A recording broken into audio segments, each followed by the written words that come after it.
Okay, I know what you might be thinking. Is this guy really going to be talking about the MCU in the year 2025? And no, I am not. But the franchise as a whole does have something in common with my actual topic for today. And what I mean by that is, for a lot of the general public, Avengers Endgame felt like a very natural beginning of the end for their love of the Marvel Cinematic Universe. Something which I honestly do feel mutually about as well. The franchise still lives on through its ups and downs, but general people aren't as invested as they used to be. So, I'm going to be talking about what is, in my opinion, one of the greatest Marvel comic sagas of all time. The reason I mention the MCU having something in common with this is because the story feels so beautifully complete and conclusive that Marvel Comics as a whole could have just stopped publishing after it ended, and I honestly wouldn't be too mad. Am I being hyperbolic? Sure, maybe a little, but that's just passion, you know? Anyway, let's talk about writer Jonathan Hickman's Marvel saga.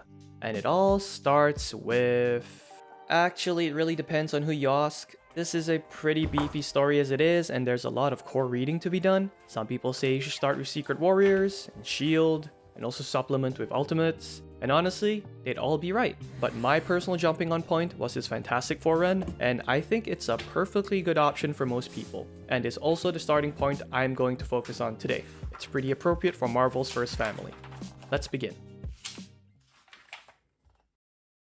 Our story starts in the wake of the Dark Reign era of Marvel Comics. This is a period where superheroes are on the back foot while supervillains occupy positions of power, which is something that would never happen in real life, of course. Anyway, this prelude is known as The Bridge, and is very much a primer for all things to come throughout this saga, with threads of things to come being laid out subtly.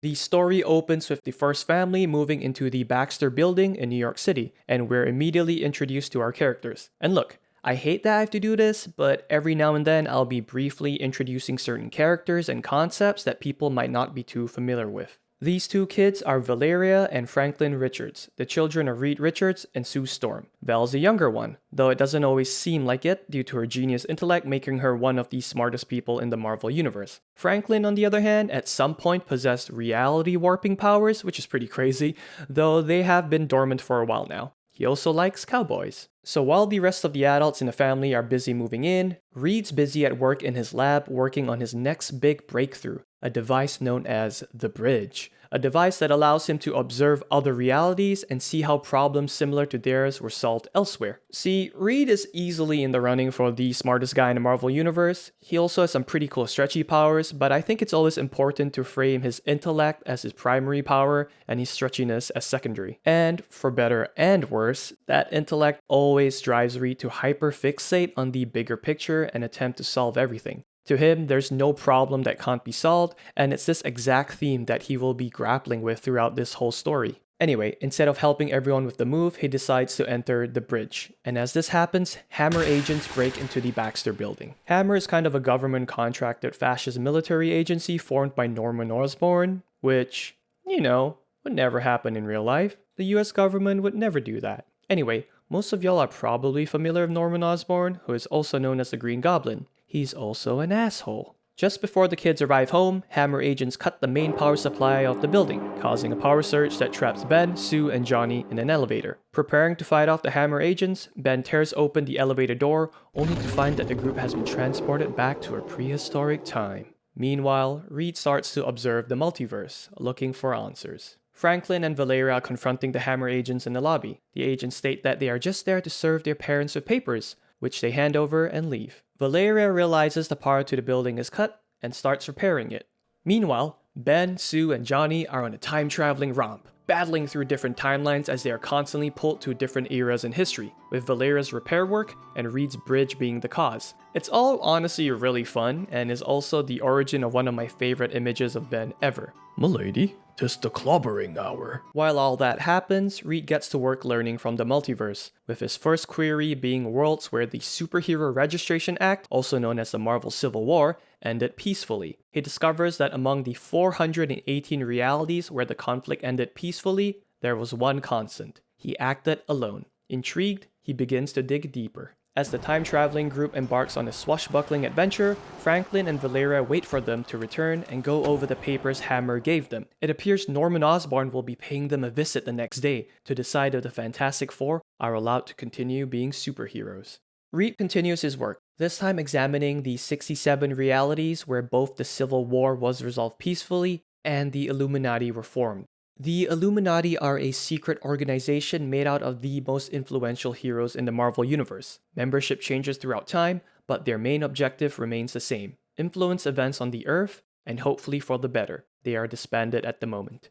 Unfortunately, Reed realizes that the probability of long-term peace in the worlds where the Illuminati exist is practically zero, which frustrates him greatly. As the adults of the family tangle with their own issues, the kids are woken up by an alarm clock. It is now the following day, and Norman Osborn has arrived to meet with the Fantastic Four. Operating on a technicality, Valera points out that the paper details a meeting with only one representative. Norman plays along and dismisses the rest of the group as Valera leads him through the building. Turning a corner, they are met with Franklin Richards, wearing a Spider-Man mask, wielding his toy guns. Nice hair, loser. Disappointed, but still determined to find a solution, Reed shuts down his machine, which pulls the rest of the family back from their time travel romp, and the group reunite. Meanwhile, Valera and Franklin are running away from Norman Osborn, who has started firing at them. A grown-ass man shooting at kids. I told you, dude's an asshole. Suddenly, the Fantastic Four appear, and Sue shoves Norman against a wall with a force field, causing him to summon the rest of his Hammer agents, who are also sealed off by Sue's force field. Reed requests that Norman leaves, who agrees, but states that he will eventually triumph over them. However, as Reed turns his back on him, Norman pulls out his gun to shoot him.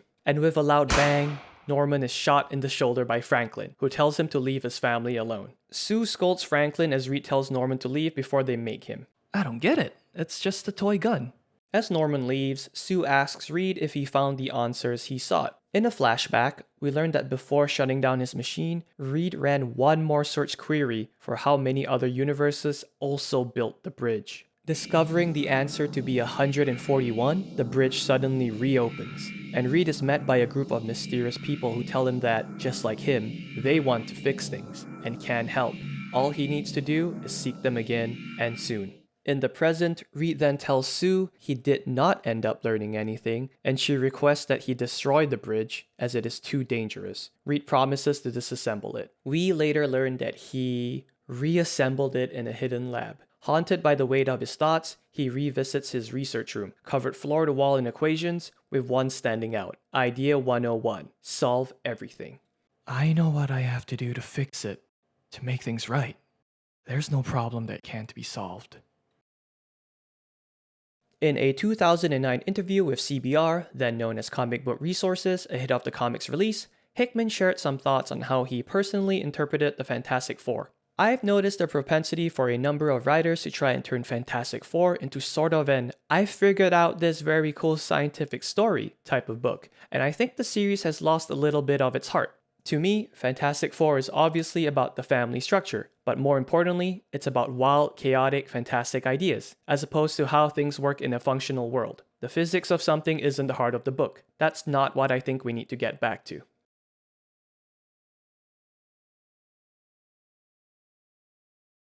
Our story opens in the past with young Reed and his father, Nathaniel Richards. Reed is hesitant to jump out of his treehouse into his father's hands, afraid of getting hurt. Look at me, son. It's okay to be afraid. It's okay to fail. But to say that you're not even willing to try? That's unacceptable, Reed. Okay, I'll do my best. Are you ready? I'm ready. Good. Now jump.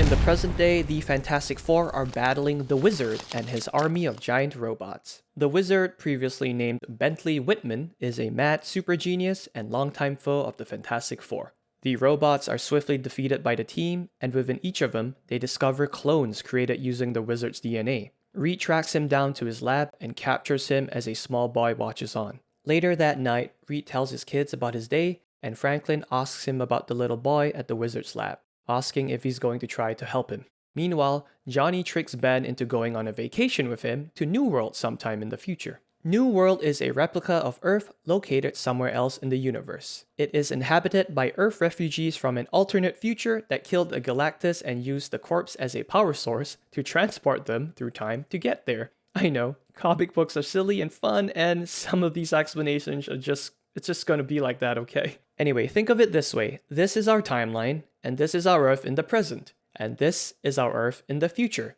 It's dying. So we travel back in time to the past to when our Earth was healthy and make a replica of it to live on. Makes perfect sense, doesn't it? Moving on, Reed bids Sue goodnight as he heads to his lab to think, eventually coming back to the bridge. Activating it, he is greeted by 3 Reed Richardses from alternate realities. Reed Richardses? God, that's really hard to say. Anyway, the group welcomes him warmly and brings him to meet with the council, comprised entirely of Reeds from different realities. I would like to point out that while 2 of the Reeds here have Sue's and Johnny's powers, the one speaking with our Reed admits he's just a man. In my opinion, this further reinforces that Reed's real superpower is indeed his intelligence. But before he can be further introduced, a screen alerts the council that there is a Galactus incursion on Earth 2012. Another Reed then informs our Reed that it is time for him to live up to his potential. Think of Galactus as a constant force of nature within the universe. He consumes planets and other sources of life to sustain himself. He is perpetually very hangry. He used to be a person from a previous universe, but that's a whole other video. I don't believe in murder, but this morning before breakfast, I helped kill a Galactus on Earth 2012. At breakfast, the family plans Franklin's upcoming birthday. He really wants Spider-Man to be there, much to Johnny's annoyance. Privately, Sue expresses some frustration that Reed has been spending too much time in his lab, and he asks her to give him a week to finish his work. Reed continues to spend time with the council, learning about all the good deeds they are doing. One such example being a terraformed planet acting as a giant farm to provide food to those in the universe who need it. Our Reed wonders why the other doesn't just use his Infinity Gauntlet to solve all their issues, and we learn that gauntlets can only be used in their native realities. 2 days later, the Council of Reeds defeat a variant of Doctor Doom from Universe 45, and use a device to effectively lobotomize him. Reed is understandably kind of disturbed by this, as he is shown that many lobotomized Dooms are kept below the Council chamber. His counterpart, however, deems the measure necessary. Despite this, after spending a week with them, Reed decides to officially join the council, though the celebrations are cut short as they are invaded by Celestials that located them through reading another Reed's mind and following him through his bridge. Celestials are giant cosmic beings that basically roam the universe, tinkering with life on certain planets, sometimes resulting in new superpowered beings. Think of them as the C-suite of the company that is the universe, but way cooler and more useful, you know? We'll be referring to these ones as Mad Celestials, as they're kind of sinister. Anyway, a battle begins, and the Mad Celestials begin decimating members of the council. We learn that they plan to use the bridges to conquer the greater multiverse. Our Reed and a few others retreat back to their Earths to retrieve reinforcements. Meanwhile, Johnny and Ben leave for the portal to New World to begin their vacation. Unknown to the rest of the family, Franklin and Valeria sneakily hitch a ride along with them. Our Reed returns to the council with weapons, and the group manage to force the Mad Celestials to retreat. As the dust settles, he finally learns the cost of solving everything. It's everything. In pursuit of their goals, all the Reeds in the council sacrifice their relationships with their loved ones for the greater good, a notion that our Reed rejects. Leaving the council, Reed returns to his room, erasing all equations and locking the bridge away. He thinks about a moment he had with his father as a teen. We learn that Nathaniel was preparing to leave and would not be returning for a long time, which scares Reed. Nathaniel reassures Reed, telling him that he is confident that one day, Reed will use his gift for good to help many people. He tells Reed that while he himself does not have the character to be both good and great, Reed does. When you grow up, I expect more. Son, I expect better. I want you to be a better friend than I was. Be a better husband. Be a better father. Reed, be a better man. Meanwhile on New World, a man named Tad Castle, accompanied by a robot containing the brain of his wife Alyssa Moy, are making their way to the portal to Earth, which was just activated. Okay, I think the briefest way I can explain this is Alyssa Moy is Reed's ex-girlfriend and used to be a human, but is now just a brain in a robot. Tad Castle is her husband, and some time ago, the Fantastic Four helped them create New World. Fighting off Ultron robots, they arrive at the portal and out come Ben, Johnny, and Franklin and Valeria. Ted reveals that they need Reed's help, and that while it's only been 2 weeks since the Fantastic Four were last here, 8 years have passed on New World due to their son dying and turning into a black hole, thus distorting time. He adds that the portal on their side is broken, effectively making the vacation a one-way trip. The group starts to flee, with Ben staying behind to hold the robots off, though he's eventually captured and imprisoned.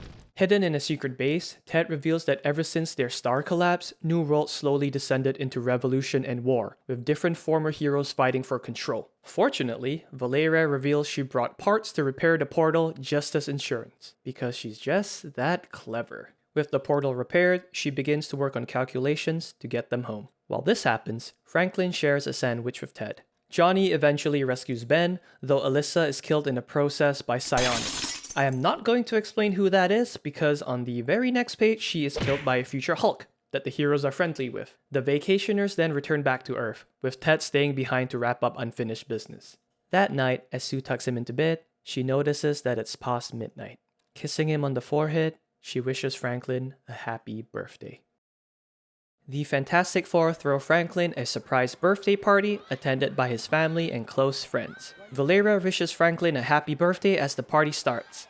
I don't think I can say that word. Look, it was 2009, it was a different time. These are Katie, Jack, and Alex Power. They are from the superhero team known as Power Pack, which Franklin used to be an honorary member of. This is Dragon Man, an android. This is Herbie, a cute robot. These are Artie, Maddox, and Leech. They're both mutants, with Artie having the ability of visual telepathy, and Leech being able to passively negate the powers of others nearby. This is Alicia Masters, and this is 32. More on him later. Everyone has a great time as the party kicks into full swing. Reed mentions that someone as intellectually gifted as Alex might want to consider working for him, as he has a special project plan. Sue offers 32 a slice of cake, referring to him as Bentley. We learn that this is the boy Reed came across at the Wizard's lab. A clone of the Wizard, 32 chooses to reject the name Bentley for now, until he has earned it. Eventually, Spider-Man appears and entertains Franklin, swinging him around. Later that night after the party, a man teleports into the hallways of the Baxter building. The Fantastic Four rush to confront him, but are blocked by a force field. Franklin wakes up to see what is happening, but appears to pass out as he is lifted off the ground by the man's mysterious powers. Entering Valeria's room, he says he was sent to give her a warning and that the future must be avoided at all costs. Referring to her by name, he tells Valeria to listen closely and keep everything a secret. There will be a war between the 4 cities. The dead must not be forgotten. The future man must return to save the past. And all hope lies in doom. Hey look, it's an Avatar reference. Real talk though, I do love the cute drawings accompanying the message. Anyway, he then reveals that she can trust him, because she was the one who sent him. As he steps outside the room and prepares to leave, Valeria follows him and wishes him a happy birthday. He smiles and vanishes.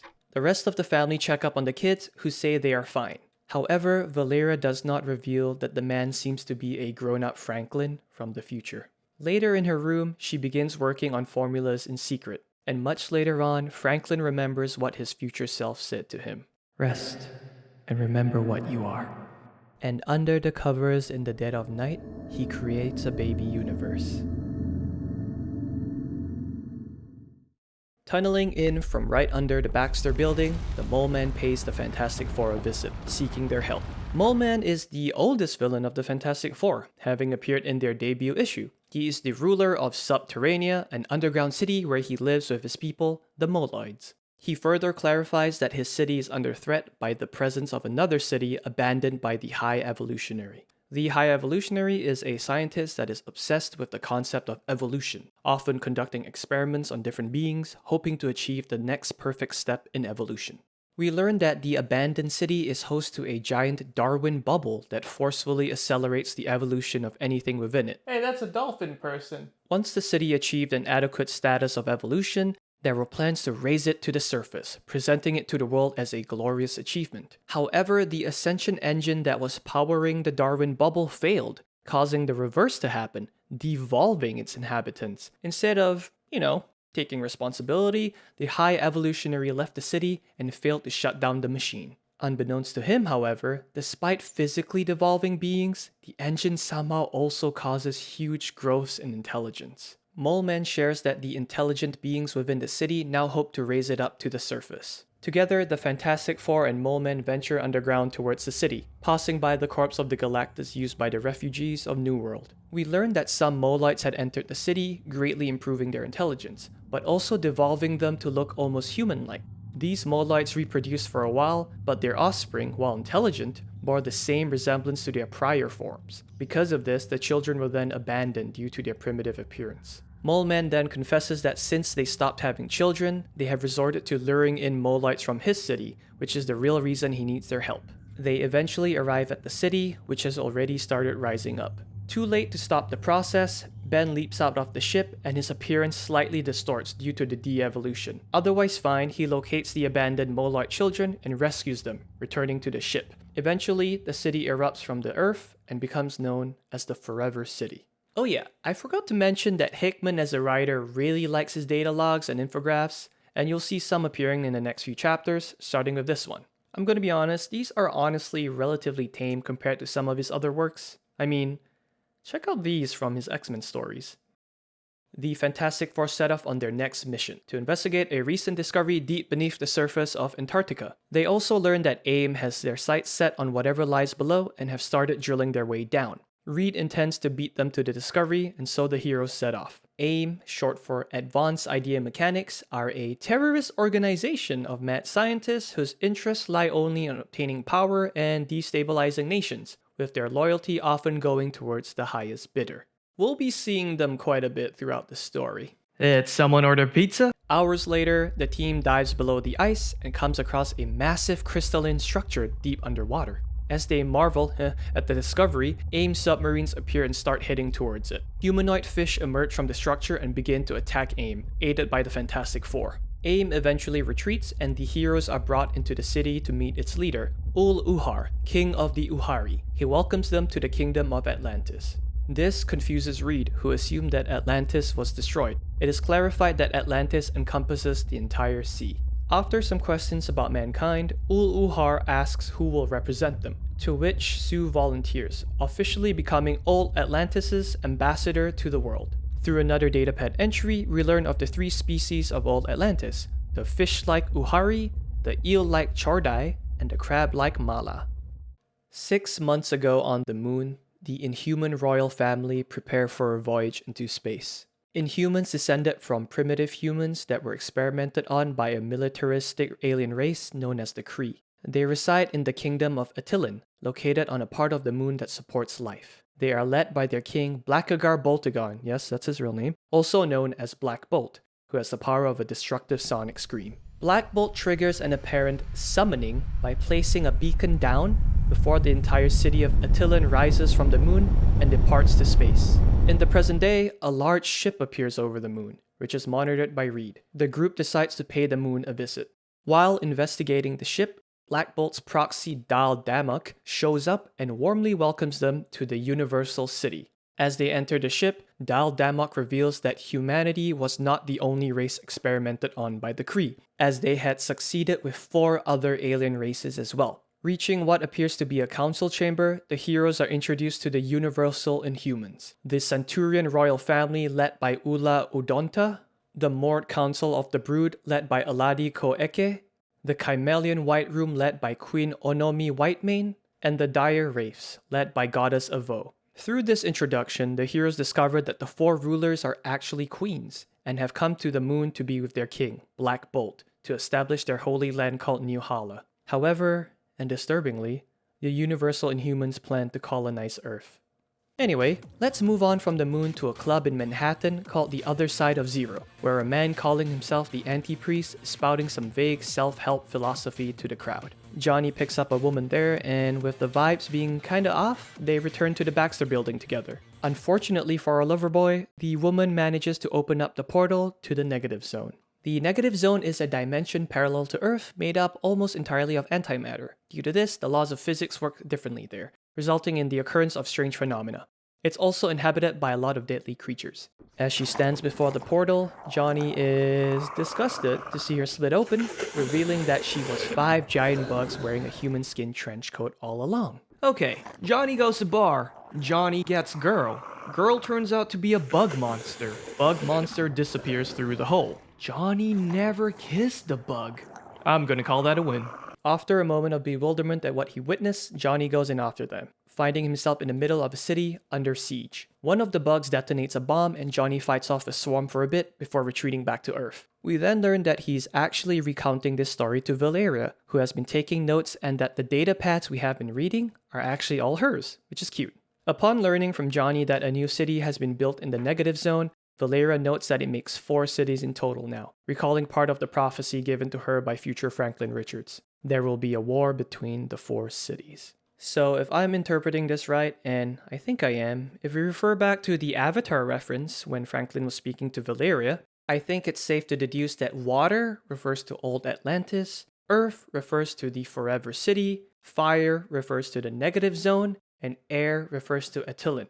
And long ago, the four nations lived together. I'm getting distracted. Johnny questions if Valeria is up to anything they should be concerned about, and she plays coy. Meanwhile, down in Old Atlantis, Sue brings a representative of Namor, Andromeda, to meet with Ul-Uhar. Okay, I think people are vaguely familiar with Namor, but for those not, he's the ruler of Atlantis, not the old one we just discovered, but the current one. He's also kind of a dick and is in love with Sue Storm, but that's a whole other video. Anyway, Andromeda states that Namor questions Ul-Uhar's position as king, saying that a true king would not passively hide away from the rest of the world at the bottom of the ocean. This angers Ul-Uhar, resulting in the city being risen to the surface of the ice. Back at the Baxter building, Reed gives Johnny a short lecture for the negative zone slip-up, saying he would have put everyone in danger and he should have at least called for backup. Everything is changing, Johnny. Everything and everyone. Ben, Sue, the kids. And as everything changes around you, it's inevitable that you'll experience something like this as well. And what am I supposed to do when that happens, Reed? It's simple, Johnny. You ask yourself a question. What is it you stand for? When you can answer that, then you'll know. Back on the moon, 6 Universal and human warriors are gathered, known as the Light Brigade. To prove their worthiness, they are instructed to win an impossible battle. The brigade are then sent off through a mystical doorway called Eldrak. They end up in the negative zone and begin battle, marking the beginning of the War of 4 Cities.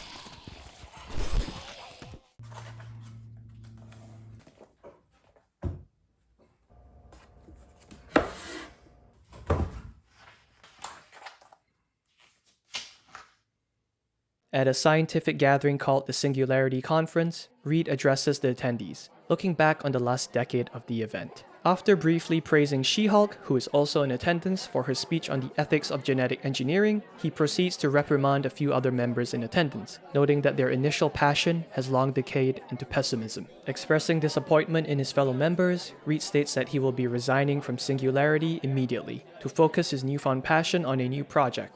The following week, Reed welcomes Alex Powers to the Baxter building, who has agreed to join his new project. Alex expresses uncertainty, saying he isn't as smart as the rest of the people joining, which Reed dismisses, stating he values not just Alex's smarts, but also his hands-on experience and perspective as a superhero. Meanwhile, in Old Atlantis, Sue extends an invitation to King Ulhar for 2 of his people to join the Fantastic Four for a chance to see a new world, which he accepts. We also learn that the intelligent Moloid children have joined Reed's project as well. Pausing for a moment, we return to New World, where 17 years have passed. We learn Ted Castle has created a time bubble to prevent anything within from being affected by the distortion affecting the planet. As the rest of the planet ages and advances, Ted works on genetically engineering a clone of his late wife. He finally creates the perfect copy after 506 New World years. Back on Earth, Reed pays the wizard a visit, who is in a metahuman psychiatric facility called Pavlov. Genuinely saddened to see the state he is in, Reed tells him that he is going to teach his clone, 32, to be a better person than the wizard. The rules are simple. I teach one class, and it's pass or fail. Welcome to the Future Foundation. Together, there's nothing we can't do. So, remember how Reed was using the bridge and found out about the 418 realities where peace was supposedly achieved, and that the constant among them was that he acted alone? Well, I like to think that this is a very deliberate attempt by him to go against that notion, and to a larger extent, this is him also choosing to reject the Council of Reeds. He doesn't believe in the selfishness of only working with himself. He's willing to rely on and trust others to carve a path forward as well. Franklin and Leech plan to attend the launch of a new toy line. Reed tells Franklin that he isn't free to take them as he's busy working on solving an important problem with the Future Foundation, which disappoints Franklin. Johnny ends up taking them. Noticing his glumness, he cheers Franklin up, assuring him that Reed doesn't love him any less than Valeria. It's just that he relates to her easier due to their similar minds. And to make matters even better, Johnny reveals that they will punish Reed by using his gold credit card. Arriving at the store, Johnny realizes that it is being run by Arcade in partnership with the Impossible Man. Arcade is a pretty run-of-the-mill hitman, though he is pretty smart. Impossible Man is an alien from the planet Pop-Up and is a bit of a gag character and more deliberately annoying than anything, to be honest. Arcade insists he has now gone legit and that the heroes have nothing to worry about. The launch event happens, unveiling a new line of toys modeled after the Impossible Man. However, and pretty predictably, as he cuts the ribbon, a giant anvil crushes him, Looney Tunes style. All the toys start coming to life and attacking our heroes, and Leech is knocked out cold. Franklin then brings a toy dinosaur to life that swallows Arcade, and Johnny burns all the attacking toys. The three then return home after their crazy day. Back on New World, on year 648, Ted and Alyssa finally escape back to Earth. Back at the Baxter Building, the Future Foundation have made their first breakthrough and solved a problem that Reed himself was never able to. They worked out a temporary cure for Ben's transformation, being able to turn him back into his human self for 1 week every year. Valeria apologizes they couldn't do more, which Ben doesn't hold against her. Alex then hands Ben a vial of the cure. Congratulations, Mr. Grimm.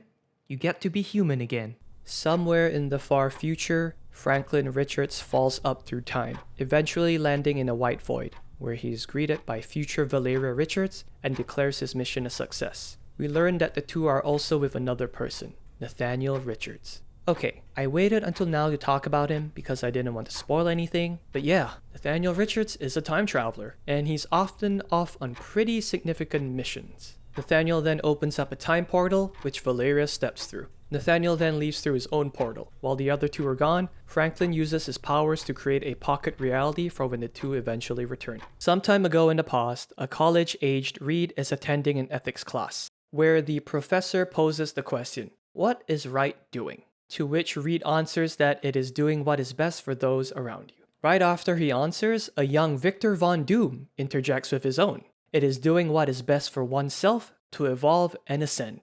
And yeah, Victor was always kind of like this, even before he became Doom. Later, Reed returns to his dorm with his best friend, Ben Grimm. Suddenly, Nathaniel Richards appears through a time portal, much to Reed's delight. As the two reunite, Nathaniel then begins to reveal what he's been up to. When he left Reed a few years ago, he was conducting covert work for a secret organization. He ended up battling a man with a quantum engine within him, which was damaged and about to blow. Failing to disarm it, it detonated and released all its energy into him, granting him the power to time travel and also stopped his aging. However, and stick with me, the explosion also pulled him forwards 600,000 years into the future. Even more surprisingly, all versions of him across all different realities were somehow pulled into this one alongside him. The future is governed by a man named Immortus who works on behalf of the Time Variance Authority, a governing body that monitors time and space for anomalies. Immortus then offers the Nathaniels a deal. They could negotiate amongst themselves so one of them lives, or they can all be wiped out. And thus, a great hunt begins, with the Nathaniels all killing each other off systematically, which our Nathaniel avoided. Now with only two of them left, he prepares to face his fate and came to say goodbye to Reed. He reveals that he chose this time period as he feared present-day Reed would insist on helping him. Despite his protest, Reed and Ben agree to help and even recruit another person who can aid them, Victor, who arms them with various weaponry he has been working on in his free time. Appropriately, Ben receives a power suit, remarking that he could get used to it. Ready to fight, the group set off on their journey through time. Meanwhile, back at the Baxter Building in the present, future Valeria appears in the kitchen, surprising Sue, who immediately restrains her, but stops once she realizes she is her daughter's future self. As the mother and daughter meet, somewhere in the far future, the group arrive at the other Nathaniel's base, where they are quickly discovered by him, who declares that the Great Hunt is about to end. An all-out brawl begins, with evil Nathaniel summoning beings from across time, known as the Anachronauts, to fight with him. Eventually, evil Nathaniel breaks through Ben's suit, wounding him. Terrified by this, Reed ends up shooting his hand off in retaliation. Eventually, the group is able to corner him, though our Nathaniel expresses he is unable to deal the killing blow, which Victor gladly obliges. The group return home, with Ben nursing a few cracked ribs. As Nathaniel departs, Reed hopes he will see him again soon, with the feeling being mutual. Back in the present, future Valeria shares some tea with Sue, and she reveals that the mysterious man that visited them a while ago was Franklin's future counterpart. Valeria then goes on to explain that the future she is from is bleak, with reality collapsing in on itself after an upcoming event known as the Last War. It is a future that her and Franklin are working to avoid. She further reveals that similar to what Franklin did, by traveling back in time and having this conversation with Sue, she is making changes in the timeline that will eventually cause a revision in the future, changing it. She confesses that it is likely that her and Franklin will die doing this. So, the best way to visualize how this time revision works is by picturing a still body of water, like a puddle, and a pebble being dropped into the center of it. The center represents the present day, and the pebble a change in the timeline. This causes ripples to disperse out to the edge of the water. The edge in this case is the future. So anytime a change is made to the present, it takes some time for the ripples to eventually reach the future. I hope that makes sense. Back in the future in collapsing space-time, Nathaniel returns from his successful mission of defeating his final variant. Franklin then fractures the ground beneath him, causing a hole in reality, leaving Nathaniel hanging on by the edge of his fingers. Using his reality warping powers, Franklin prevents his grandfather from escaping with time travel. He tells him that if he lets go, he will re-enable his powers and allow him to jump away back into the past before the revision wave hits. Nathaniel pleads with Franklin, asking him why he is doing this. Franklin replies that it's because of his dad, Reed. See, when you collapsed every you into our reality, when Immortus commanded the Great Hunt and the culling of all the Nathaniel Richardses, and even though you didn't mean for it to happen, you made every Reed Richards that's ever existed into an orphan. It's what's wrong with him. It's what's wrong with all of them. Don't you understand? Every boy deserves a father. Especially mine. I love you, Grandpa. Back in the present, Valeria prepares to leave, but not before telling her mom that there will be dark days ahead and to be strong. There will be a moment when you're going to give up. You're going to want to let go. When you reach that point, look into the sky. Look up and remember the price that was paid. Valeria returns to the future with Franklin. Franklin, the pressure's collapsing the pocket, and the new future is still 250 years away. This isn't going to work. You tried your best. Grandfather? He won. How did you convince him to go? I kicked him in the face. I can't believe I missed that. Listen, I've been playing around with the math in my head. Hypothetically, you should be able to tunnel. Yeah, I thought of that too. But the nature of my powers works against this. Rock in a hard place. There's no way we'll make it. We're dead either way. We have to try, don't we? Yes, we do. Here it comes. Follow me. We're gonna jump right into it, like ducking under a wave. Hey, just so you know, you've always been my favorite hero. Well, mine's still the Human Torch. Here we go. Ready? Jump!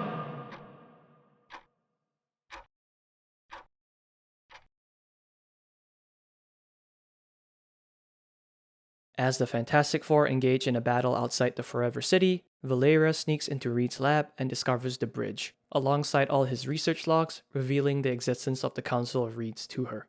Meanwhile, in his country Latveria, Doom thinks back to a prior event where his mind was damaged by an opposing group, causing him to lose his full cognitive abilities. Valeria teleports into the throne room and greets her Uncle Doom. So, Valeria is actually the one member of the Fantastic Four that Doom is genuinely quite fond of. He actually helped in her birth during an otherwise dire moment of labor for Sue, using his science and magic. In return, he was allowed to name her. She states that after discovering what her dad has been working on, she came to Doom for advice on what to do next. She begins recounting what she has learned to Doom. Entering the bridge, she discovered the base of the Council of Reeds, still locked in battle with the Mad Celestials. A few Reeds saw this as a chance to escape, bringing Valeria back along with them to her Earth.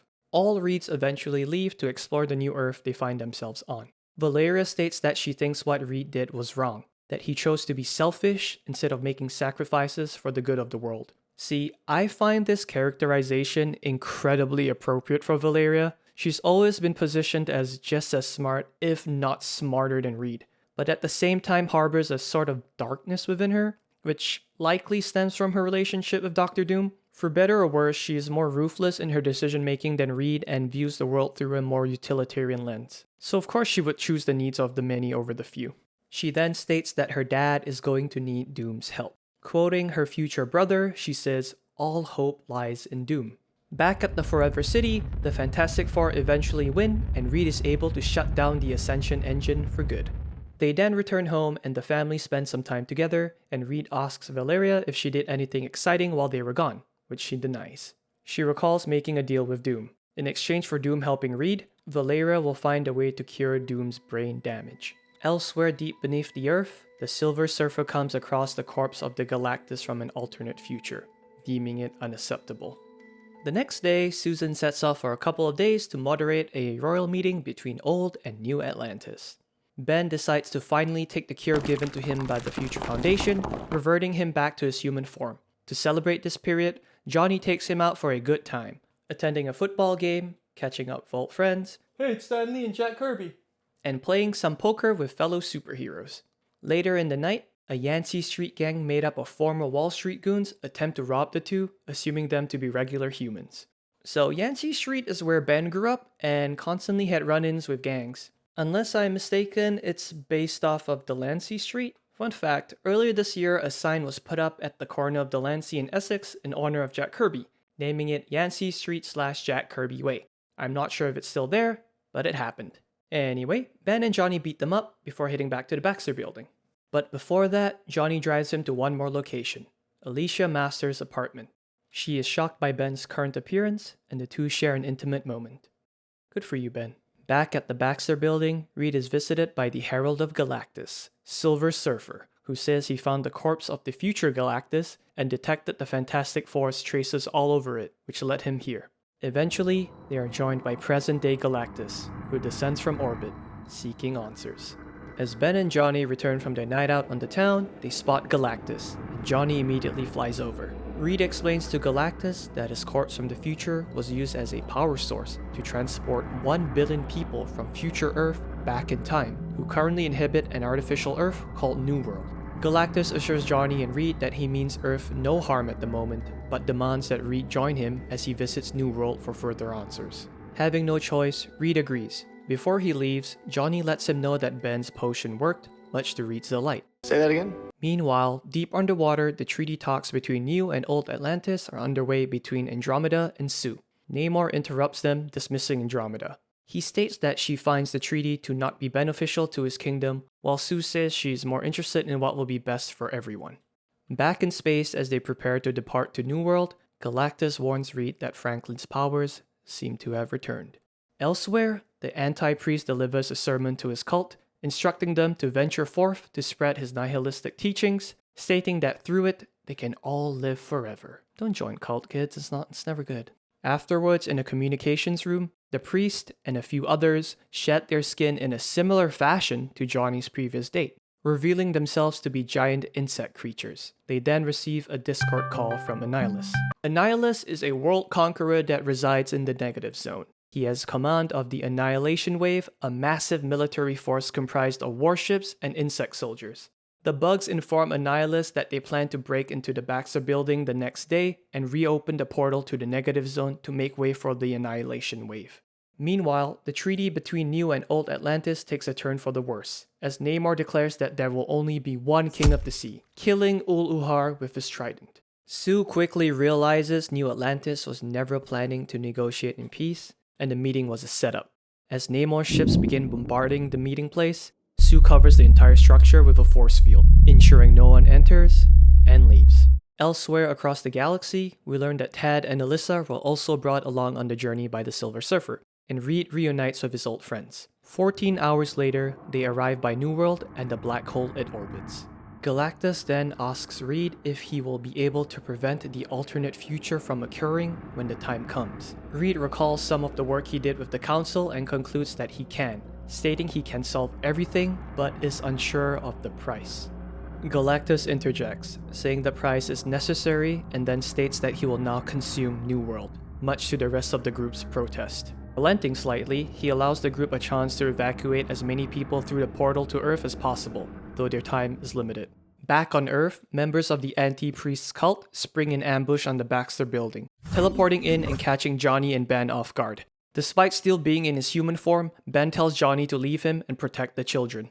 The group eventually find the kids, with Alex managing to fight off the insects with his gravity powers. Johnny reveals that the attackers are here for the negative zone portal, and the group head to Reed's lab where the rest of the kids are hiding out. Meanwhile, under the ocean, Sue continues to sustain her force field, though the effort is starting to strain her. With the treaties meeting going nowhere, Sue speaks with Namor, who states that Sue has been deceived. He reveals that the old Atlanteans were ocean conquerors that would kill whatever they could not possess.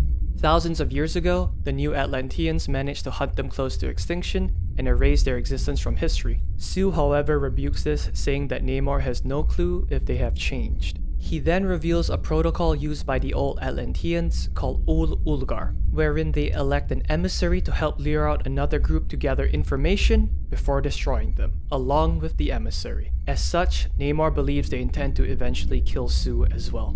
Back at the Baxter building, the group hold off the invaders, with Valera assembling a weapon for Ben to use. Despite their efforts, the portal is eventually breached by the insects, and invaders from the negative zone begin to spill out.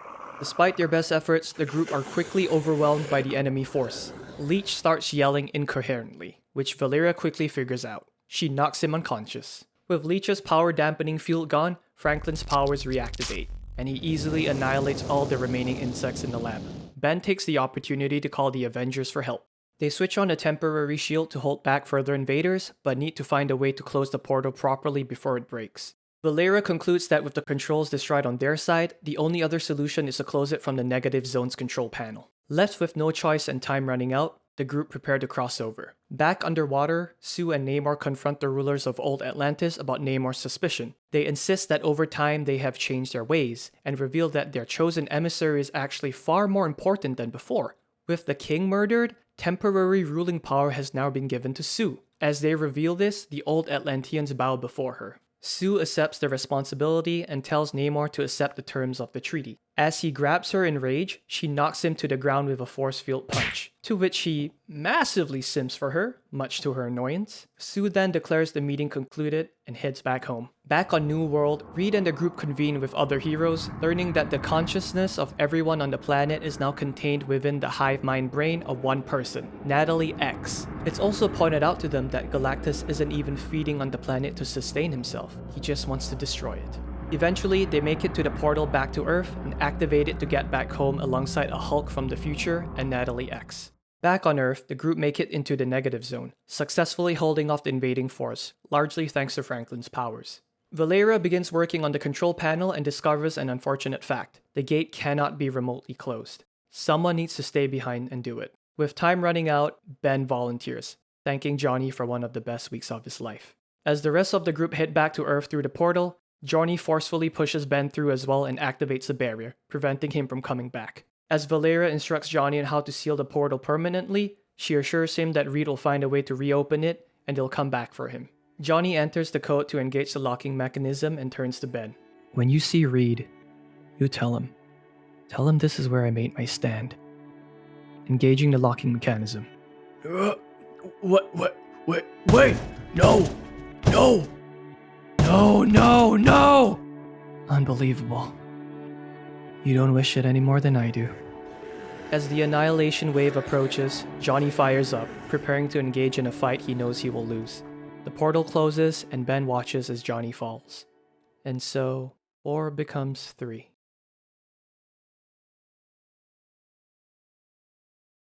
In 2001, following the release of the issue we just discussed, Hickman was interviewed by Comics Alliance and was asked about how the widespread adoption of the internet has changed the fundamental culture of spoilers, particularly in regards to comics. He had this to say: "It is my belief that if you want something to be a surprise, you have to tell no one, and you have to get them on the first day.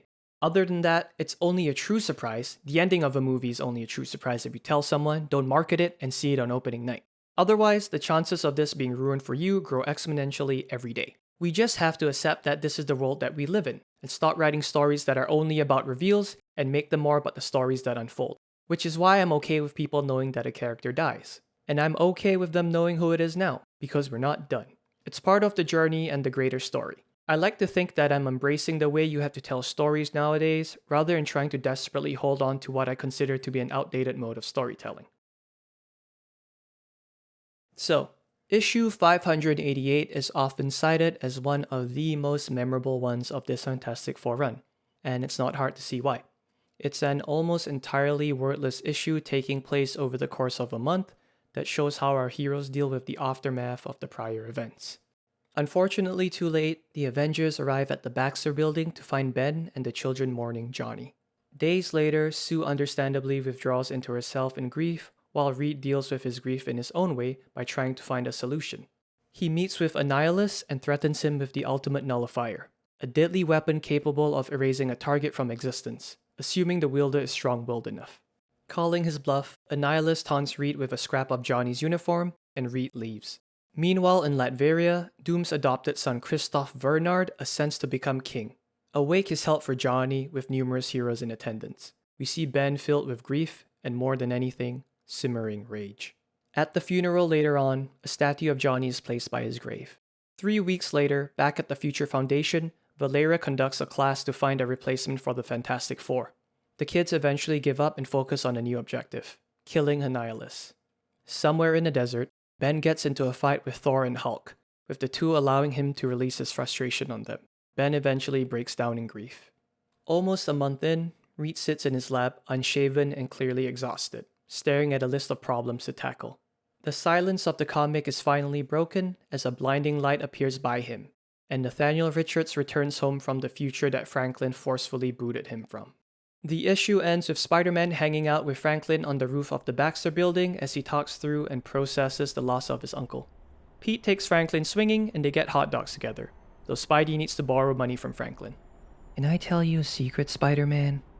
Of course you can. I think I could have stopped Uncle Johnny from dying. Well, I promise I'll keep it to myself. Can I tell you one? I know I could have stopped my uncle from dying.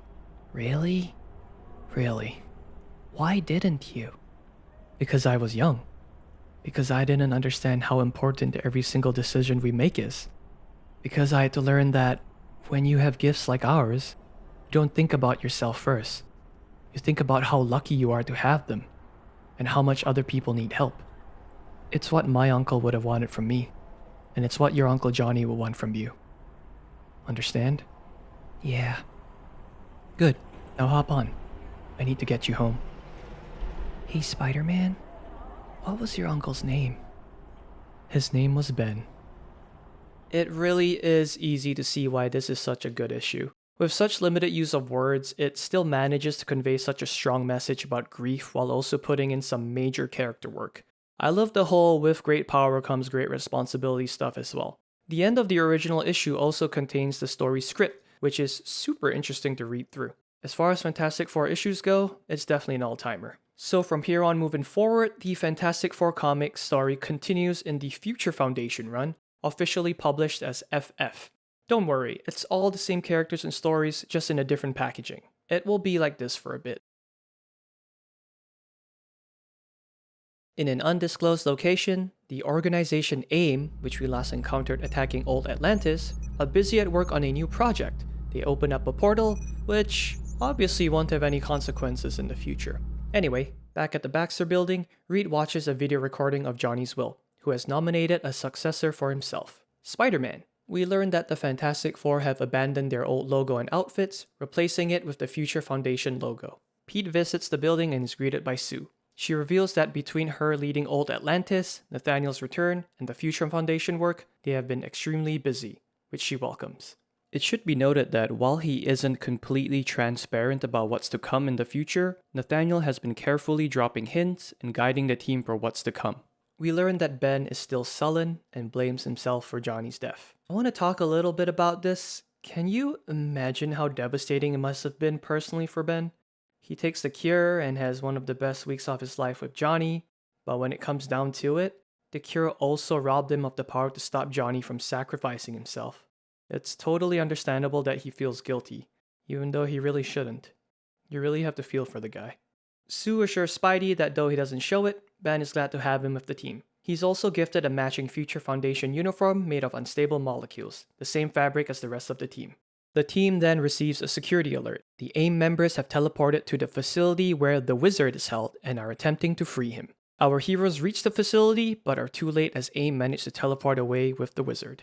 At dinner that night, Reed asks the table how they feel about terraforming the moon to help out the Inhumans, which the table unanimously responds positively to, with the exception of Nathaniel, who expresses that it's a terrible idea. Not used to having his ideas challenged, Reed smiles. How refreshing. I'm glad you're home, Dad. Clean up your plate, son. After dinner, Reed, Nathaniel, and Valeria privately meet, and she confesses to Reed that she invited Doom to join the group, which appalls Reed. Oh, check it out, an infograph, nice. Doom is absolutely not welcomed into the fray by Ben, who detests the idea. Doom then mocks Ben for being helpless in watching Johnny die, which is honestly so freaking uncalled for. Before they come to blows, Sue forces them apart. Valeria tries to reason with Ben, saying that having Doom by their side is integral to their long-term plans. Fed up with the situation, Ben leaves to go to a bar with Dragon Man, and Sue goes along after them. Later, Sue tries to reason with him, stating that with the world constantly changing, perhaps the both of them should try to figure out their places in it, with Ben replying that they're both lost at the moment. This kind of harkens back to the advice Reed gave Johnny, and it's notable because at the moment we assumed Johnny was the only one struggling with change. But we know now that Sue and Ben aren't doing much better either. Back at the Baxter building, the rest of the team and the Future Foundation begin to think of ways to heal Doom's brain. After some deliberation, Valeria suggests that they restore his mind from a backup copy, and requests that they meet with Christoph. In Latveria the next day, Christoph and Doom are both connected to a machine that the Future Foundation built. We learned that sometime after adopting him, Doom uploaded his memories into Christoph's brain as a failsafe to continue his legacy should he ever die. As such, the heroes are now trying to reverse the process and heal the damaged parts of Doom's brain, with the backup stored in Christoph. There is a brief pause where Reed apparently considers purging Doom's brain entirely. And to that I say, that is poor UI design. Why is the option so big? A power surge destroys the device, but the results are a success. Doom's brain is healed and he is returned to full power. Satisfied, he agrees to honor his deal with Valeria, which surprises Reed, who was unaware of the full plan. When questioned on what the deal is about, Doom reveals that he agreed to help Valeria defeat Reed Richards. Back at the Baxter building, members of the Future Foundation set off as Nathaniel, Valeria, Reed, and Doom watch. We learn that the members are off delivering messages to various adversaries of the Fantastic Four: the High Evolutionary, Diablo, the Mad Thinker, and the Wizard. Diablo is a genius supervillain alchemist. Mad Thinker is also a genius supervillain. I guess you have to be pretty smart if you want to go against Reed. All of them received the same invitation to attend a gathering hosted by Doom on how to defeat Reed Richards. 2 days later, the villains all gather at the Baxter building. Reed warns them that those invited are here only at Valeria's request, and that he has the Avengers on speed dial should anything go wrong. Suddenly, Uatu the Watcher appears, and Reed feels the gravity of the situation exponentially grow. So, the Watchers are a race of cosmic beings that observe the universe from the sidelines, often appearing when significant shifts in the direction of the universe occur. If one shows up to your meeting, you know it's a huge deal. Valeria proceeds to admit to Reed that she knows about the Council, and explains that the 4 variants of him that escaped to their Earth now seek to recreate a weapon called Soul's Anvil out of a few notable resources on the planet. Sometime after that, we learned that one of the Reeds made his way to Old Atlantis and met with a member of each species. The Uhari member is restrained by the other 2, and Reed uses a device to extract its memories, killing it in the process. He reveals that the Uhari are plotting against the other 2 houses, intent on seizing the kingdom for themselves. Reed offers them help, but wants something in return. Meanwhile, another Reed meets with the Mole Man outside of the Forever City. Mole Man expresses frustration due to more of his Moloids choosing to leave Subterranea for the Forever City. Reed then offers him help in stopping this, but wonders how much he is willing to pay. On the moon, yet another Reed is busy bargaining with the Universal Inhumans. Unfortunately for his dumbass, a strong telepath breaks into his mind and discovers his true intentions. They then kill him, stating that they will match the plan with their own. And finally, the last Reed visits the other side of Zero to meet with the Anti-Priest, who is back in his human skin. Reed is put in contact with a Nihilus, revealing that he is from another universe and all he wants is to go home, but requires brief access to the negative zone to do so. Annihilus agrees to help him from their end as long as Reed leaves the portal open after, which he agrees to. In the present day, the remaining Reeds reconvene at the site where they are building Soul's Anvil. Despite missing a member, they continue on. We're very close. Construction of the hub will be completed on schedule. What's our next move? Now we sacrifice this world for the greater good. One world for the many. Now, brothers, we orchestrate a war. Sue prepares sandwiches for the kids of the Future Foundation, making sure to remove the crust. She makes one for Spider-Man too, who also requests no crust. Meanwhile, the aptly named Council of Doom ponder the recent revelation by Valeria, who Reed scolds for not telling him sooner. She reasons that telling him would be the obvious choice expected by the other Reeds, so she went to Doom first in an attempt to outthink them. The supervillains suggest the easiest way to beat them, by going after their families. Reed interrupts them, stating that not only are his counterparts at least as smart as him, they also have done away with any familiar relationships, eliminating any vulnerabilities they would otherwise have, and are unlike any threat they have faced before. So it's important to note that at this point, no one outside of the meeting room is aware of the Reed variants and the potential incoming threat. Somewhat frustrated, Ben decides he is going to take some time off for a few days and leaves. Shortly after, Sue is alerted by a communication informing her that the Uhari are under attack by a Chordai and Mala uprising to seize control of the throne, and she heads over with Spider-Man and Alex. After some discussion, the Council of Doom eventually figures out that it's likely the Reeds are building a machine, and Valeria chimes in, saying that it is called Soul's Anvil. Further elaborating, she states that it has something to do with a machine buried on the moon, the negative zone, the Ascension engine in the Forever City, and also a thermal vent, which is located under Old Atlantis. Speaking of, Alex, Spider-Man, and Sue have reached Old Atlantis and are fighting off the Mala and Chordai armies. Suddenly, the Mole Man and his army join the fray, emerging from the ground with an alternate Reed, which shocks Sue. Rising up to meet his gaze, Sue confronts who she believes to be her Reed, demanding he explain what he is doing. She then realizes too late that this Reed is not her husband, who blasts her out the sky with a stun gun. Spider-Man comes to her rescue as Alex holds back the armies, using his gravity manipulation to raise a wall of ice. Unfortunately, Alex is caught off guard and a Mala crushes one of his arms with its pincers. Thankfully, Spidey webs him up and saves him from further harm. As this happens, Mole Man and Reed leave, stating that they are prepared to destroy the city. Realizing they were betrayed, the old Atlanteans stop fighting as their city is destroyed in an explosion. Sue decides to call in Namor to handle the aftermath, and the gang head home for some much needed answers. Meanwhile, we find out that Ben is at Alicia's apartment. You haven't called. I know. You haven't called since that night, and you didn't speak to me at the funeral. I know. I'm sorry.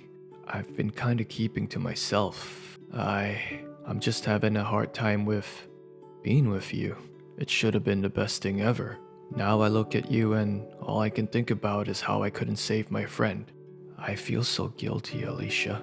Are you looking at me right now? Yeah. Good, because I want to make sure you hear me when I say there are two things you're going to have to deal with. Johnny's gone, and I love you. You need to know that I am not going anywhere. You need to know that I need you as much as you need me. And, most of all, that Johnny would want you to be happy. I promise you, things are going to get better. There's nothing to be afraid of. Back at the Baxter building, Sue is staring daggers at Reed as he checks her for injuries after tending to Alex. Unable to hide it any longer, Reed confesses that he's done something terrible. At the Forever City, the evil Reeds find a way to repair the Ascension engine, which pleases the dwellers of the city. In exchange, they promise to start recruiting Moloids from Subterranea, which pleases Mole Man. Suddenly, a large shadow looms over them as the kingdom of Attilan approaches from the sky. Black Bolt and the Inhumans have returned from space.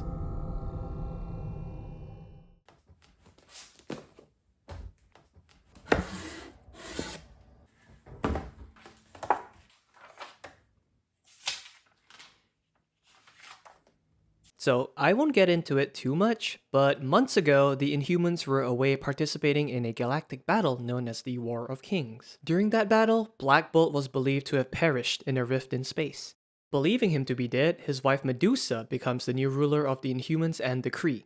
One day, Black Bolt's teleporting dog Lockjaw smells something and leaves to investigate.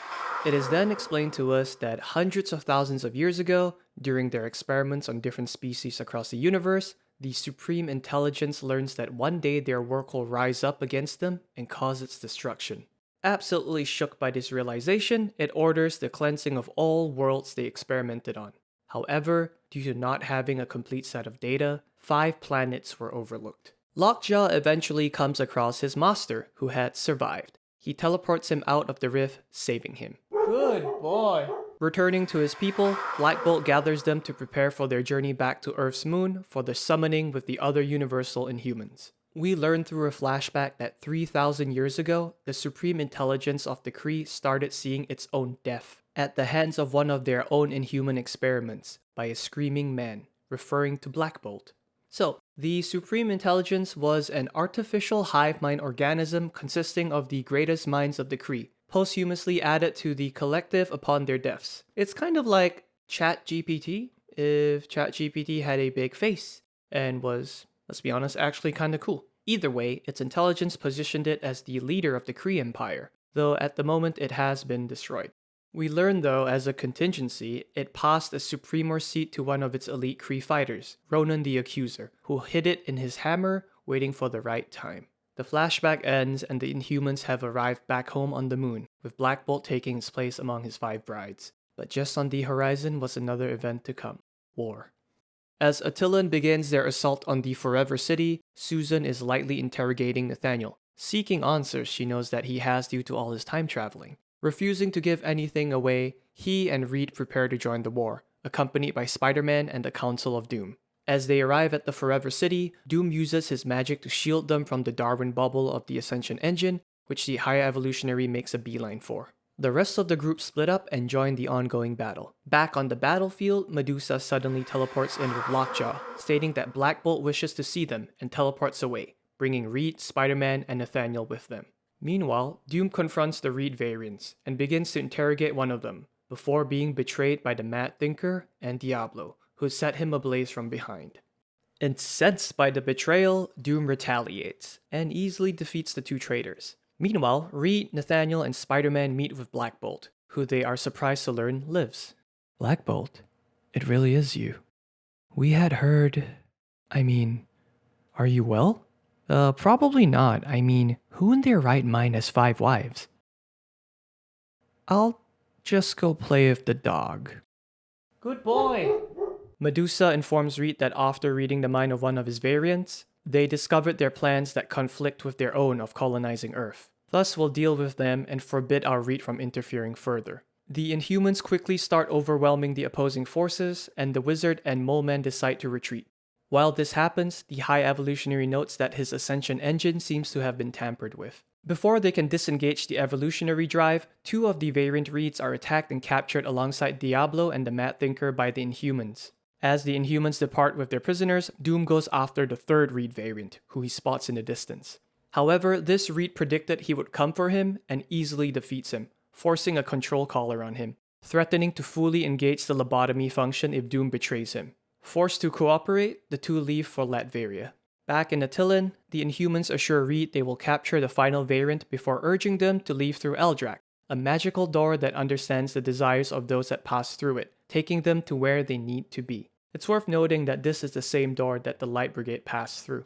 The 3 then leave in a blinding flash of light. Somewhere out in space, on the Kree dreadnought called the Fist of Hala, Kree royalty gather before Ronan the Accuser, expressing their distaste with being ruled by the Inhumans, which is a somewhat recent development. Ronan agrees with them and orders them to prepare their fleet. Back on Earth, we discover that Eldrak decided that Reed was needed most at home with Sue. The 2 chat for a while, and Reed eventually promises to be more truthful with her in the future. Over in Latveria, Variant Reed and Doom are joined by Nathaniel, who muses that he now understands why he was sent here. We learn that this Reed's father was actually the Nathaniel that Victor dealt the final blow 2 years ago. Reed eventually asks why Nathaniel is in Latveria, who explains that he was sent there by the Inhuman door powered by need. Reed then assumes that the door sent him there because Doom needs his help. Why are you looking at me like that? Because sometimes you're an idiot, Reed. I'm not here because Victor needs me. I'm here because you do. Meanwhile, at the Avengers Mansion, after deliberating over all the possible things he needs that the door could have picked from, Spider-Man finally realizes what he needs to do. He tells Ben to go home to his family. On the moon by Attilan, a meteor crashes, though we learn that it is merely a Kree vessel in disguise, containing Ronan and his crew. Eventually, Ben flies home with Spider-Man to the Baxter building. Reed and Sue greet him, relieved. He then reveals he brought along a few more friends, and members of the Avengers exit the plane as well. Reed discovers the Future Foundation working on a device that will teleport the top 3 floors of the Baxter building away as an emergency escape if anything ever goes wrong. Meanwhile, Ronan and his Kree soldiers break into an Attilan prison. They eventually come across what they are looking for, the 2 captured Reed variants. Back at the other side of Zero, the cult of the Negative Zone are contacted by Annihilus. The Anti-Priest says they have hidden obelisks at cult business fronts that will enable them to enlarge the Negative Zone portal to make way for the Annihilation Wave. At the Baxter building, Reed is busy briefing the room filled with heroes from all across Earth about the Universal Inhumans' intent on colonizing Earth, as well as the existence of the other Reeds. Captain America then takes charge, telling the group that they leave for Attilan in an hour. Back at the Forever City, the 2 Reeds are brought before a restarted Ascension engine. Ronan opens his hammer, revealing the seed he received 3,000 years ago, which begins to bind itself to the 2 Reeds before Ronan kicks them right into the engine's core. As they merge into one mass, the accelerated evolution results in them resurrecting the Supreme Intelligence, who now remarks that they have memories of parallel realities in their consciousness now. Later at the Baxter building, the heroes prepare to head to Attilan when they notice a fleet of Kree ships starting to invade the city. It is with this issue that the Fantastic Four comic resumes. The Future Foundation comics are still going on, and from here on out, the reading order will occasionally weave back and forth between the 2 books. This one is also a jumbo special anniversary issue with a few stories within one, so let's get to it. Anyway, the heroes watch in horror as they are caught off guard by the Kree Armada. Sue then orders them to take action and force the attackers away from the city, stating that doing it that way will help protect innocent lives. Any complaints if I do it for love? Really, Namor? Well, if it's possible, we might die. As the heroes begin fighting off the Kree, the Anti-Priest informs Annihilus of the unforeseen circumstance, stating that the attack risks ruining their plans. Annihilus then orders them to open the Negative Zone portal as soon as possible, and so, an army of bugs begin heading towards the Baxter building. In Latveria, Nathaniel begs an outraged Kristoff to safely welcome the variant Reed into the country, stating that Doom's life depends on it. Above Earth, Attilan is also being bombarded by the Kree. Ronan begs the Supreme Intelligence to cease the needless attack and instead return home to reclaim their empire. Syncing with their minds, the Supreme Intelligence reveals the truth of the Supremor seed to them. Their resurrection was to guarantee that they would be able to complete their mission to wipe out the rest of their experiment mistakes, the remaining Inhumans. Back in the city, Reed retrofits Tony's Iron Man suit with a projector, allowing Sue to channel her powers through it, creating a giant force field around Manhattan to protect it. If you're from Brooklyn or Queens, or God forbid New Jersey, I guess you're out of luck. Ben gets wind of Kree sentries being sighted in Soho, and he leaves to save Alicia with Red Hulk and She-Hulk. The 3 manage to hold off one, but more show up and take both Hulks out of the battle. Left to fight alone, Ben catches sight of Alicia in the crowd and yells at her to run, as he engages the remaining sentries. Meanwhile, the Future Foundation activates their emergency escape, teleporting away. Reed sends Spider-Man to make sure none of the kids were left behind. He arrives just in time to find Annihilus's bugs trying to open the Negative Zone portal, and begins fighting them off. Unfortunately, the bugs manage to blow open the portal, and Spider-Man is surprised to see what's on the other side. Pete, what the heck are you wearing? Johnny? So, how did the Human Torch survive his fate? Well, we discovered that after supposedly being killed by Annihilus for not reopening the portal, Johnny is brought back to life by Negative Zone insects, using various bugs to patch him back together. After this, he finds himself in prison alongside members of the Light Brigade, sent on their impossible battle by the Universal Inhumans using Aldrich. They introduce themselves as Udonta, the Stone Thrower, Dara Ko'eke, the All-Knowing, Vor, the Sun, Prax, the Metallic Titan, and Hound, the Creeping Death. Their leader, Cal Blackbane, is currently fighting in Annihilus's Gladiator Arena. Johnny learns that every time someone falls in battle, they are forcefully brought back to fight again. A month later, Johnny participates in the arena, easily defeating his opponents before going after Annihilus, who is somehow immune to his fire. Johnny is then cleaved in half before being brought back to life once again. Annihilus demands once again that he reopens the portal, which Johnny declines, forcing Annihilus to drag him to a communications room where he sees the alternate Reed striking a deal with Annihilus to help him open the portal, which terrifies Johnny. Later on, back in the prison, Johnny convinces the Light Brigade to help him break free and stop the impending invasion. He reveals the one weakness they have to target, the cosmic control rod attached to Annihilus's weapon, which is the source of his immense power. They break free just as Annihilus is preparing to invade Earth. The Light Brigade make a beeline for Annihilus as Johnny wipes out a large chunk of the Annihilation Wave.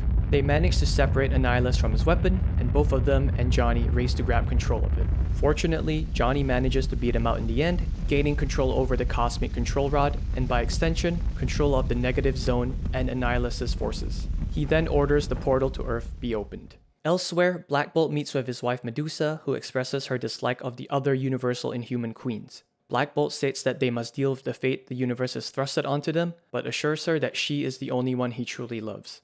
A few days ago on the moon, Reed and Sue meet with Galactus. We learned that Reed was given a device called the Ark, which allows him to summon Galactus in a time of need, which he predicts will come soon. Galactus states that the reason he is offering to help is because Earth's destruction must be avoided at all costs. He shares that a Galactus seed is hidden on Earth, and if the planet is destroyed, the seed will tumble through space, beyond recovery, risking the premature birth of a new Galactus that is far less mature and restrained than he is, spelling doom for the universe. But before he leaves, he asks Reed and Sue if they are aware of what Franklin has been doing. Speaking of, a while back on his birthday when his future self visited him, Franklin secretly created a baby universe. But to avoid getting in trouble with his parents, he did what any kid would do and hid it in his bedroom closet. Following Johnny's apparent death, a grieving Franklin decides to visit his universe with Leech. The two begin to roleplay as superheroes in it, embarking on many great adventures. They are eventually visited by a mysterious man who says that Franklin can and should think bigger, with him essentially having the powers of a god. The mysterious man makes Franklin promise to come back every day and practice using his powers. Before they part, he tells Franklin that he is his biggest fan. And that's the story of the day the world's most powerful mutant decided to stop being a little boy and become the world's greatest hero. Maybe.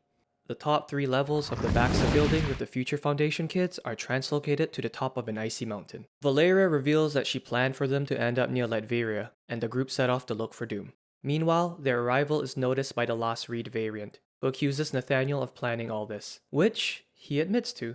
Christoph demands Reed remove the dampening collar off his father, and Nathaniel assures him they will wait for the right time. Eventually, the Future Foundation arrives, with Franklin and Valeria happy to see their grandfather. Valeria whispers to him that she brought over everyone, just like he told her to. We discover that months ago, Valeria and Nathaniel met in private, where he revealed to her that he was the one that sent future Franklin to the past, causing Valeria to realize that the future man must return to save the past refers to Nathaniel. Together, they hatch a plan. In the present, the group sets a new plan in motion and returns to the translocated Baxter building. There, they repair and activate the bridge, with Variant Reed stating it's time for him to go home. Back in New York City, things take a turn for the worse as Sue and Tony's giant force field is disrupted by the Kree invaders, and Ben starts to lose his fight against the Kree sentries as Alicia watches in horror. Meanwhile, back at the Baxter building, Spider-Man is delighted to see Johnny alive and well. As Peter informs him about the invasion, Johnny tells him to hold his chained up Annihilus, stating there's something he has to do. And all across the city, our heroes look up in shock and awe to see a fiery form burning in the sky. Reinvigorated by this, Ben finds his second win and defeats the Kree sentries. Back at the Forever City, the city of Attilan is joined by the rest of the Universal Inhumans, and the Supreme Intelligence and the Kree forces prepare to depart from Earth before bombing it. However, Ronan the Accuser refuses to join them, stating that this chaos is not what he wanted, and he will have no part in the killing of the remaining Inhumans due to his love for his wife Crystal, who is an Inhuman as well. The Supreme Intelligence then bids him farewell, and to savor the last few hours of life he has left. Atop the remains of the Baxter building, Johnny reunites with his family and friends, with Reed noting that roughly 2 years has passed for Johnny due to the difference in time. Introducing the Light Brigade to the other heroes, Johnny states that he has the solution to defeating the Kree Armada in space. Taking advantage of the obelisks planted by the anti-life cultists, the portal to the negative zone is enlarged, and utilizing his newly acquired cosmic control rod, he sends forth the Annihilation Wave into space. The Fantastic Four and Spider-Man join them in space using Annihilus' ship, now Johnny's. The Supreme Intelligence, now in space among the Kree Armada, commands their fleet to attack, and Johnny responds in kind. Shortly after, the Inhumans join them in the battle, bolstering their forces. Despite this, Reed receives word from Tony on Earth that the falling debris from space is causing its own problems. What does this mean, Reed? That it doesn't matter if we win up here, because there's not going to be much of an Earth left when it's over. Back at Latveria, the bridge is activated, and a dead Reed Richards variant falls out from it. Christoph sends out his Doombot drones to scout ahead, and the rest follow suit.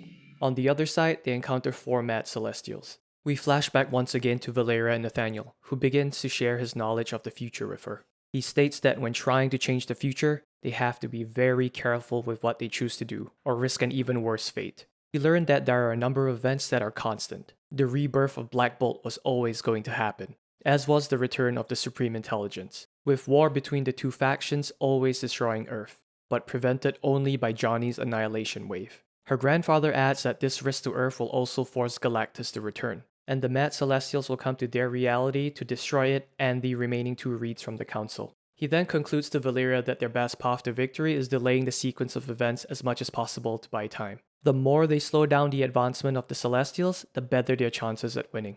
Back in the present, Kristoff's Doombots battle the Mad Celestials, though they are quickly falling. Threatening him with an ultimate nullifier, Valeria forces Reed to release Doom's collar so he can join the battle. Meanwhile, Franklin confronts the Mad Celestials, detecting a strange sickness within them. Realizing the potential danger of his powers, they immediately turn on him, trying to prevent him from using his reality warping powers. One of the Mad Celestials uses parts of its body to force the bridge open. The team begin to retreat back to their Earth and work on closing the portal. Valeria realizes they need to buy 16 more minutes, so Doom and Reed decide to stay behind. Reed passes Nathaniel the trigger for Soul's Anvil and receives the ultimate nullifier from Valeria. As she bids her uncle goodbye, Doom reassures her that he will not die here. Back in New York City, the heroes on the ground do their best to mitigate the damage caused by the falling space debris, but Captain America admits that they won't be able to last much longer. Desperate, Reed decides to activate the arc given to him by Galactus, but before he can, their ship is boarded by Kree forces, who they manage to hold off. On the city ship of the Universal Inhumans, Black Bolt commands his people to maintain their composure and continue to fight. On the Kree's flagship vessel, the Fist of Hala, the Supreme Intelligence orders the fleet to direct all their attention on the Inhumans. Meanwhile, standing on the ship's observation deck, Reed activates the arc, causing a portal in space to open, and Galactus emerges. Confused, Galactus states that this is not yet the danger of which he spoke of, but merely a preamble to it. Regardless, he agrees to handle the Kree, easily decimating most of the fleet. And suddenly, there is a surge of energy in space, and the four Mad Celestials appear, the true threat Galactus spoke of. Moments ago, the Future Foundation were scrambling to try and shut down the bridge, which has been wedged open by a Mad Celestial's detached fingers.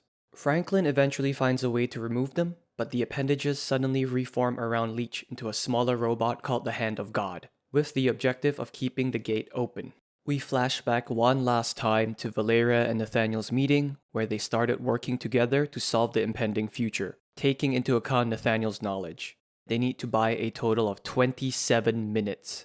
They need Galactus to show up in time to confront the Mad Celestials, but also need another variable to buy more time. They eventually agree that all hope lies in Doom, but don't know if Victor is willing to do so. Back in the present, the Reed variant uses the ultimate nullifier on a Mad Celestial. However, as he thinks about the failure of the Council of Reeds, his focus wavers momentarily, causing the weapon to backfire and kill him. Now all alone, Doom continues to resist and thinks back to the brief conversation he had with Valeria before the fight. She admitted to tricking him into wanting to sacrifice himself, which he forgives her for. With resolve in his heart, he continues to face the Mad Celestials, but is eventually destroyed by them. Defeating the Hand of God, the Future Foundation prepare to shut down the bridge, but are too late, as the Mad Celestials make their way through and head for space. However, thanks to Doom's sacrifice, they manage to buy 28 minutes. Back with our heroes in space, Galactus begins to fight with the Mad Celestials. Witnessing this, the Kree decide to retreat, with the Inhumans hot on their heels. The Fantastic Four are contacted by Valeria, who reveals that the Mad Celestials are here for Reed, due to his role in the Council. She adds that his variant gave her a way to help with the fight, and says they should meet at the structure they built called the Hub. Galactus successfully kills one of the Mad Celestials. However, the remaining three gather around the body of the fallen one and begin to fuse into a bigger Celestial that easily defeats Galactus, who crashes down onto Earth. Back at the Hub, the Fantastic Four reunite with the Future Foundation and prepare to power up Soul's Anvil. Drawing power from the four cities, they fire the weapon at the Colossal Celestial, which causes it to unfuse. Unfortunately, before Reed can attempt another shot, they are attacked. Right as Sue shields them from the blast, Valeria begs Franklin to do something, but he tells her it's not time yet. Sue's barrier is eventually overpowered, and the group are knocked to the ground by the blast. As the Mad Celestials prepare to finish them off, Sue recalls the words said to her by future Valeria, telling her to be strong. Remove yourself. The renegade interloper anarchist must expire, seize, die. You go to hell. And as Sue comes face to face with death, the sky tears open behind the Mad Celestials. What's that light? It's everything, Reed. It's all that matters. It's our children. Moments ago back in Latveria after the Met Celestials departed, Kristoff is digging through the rubble of the bridge to find his father. Nathaniel tells him that Doom sacrificed himself, and now Kristoff needs to be strong for his people. Alex calls the rest of Power Pack to come pick them up and head for Soul's Anvil to meet the Fantastic Four. And as they make their way there, Franklin is deep in thought, and we learn that the mysterious man from his closet's pocket universe is conversing with him, making sure he is prepared for the upcoming battle. Later, during the fight with the Mad Celestials, the heroes are defeated, and Franklin is knocked unconscious. The mysterious man tells him to wake up. Ow, what happened? I don't... Oh wait, this is all so bad.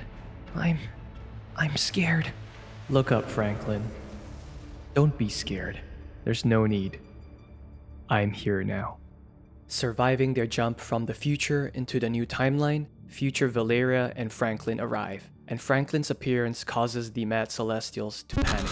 With a single wave of his hand, he causes them to vanish. They reunite with Nathaniel, who is relieved that they made it, and greet the rest of the Fantastic Four. Franklin explains that he only transported the Mad Celestials into a local gas giant to momentarily confuse them and buy them some more time. He then tells Reed he's missed him before addressing his younger self. Young Franklin reveals that he's been saving up energy, as instructed by his older self, who he gives it to. As this happens, the danger returns, and Franklin sets off into the sky to battle. Reed then asks his father if Franklin can win, and Nathaniel admits that he cannot, but will fight until he does anyway. He reveals that he has seen hundreds of versions of this particular day play out, and no matter how much he does, the outcome is always the same.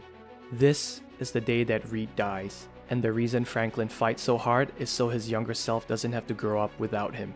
Nathaniel continues, saying that no matter what, Reed always creates a bridge. He always joins the council, and he always incurs the wrath of the Mad Celestials. And he had no choice but to watch it unfold in every timeline. But that's how it is for any parent, isn't it? You do everything you can. You do your best. Then one day you're finished, and your children have simply become who they are going to be. This is who your son will be. This is who he is. Franklin wields the ball of energy given to him by his younger self. Rise. Rise. Rise! To me, my Galactus! The fallen Galactus is brought back to life, and aids Franklin in the battle as the rest watch on in awe. Kiddo, you are something else. Nathaniel states that because the Council abandoned everything in the pursuit of solving everything, there was one thing our Reed could create that they couldn't possibly do. Look up at the life you made.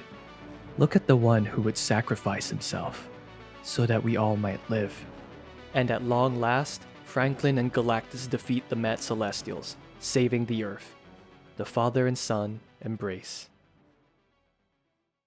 In a brief epilogue, we see Franklin and Reed working on an apparent trustful exercise, just like he did with Nathaniel when he was younger. And just like Reed, Franklin is scared of getting hurt. Look at me, son. It's okay to be afraid. It's okay to fail. But to say that you're not even willing to try? That's unacceptable, Franklin. Okay, I'll do my best. Are you ready? I'm ready. Good. Now fly.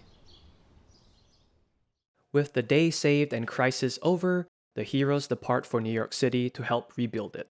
In space, future Franklin shares a quiet, contemplative moment with Galactus, who admits that he is somewhat comforted by the fact that he will not be alone when the end of the universe arrives. Franklin responds by saying they will witness the birth of a new one together. He also remarks that Galactus should be thankful he never ate Earth. A week later, Reed reveals the Foundation, a space station orbiting Earth that will function as an educational facility for the kids. And while this happens, Johnny convinces Spider-Man that he should let him be his new roommate. Anyway, back at the Baxter building, Valeria is getting a talking to from the adults, and she promises to stop keeping secrets from them, but keeps just one more unmentioned. Back through the bridge, Doctor Doom has survived, and we learn that Valeria told him to stay alive because she has a gift for him in the council building. Exploring it, Doom finds 2 infinity gauntlets and comes across the rest of the enslaved Dooms, who chant his name. Doom, doom, doom, doom, doom, doom, doom, doom. Satisfied to have the adoration of a group of himself, Victor states that he can begin to rebuild here at the Parliament of Doom.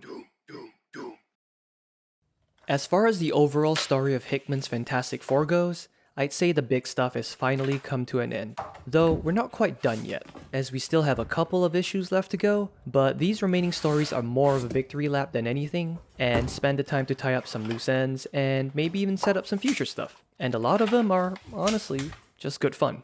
Anyway, I'll try to keep it brief.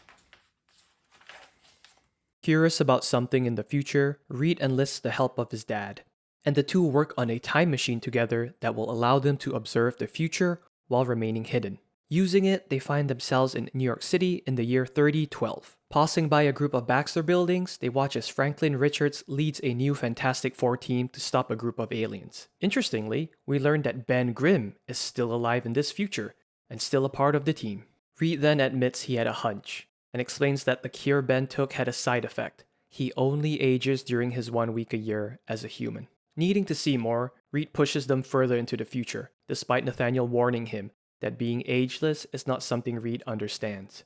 In the year 4012, Ben is delivering a speech to a graduating class of the Future Foundation. He ends with telling the class to not get so caught up in saving the universe that they forget to enjoy their own lives. Satisfied, Reed continues on to the year 5012. They find Ben sitting on a bench, alone, mumbling to himself, complaining about being a man out of time, and that he hasn't had a hamburger in 1500 years. We eventually learn that he is in fact talking to the statues of Johnny, Reed, and Sue.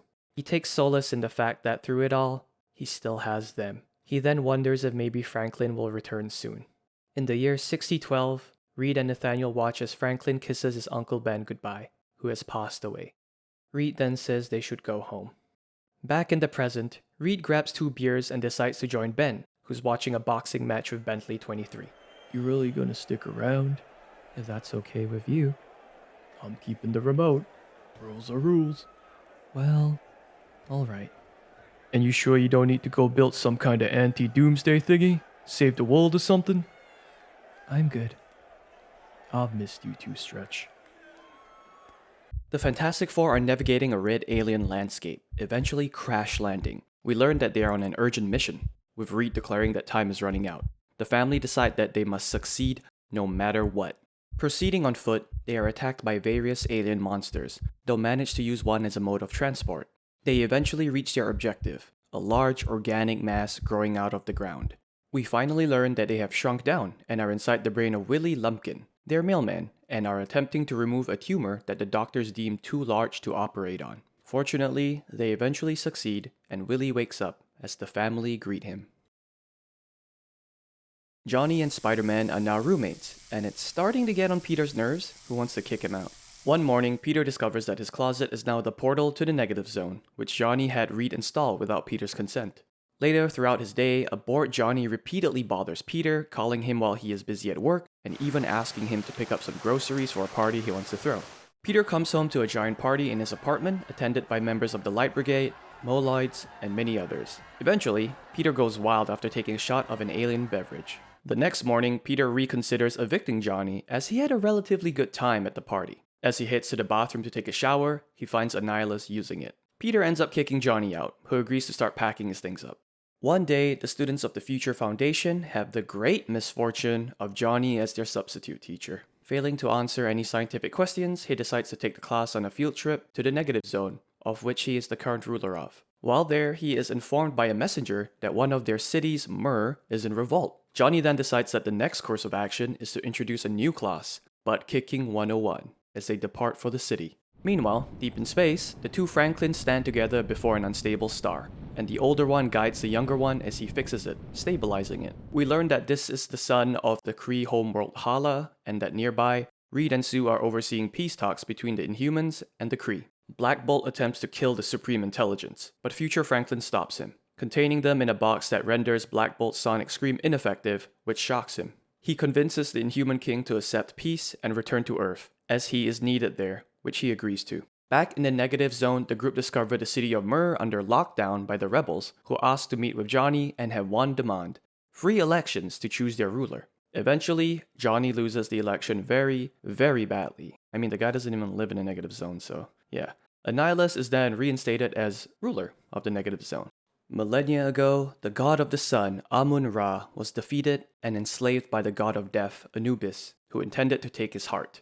However, Amun-Ra had outwitted him, as his heart was already gone, placed in care of the panther goddess, Bast. Sometime after, Bast visits the people of Wakanda with the heart of Amun-Ra. Using its blood, she draws the shape of a panther's face on the face of one of their warriors, blessing him with the knowledge to lead Wakanda to be the greatest nation of all. In the present day, the entire Future Foundation are welcomed to the nation of Wakanda, where they are greeted by T'Challa and his wife, Storm. Later, Reed briefs T'Challa on the good the Foundation are doing, offering to help Wakanda with some plans they have.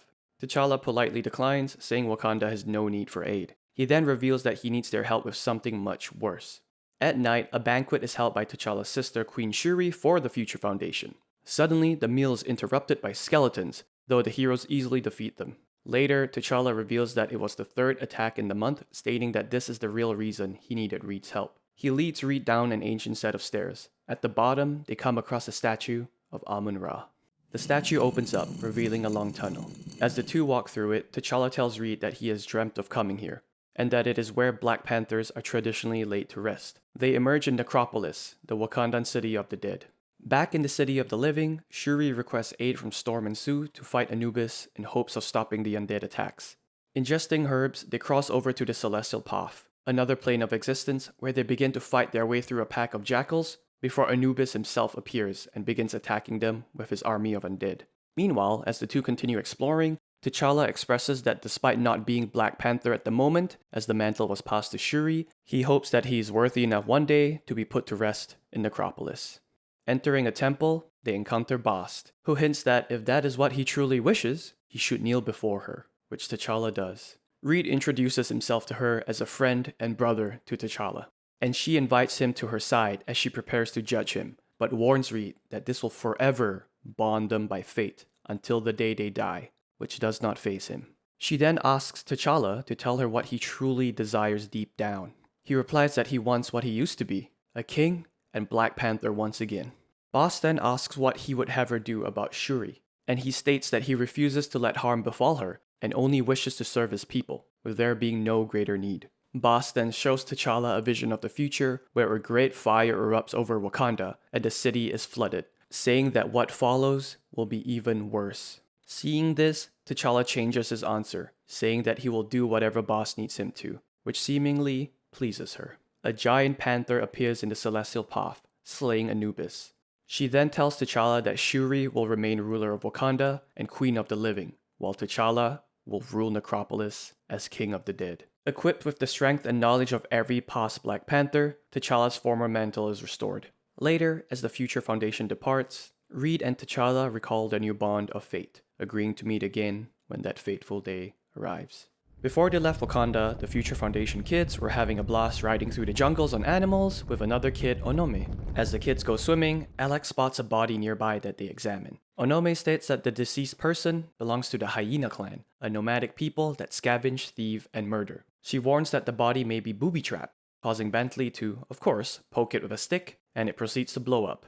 A hyena-shaped object it was holding begins to beep, which Valeria identifies as a homing beacon. The kids hide as a group of Hyena clan members translocate in, intent on stealing water from the reservoir. Unfortunately, the kids are discovered due to Dragon Men's presence. They manage to subdue them, and Onome reprograms their translocation device, causing it to teleport the clan right into Wakanda, where they are captured and arrested. Later on, Valeria extends an invitation to Onome to join the Future Foundation, which she accepts. Following his embarrassing loss in the Negative Zone election, Johnny and the Light Brigade send Annihilus back home, although Johnny decides to keep the Cosmic Control Rod.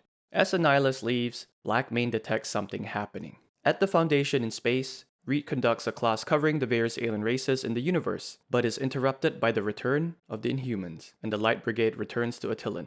Later on, future Valeria enters her younger self's room, asking what day and time it is. As young Valeria answers, her future self smacks her on the head and demands that she deletes what she is working on. Begrudgingly, she deletes her research on how to take over the Kree Empire. Back on Earth, future Franklin badly drives his younger self to his new school, as the younger one protests still having to attend regular school. Future Franklin assures him that he will eventually learn to enjoy himself and have fun. And look, my god, it's that Sarah Jensen. Ugh, I hate her. Her stupid face and her stupid friends. I almost punched her nose off yesterday. They were laughing at me because Hey, what are you smiling at? You're freaking me out. Get to class, don't worry about it. I wouldn't want to ruin it for you. Elsewhere, Ronan and Crystal share a quiet moment together before Medusa teleports in with Lockjaw, informing Crystal that her king has summoned her home. Weeks ago, following the brokering of peace between the Inhumans and the Kree facilitated by future Franklin Richards, we learned that Black Bolt was allowed into the Supreme Intelligence's mind, where he meets the various Kree that make up the collective hive mind, who begin to attack him. Initially putting up a fight, he eventually parleys, prepared to negotiate terms. He states to the Supreme Intelligence that the Kree and Inhumans need to walk the same path of survival, but separately. Back in the present day, Reed, Sue, Johnny, and Peter are summoned by Black Bolt, who states that a complication has surfaced. In exchange for peace, the Supreme Intelligence wants Ronan returned to him, alone. As Reed meets with Ronan, Sue does the same with Crystal. Ronan confesses that he is unable to make the difficult decision. Meanwhile, Crystal makes the decision of putting her duty to the Inhumans over love, and Ronan is tearfully forced to return home to the Kree Empire. Poor guy. Flashing back to a week after Johnny's death months ago, Reed and the survivors of the now destroyed New World meet underground by the Galactus corpse. They request his help for something they are planning, to which Reed expresses some doubts. In the present day, Spidey, Johnny, and Ben get into a fight with the future Hulk from New World, now known as Maestro. The fight is eventually broken up, and we learn that Reed is helping them build a massive ship out of Galactus' corpse, that the survivors of New World will use to find a new home. Initially declaring that he wants nothing to do with the rest of them, Maestro sadly admits that all he wants now is to go home. Eventually, the New World survivors leave on their Galactus ship. As the ship leaves orbit, Reed reveals that with the ship traveling at 98% the speed of light, the survivors plan to travel 500 light years away before doubling back and returning. Should all go as planned, they will return to Earth about 1,000 years in the future, which was the Earth they originally left prior to settling on New World. And yes, comic books are kinda bananas. Some months ago, our good friends at AIM purchased the island nation of Barbuda, intent on going legit, because even in a world of superheroes and all, you can bypass being an evil organization by just being super rich. Unsure of their true intentions, the President of the United States has enlisted the help of Captain America, Reed, Giant Man, formerly Ant-Man, and Iron Man to handle it. Reed volunteers to start with a more subtle approach, as the Wizard is among those working on the island.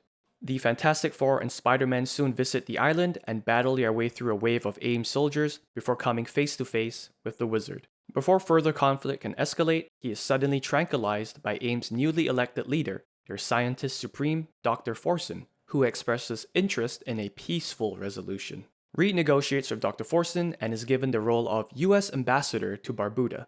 Dr. Forson then offers to turn over the Wizard to the U.S. as a gesture of good faith, which Reed agrees to. Sometime later back at Pavlov, the Wizard is returned to his holding cell, and Reed pays him a visit who reveals that there is a tumor growing in his brain, the source of his insanity. As Reed leaves, he allows Bentley to have a word with his father. In an act of kindness, Bentley brought the Wizard one of his helmets for him to have something to focus on. The Wizard rejects the gift, instead saying that Bentley cannot escape his true nature and orders him to wear the helmet instead. Shortly before he left to see the Wizard, we learned that Bentley and Valeria have been working together to try and locate him for months. Upon receiving word that Reed has found him, the two depart to meet them. Back at Pavlov, despite the Wizard's protests, Bentley refuses to put on the helmet. Bentley then kicks his dad in the balls and leaves the room. As they prepare to head home, Reed reminds the Wizard that he promised to raise Bentley to be a good person, and was proud with how he turned out. He then implies that it's not too late for the Wizard to escape his own nature. Later on the roof, Bentley and Valeria hold hands as they watch the sunset. I think I love you. I'm 3 years old. Don't ruin this for me. Okay. Some time ago, at the nexus of realities known as the Parliament of Doom, Victor uses the bridge to find the universe that one of his Infinity Gauntlets is native to. Discovering it to be an empty date universe, he begins to create a new one using the gauntlet, spawning new worlds and life. In the present, Reed is woken up by future Valeria. They travel to the ruins of the Baxter building in Latveria, and Reed is surprised to learn from her that Doom is still alive. They come across Nathaniel, who has managed to repair the bridge and get it up and running again. The three enter the Parliament of Doom before heading through another bridge to Doom's new universe. We learn that despite being the creator of the universe, 6 different factions rose up to overthrow him, each claiming an infinity gem for themselves. Our group manages to petition for Doom's release from all but one of the factions. With pursuers hot on their heels, the group escape with the help of the Parliament of Doom, and Valera destroys the bridge, sealing off Doom's universe. Safely rescued, Doom states that he was a god, and he found it beneath him before finally thanking Reed for rescuing him. Before they head home, Nathaniel says that he will instead be using the Nexus to find other orphaned Reeds in the universe because he feels a sense of responsibility towards them. He then tells Reed that he'll be back sooner than he expects, and that he is proud of him. Valera reveals that she has chosen to go along with her grandfather, and they part ways. As the two cross back over through the bridge, they think of the ultimate success of their journey. 2 days ago, future Valera and Franklin bid each other goodbye, with Valera heading off to rescue Dr. Doom. Later, he meets with young Franklin and Leech, who have been gathering ideas in a hat for their pocket universe before the three head into it. So, here's the thing about adventure. It's really all there is. Inside, future Franklin reveals that they're not going to work on one idea today, they are going to work on all of them. From vegetarian werewolves to space chickens, the trio let their imagination go untethered and embark on a fantastic adventure. Later on, the older Franklin suggests the younger one invite the rest of the kids to his pocket universe. His younger self confesses that he thinks Valera will find it dumb. A conjuration of older Valera appears, and both her and older Franklin tell his younger self that as they age, Valera and him will grow closer and start to understand each other more. Because intelligence without imagination is pretty much useless. Creating is harder than knowing, and you have the ability to see things in ways others cannot. Later that night, future Franklin tucks his younger self into bed. He then pops by a future Foundation class Valera is conducting and waves goodbye to her. He then has a night out at the bar with Johnny and Ben before telling them it's time for goodbyes. And finally, Franklin goes to say goodbye to his parents before he returns to his time. He explains that the universe can be perceived as a sentient organism and will not be happy to learn that 2 Franklins exist in the same moment in time together. Okay, it's time. I wish I could stay, but well, I just can't. I'll miss. Wait, you have these doubts, constant and unrelenting, some large and some so very small. Am I being too strict? Am I too lenient? Do I praise too often or not enough? Being a parent, having children, it's a constant war between uncertainty and hope. So you live in fear, and there are these doubts. I want to know, did we do a good job, son? A perfect one. I love you guys.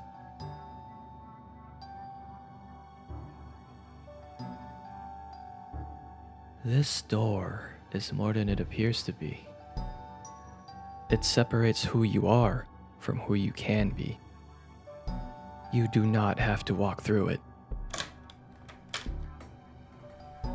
You can run.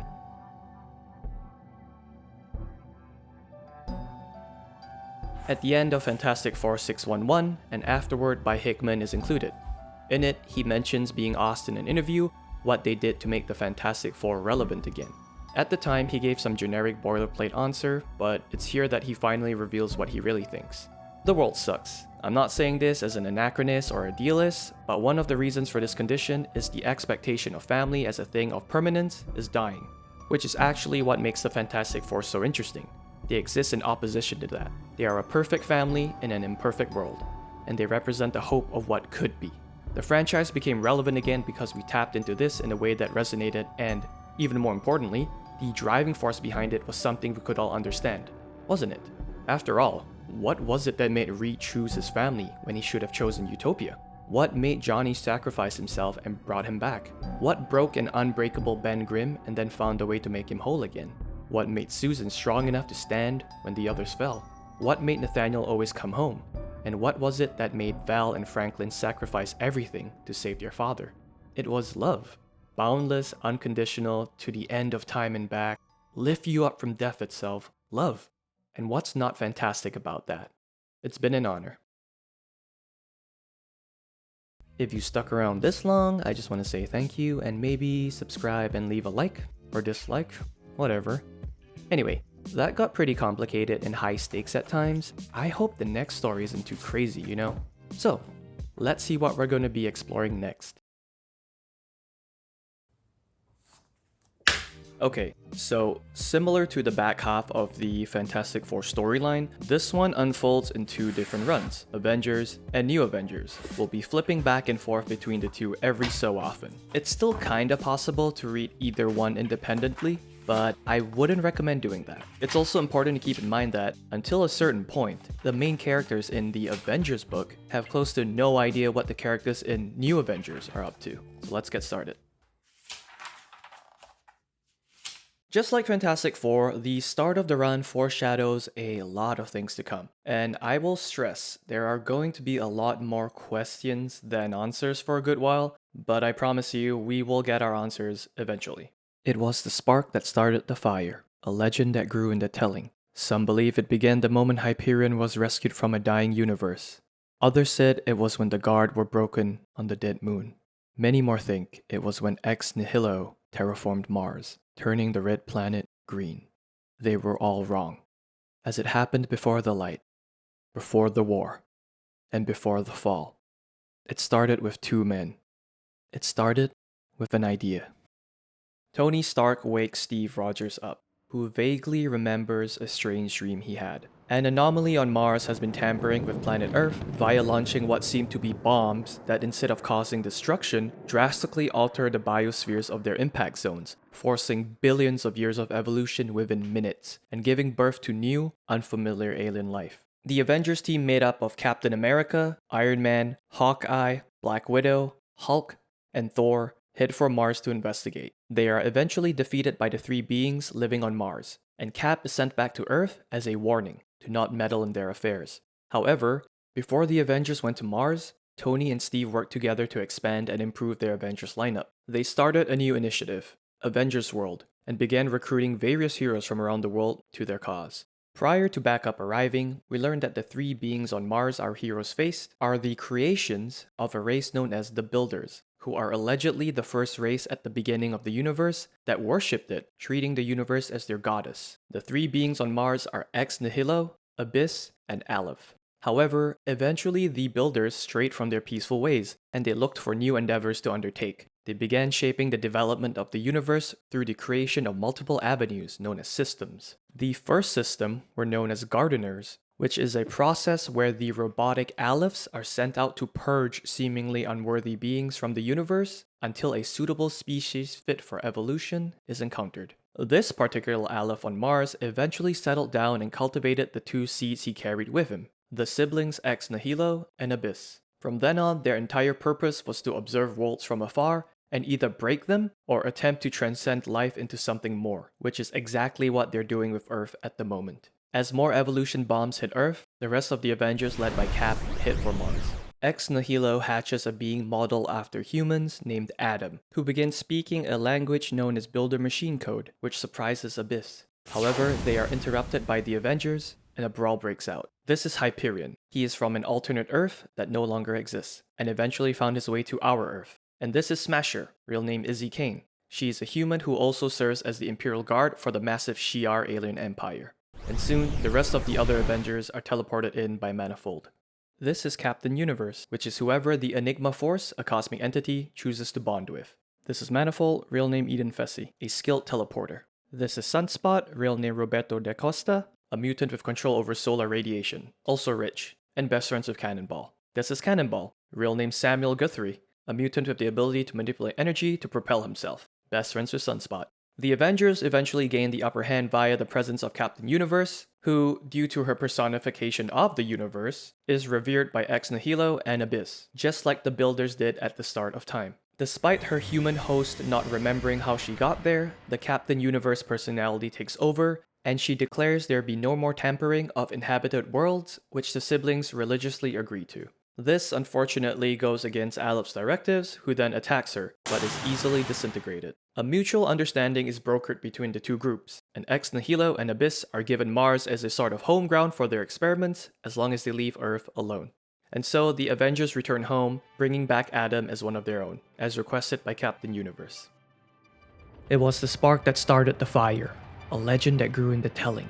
The great idea was expansion, and it started with two men. One was life, and one was death. Everything dies. You, me, everyone on this planet, our sun, our galaxy, and, eventually, the universe itself. This is simply how things are. It's inevitable, and I accept it. A day ago, T'Challa and a few other Wakandans are witness to a horrifying sight. The incoming collision of another Earth into theirs. The sky turns red, and a group of people come down to their Earth from it. A brief fight breaks out, and the Wakandans are killed. Enraged, T'Challa is able to defeat the group and knock out their leader named Black Swan. However, before he does, she triggers a device that causes the other Earth to explode, returning the sky to normal. T'Challa then decides to bring her back to a base in Necropolis, where we learn that the Illuminati has reformed, with current members being Black Bolt, Namor, Reed Richards, Tony Stark, T'Challa, Doctor Strange, and Captain America. With knowledge obtained from Black Swan, they discuss the nature of incursions, the phenomena T'Challa witnessed. Put simply, it is the collision of two universes into one another, with Earth being the focal point of contact. The process results in the elimination of both universes, unless either Earth is destroyed. Otherwise, the Earths will collide, destroying both universes. Therefore, if one Earth is destroyed, both universes survive. It's important to note that what T'Challa witnessed was only contained to a certain area. One needs to be close enough to the threshold of the incursion point to actually see it happening. It is also mentioned that each occurring incursion accelerates the rate of others happening, which means that they will only get more frequent over time. Their Earth, which happens to be Earth 616, only survived due to Black Swan destroying the other Earth with her bomb. So, we continue to learn more about incursions. Each one only lasts for approximately 8 hours, and it is only during this period that the two Earths are visible to each other. Fortunately, Reed says he will be able to detect when one is impending, because if it wasn't obvious by now, he is very clever. Thus begins the ethical debate among the Illuminati on what they will do in the future should an incursion occur again. Do they destroy the other Earth? Are they willing to sacrifice billions to save their own? This will be a recurring theme throughout the story and might remind you of a certain thought experiment, the trolley problem. Only in this case, it's on a whole other scale. From a utilitarian point of view, the destruction of Earth to save the rest of the universe seems to make sense. But from an ethical point of view, it's not so straightforwardly simple, right? Our heroes are going to be grappling with this dilemma from here on out. After some deliberation, they conclude that there is a better way to do it, using the Infinity Gauntlet. With every gem in their possession but the mind, they set out to locate it. We learn that Professor Xavier of the X-Men has nominated Beast as his successor and bequeathed the mind gem to him. The Illuminati quickly locate Beast and welcome him to the group. Reed then fits everyone with a subdermal implant that acts as a communications device and translocator in addition to a warning system for incoming incursions. Eventually, another one begins. Assembling the Infinity Gauntlet, Cap wields it, pushes the other Earth back. Although it works, the process somehow destroys the Infinity Gauntlet, shattering every gem except the Time one, which vanishes. With their best option gone, the Illuminati return to discuss the probability of having to destroy future Earths to survive. Cap is vehemently against this, which forces Strange and the rest to erase his memory of the incursions and of ever being in the Illuminati. His earlier dream now makes sense to us readers. We flash back to Hyperion's past in his universe, where he is a great hero. One day, the sky turned red and another Earth approached theirs. Despite his best efforts in holding them apart, they eventually collided, and everything was wiped out, leaving Hyperion floating in a white void. Eventually, our pals at AIM somehow managed to pull him from his universe into Earth 616's, where he was held captive until the Avengers saved him. Back in the present, the Avengers and S.H.I.E.L.D. work together to monitor the status of sites impacted by Ex Nihilo's origin bombs. Hyperion locates a previously overlooked site in the Savage Land, and the team depart for it. The Savage Land is a tropical jungle that, put simply, is locked in its own prehistoric time period. Think of it as a cool wildlife preserve with cool dinosaurs. The Avengers come across a team of AIM scientists conducting experiments on the impact site because, of course, they would be there. Anyway, due to their purchase of the island Barbuda, an AIM scientist states that their organization is now a UN-recognized nation-state, and they therefore have diplomatic immunity against the Avengers. The Avengers end up having to save the group from their own botched experiment, after which the nearby cocoons start popping, and several small striped humanoid beings emerge, spouting builder machine code. Hyperion smiles as they surround him, viewing them as his children. And meanwhile, at a frozen forest in Norway, AIM scientists come across a 7th impact site overlooked by our heroes. In yet another flashback, a Smasher ship is destroyed in space, and he crashes on a farm in Iowa, where a piece of his armor shaped like a pair of goggles is discovered by Isabel Kane. Ever since her mom died, Izzy lives with her dad and her sickly grandfather, helping out on the farm, much to her grandpa's dissatisfaction. Your mama died and you came home from school. I know you never planned on staying. It's good that you want to help, but you were studying astronomy and all the other space stuff in Colorado, doing what you're supposed to be doing. So why are you still here, Izzy? Sky's clear, I can see the heavens. It's not so bad. I don't regret doing the right thing. Sure, I got some of that. Then you understand just fine. So why do you keep giving me a hard time about it? Why do you care? I don't like things in cages. Later that night, as Izzy looks through her telescope, the goggles light up. Putting them on, a costume appears on her, and she gains superpowers alongside knowledge provided by the goggles that act as her guide. She flies off into space as her grandfather watches proudly, passing through a hidden Shi'ar stargate, and appears on the planet Chandalar, the throne world of the Shi'ar Empire. The goggles lead her to the Imperial Guard, where she begins her training as a new recruit. In the present, Tony is hard at work trying to decipher the builder machine code being spoken by Adam. He manages to deduce that Adam's name is actually Blackveil. We learn that at the moment, Izzy and the Avengers are deep in space, assisting the Shi'ar Empire with a battle against a number of invaders. Achieving victory, the leader of the Imperial Guard known as Gladiator bestows Izzy with the rank of a Super Guardian, becoming the first human member to join the Imperial Guard. Back in the past, Izzy returns from her month in space training with the Shi'ar, only to find out her grandpa's health has gotten worse. As she sits by his bedside, we learn that he once served with Captain America in the past, and passes her a card Steve once gave him. Listen closely, Izzy. You got something special in you. Something passed down from one generation to the next. You've got a birthright, one you didn't even know about. I'm not going to be around much longer, so I want you to remember something. Heroes make others believe they can do great things. Heroes make heroes. Now turn that card over and promise me, no more cages. Back in the present, Steve looks at Izzy and says that her grandfather would be proud. Meanwhile in Chandalar, the captured enemies are being interrogated, and we learn that they were not invaders, but were in fact running from something. With Cap gone, the Illuminati start developing lethal methods to destroy other planets. Through reverse engineering Black Swan's device, they produce a bomb with an anti-proton sling capable of destroying an Earth. Another one of their options is revealed by Tony, who has started the construction of a Dyson sphere around the sun to weaponize its energy, though he's not quite sure what to name it. Reed calls it Soul's Hammer. Eventually, yet another incursion occurs, and the Illuminati decide to visit the other Earth, where they encounter a variant of Galactus, spelled Galactus with a K instead of a C, and his herald, an individual called Terex the Enlightened. Through what seems to be just sheer luck, the Galactus was already in the process of harvesting Earth, absolving the group of any responsibility, though Reed expresses sadness at letting the world die. Before they return home, they defeat and capture Terex for questioning.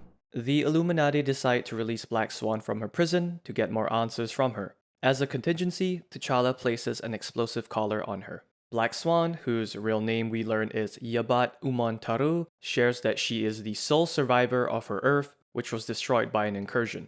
She was part of a royal family that oversaw the guarding of a great key, which granted access to a place called the Library of Worlds, a gift to them from beings known as the Ivory Kings. She survived the incursion by escaping to the library, as it is a place that exists on a plane outside of reality.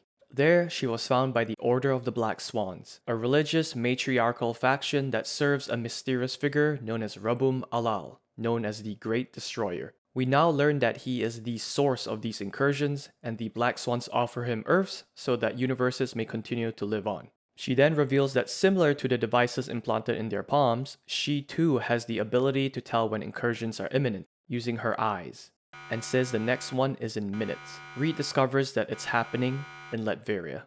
Immediately after arriving there, they notice something different about this incursion. The sky is blue, and robots begin to descend down from the other Earth, which startles Black Swan. As the group observe Kristoff and Doom engaging the invaders from afar, she states that a blue sky signals the involvement of beings known as mapmakers. Landing on the other Earth, they find a barren, lifeless wasteland. Black Swan shares that the robotic forces are known as Sidera Maris, the forerunners of the mapmakers, a parasitic robotic race that travels from one universe to another via incursions, draining them of life and destroying them along the way. When a world they choose is destroyed, they embed a piece of it into the surviving world, which serves as a marker for their next target, kinda like the world's deadliest Google Maps pin. With the knowledge that the opposing Earth, thankfully, has no life left to sustain, T'Challa arms their bomb. What are you waiting for?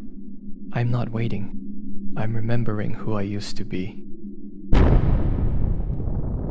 With the incursion over, the group leave, but not before being noticed by Doom. Black Swan is placed back in her containment cube next to Terrex's. The two telepathically agree to help each other out when the time comes. And back in Latveria, a piece of the detonated Earth was recovered by Doom's forces.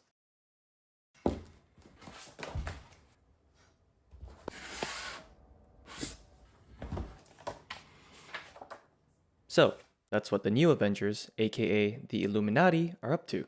But you might be wondering, what are the other actual Avengers doing during all this? Shang-Chi and Captain Universe meditate together and discuss the origin of the universe. Captain Universe admits that her host is broken, and everything else is as well. Shang-Chi states that despite all their conversations and questions, no one is quite sure why she is here, and instead wishes to speak to the host, offering a pie as incentive. The Captain Universe face peels back, revealing the host underneath, who has no recollection of who she is. Shang-Chi tells her that she's named Tamara DeVoe. Tamara says the earliest memory she has was a bright light and then a crash, and then nothing. With some guidance from Shang-Chi, she begins to recall more as they speak, and realizes she was driving with her 6-year-old daughter named Ella in the car before the crash. She then requests to see her daughter, and Shang-Chi admits they haven't located her yet, because, as it turns out, Tamara was in a coma for 10 years.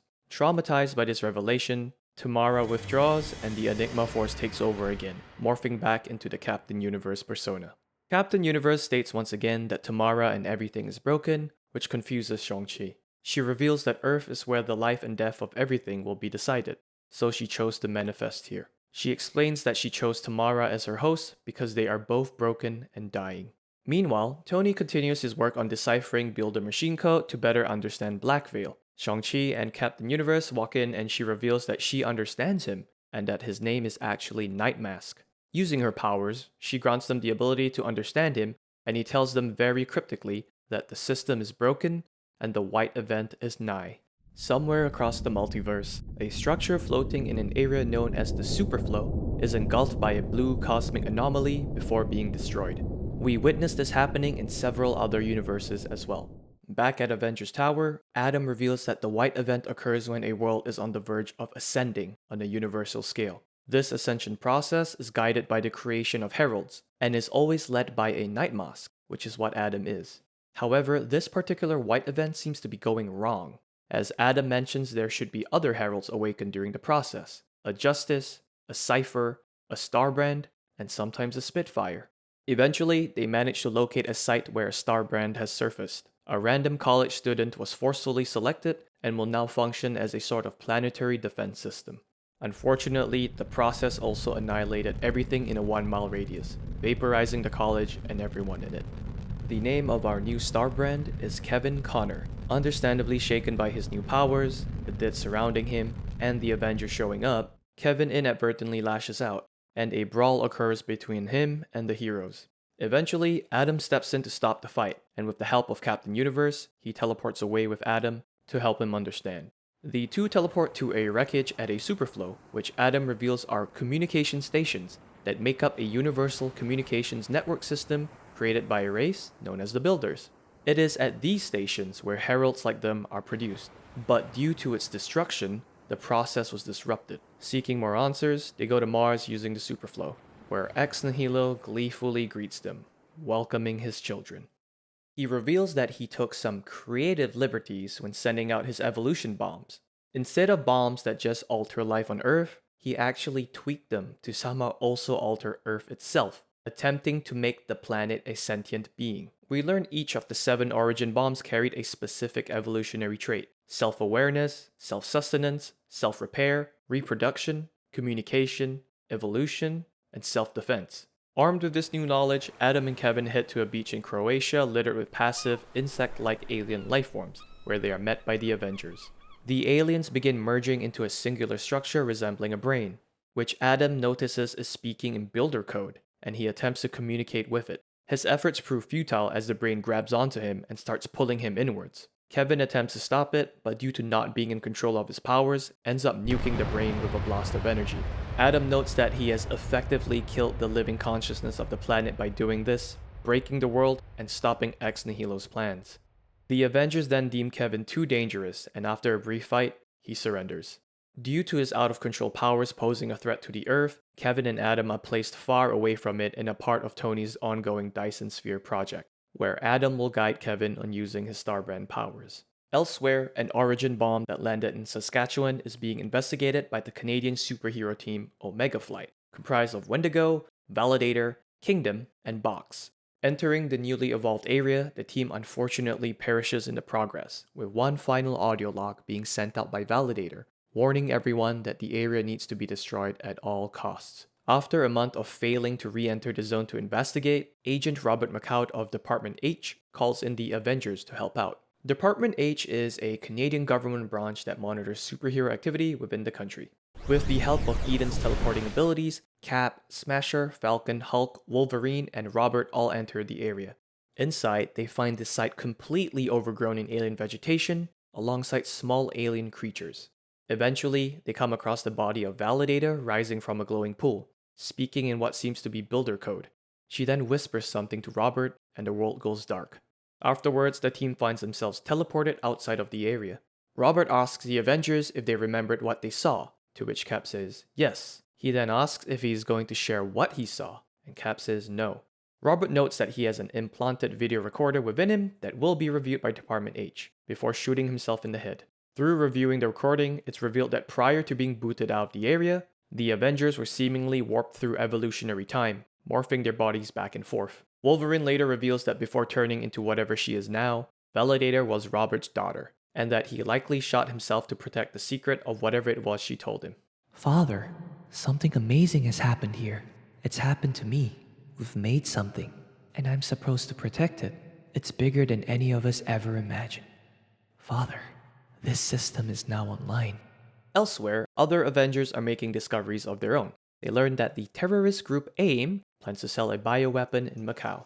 Black Widow, Captain Marvel, Spider-Woman, Shang-Chi, Sunspot, and Cannonball are sent to investigate. After several separate fights throughout the night, including an awesome Shang-Chi one with electrified nunchucks, the heroes learn that the bioweapon is in fact an army of assassins, indicating that AIM are gearing up for an upcoming war.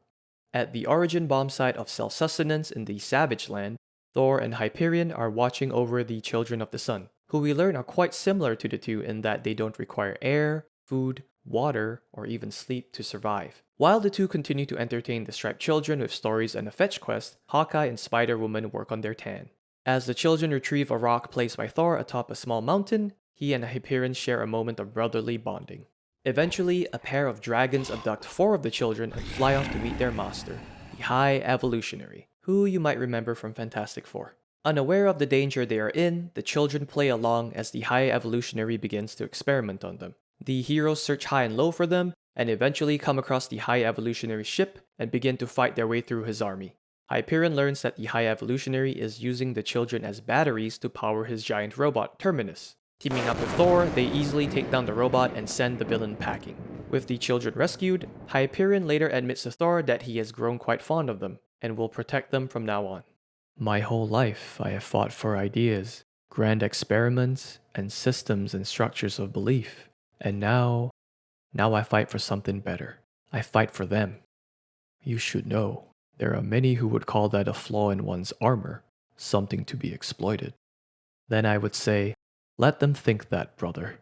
These children, they give me cause, and it does not make me weak. It makes me strong.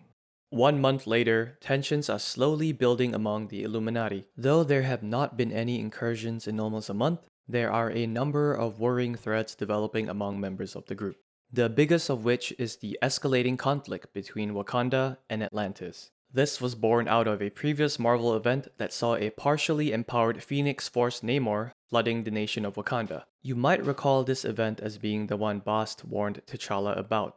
So, the Phoenix Force is an immortal cosmic entity that constantly goes through the stages of life, death, and resurrection.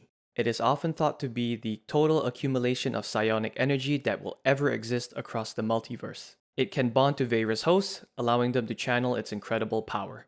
T'Challa is approached by Namor, who states that a war between the two nations would not end well for Wakanda, and that T'Challa should help with brokering a peace deal with the Queen, his sister Shuri, which he agrees to. Elsewhere, Reed and Strange are in attendance at a dinner hosted by Doom in Latveria, who reveals that he witnessed them during the previous incursion and demands to know the truth, to which the two feign ignorance before promptly leaving. Meanwhile, in Attilan, Black Bolt and his brother Maximus are working on a machine in secret. Later on, T'Challa confides in Reed that he isn't certain on what to do about the Wakanda-Atlantis conflict due to his distrust of Namor and his vow to kill him.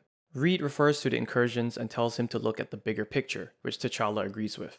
But despite this, peace is rejected by Shuri, and Wakanda prepares to go to war with Atlantis. It's at this point in the story that we officially start to enter its first major event called Infinity, which is the first big crossover event during this Avengers run. The event will be told across the two Avengers stories with the addition of a tie-in comic later on. At the origin bomb site of Self-Repair in India, some Katamari-looking humanoid aliens spawn and start constructing a circular structure in an attempt to repair the Earth, which fails. At the origin bomb site of Communication in Australia, giant beetle aliens emerge, which is so appropriate for Australia, and start broadcasting a signal to outer space that labels Earth as terminal. Monitoring the situation from S.H.I.E.L.D. headquarters, Bruce Banner notes that the signal constantly reissues every 6 minutes, and that it disrupts electrical grids, causing havoc across the globe. Across the world, members of the Avengers help stave off any potential disasters that might arise from this, from catching falling planes and satellites to preventing nuclear meltdowns. Captain Universe notes that the signal is a symptom of something much worse that intends to remake Earth. As another signal is sent out, Banner locates the source. The Avengers make their way to the origin bomb site and are immediately forced into battle with the Katamari aliens. Meanwhile, an alien pod in possession of AIM cracks open in response to the signal, and something escapes the facility. Somewhere deep in space, a lone Aleph receives the signal. Eventually, the Avengers manage to quell the threats at the site, and the signal's broadcast is seized, though Captain Universe notes that there is more to come. She then proceeds to teleport Eden across the cosmos to another planet called Galador. While this happens, in orbit around the Earth, a lone Skrull spaceship makes it through a sword blockade. The Sentient World Observation and Response Department, or SWORD for short, is an intelligence agency that deals with threats from outer space. If S.H.I.E.L.D. deals with the stuff on Earth, SWORD deals with stuff not on Earth. And Skrulls are humanoid shape-shifting aliens. Captain Universe confesses to Eden that she brought him here to witness the invasion of the planet by the Builders prior to its destruction. She urges him to return to the Avengers and tell them what he witnessed, as she fears they might believe her delusional and might not take her word for it. She says that they are not prepared for what is to come, and to protect the world, they must possess the power to destroy a world. Back on Earth, the humanoid being that escaped the AIM facility manages to handily defeat the Avengers in an impressive display of strength.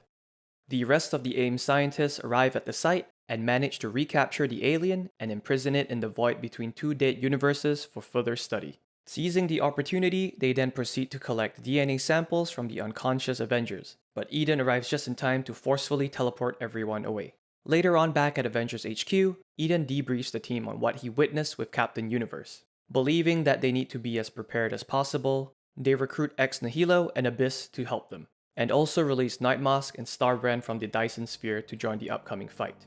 It was the spark that started the fire, a legend that grew in the telling. After the light, before the war, and before the fall. They were the last days of the great idea, an Avengers world. We were final options. We were last resorts. We were world builders and world breakers. And in the last days of life, before a season of death, we were Avengers.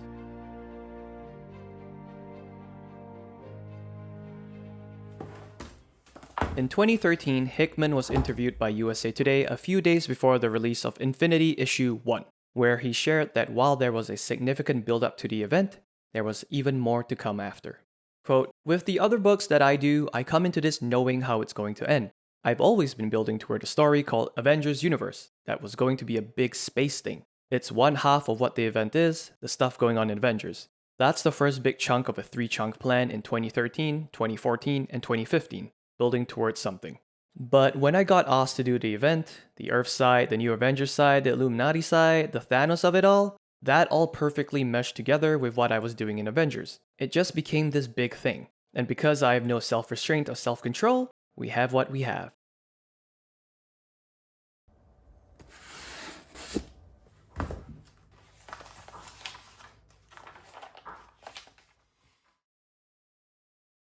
Deep in space on the planet Titan, Corvus Glaive of the Black Order sends an assassin known as an Outrider out on a mission to accomplish what he was created for. Corvus himself then visits the planet Al Agulo, where he threatens the king's people with certain destruction unless a tribute is paid. He returns with the tribute, which is revealed to be several baby Agulo, and presents them to his master, Thanos. Meanwhile on Earth, the Outrider begins gathering information about the planet, starting with a random sword agent. We return to the planet Galador, which the builders have begun destroying. Despite the best efforts of the planet's heroes, the planet is completely wiped from existence, with Captain Universe witnessing it all unfold. As this is happening, Hawkeye and Cap are busy hunting down Skrulls on Earth. Their mission is cut short as Abigail Brand informs them that an unconscious Captain Universe has seemingly materialized on SWORD's space station. Abigail Brand is the half-alien, half-human mutant director of SWORD. Through an intercepted communications broadcast, they learn that the builders are making their way across the universe, leading a path of destruction towards Earth. Learning this, most of the Avengers set out into space to stop them. We cut to Attilan, where the Outrider is peering through a sleeping Black Bolt's mind, learning about the Illuminati, the shattering of all but one of the Infinity Gems, and more. However, Black Bolt forces him out of his mind and tears his arm off as he wakes. Despite this, the Outrider manages to escape and heads back to its master, with all info it has gathered. Later, standing before the Black Order, he reveals that Black Bolt is hiding something Thanos is looking for. Corvus Glaive beheads him in approval before revealing their most vital piece of information. Earth has no Avengers.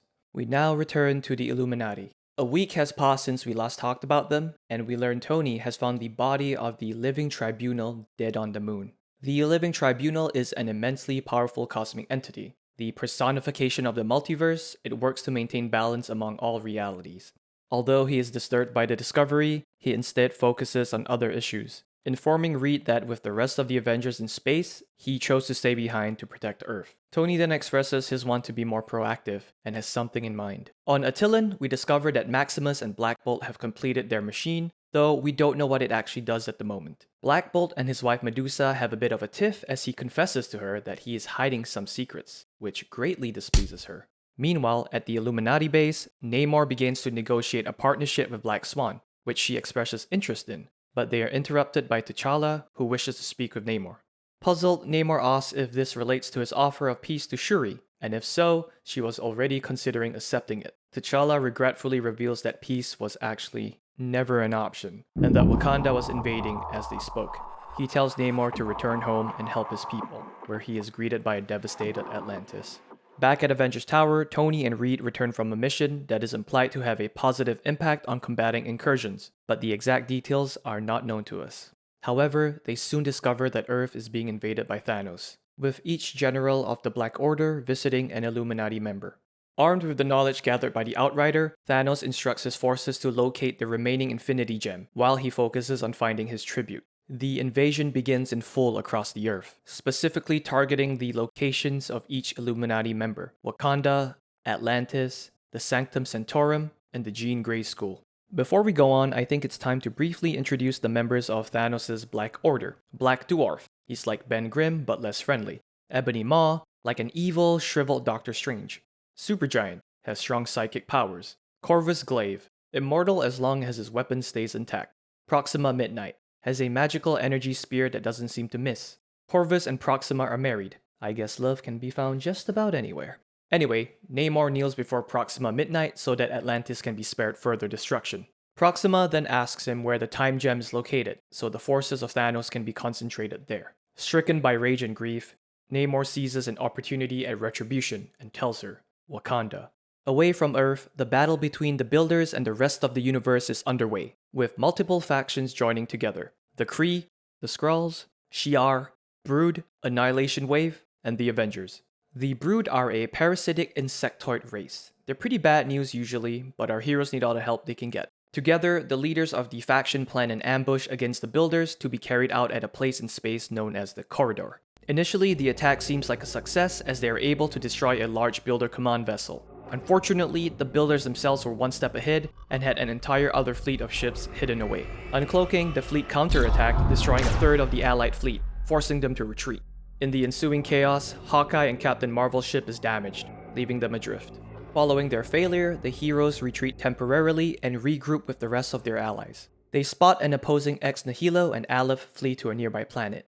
To their horror, the Ex Nihilo sacrifices himself, and the planet's life starts to rot away as a blight spreads across it. The heroes scramble to evacuate the planet, but the damage has already been done. Back on Earth, things aren't going much better. Sword encounters overwhelming forces in orbit, while the mutant Jean Grey School falls to Corvus and Supergiant. Meanwhile, Ebony Maw has infiltrated Doctor Strange's Sanctum Sanctorum, while Wakanda successfully holds off Black Dwarf and his army. Eventually, Corvus then invades Attilan and demands a tribute of Black Bolt, the heads of all Inhumans between the ages of 16 and 22. He has one day to consider this. Following this ultimatum, Black Bolt summons the rest of the Illuminati members to a pocket reality, where his otherwise lethal voice is rendered safe.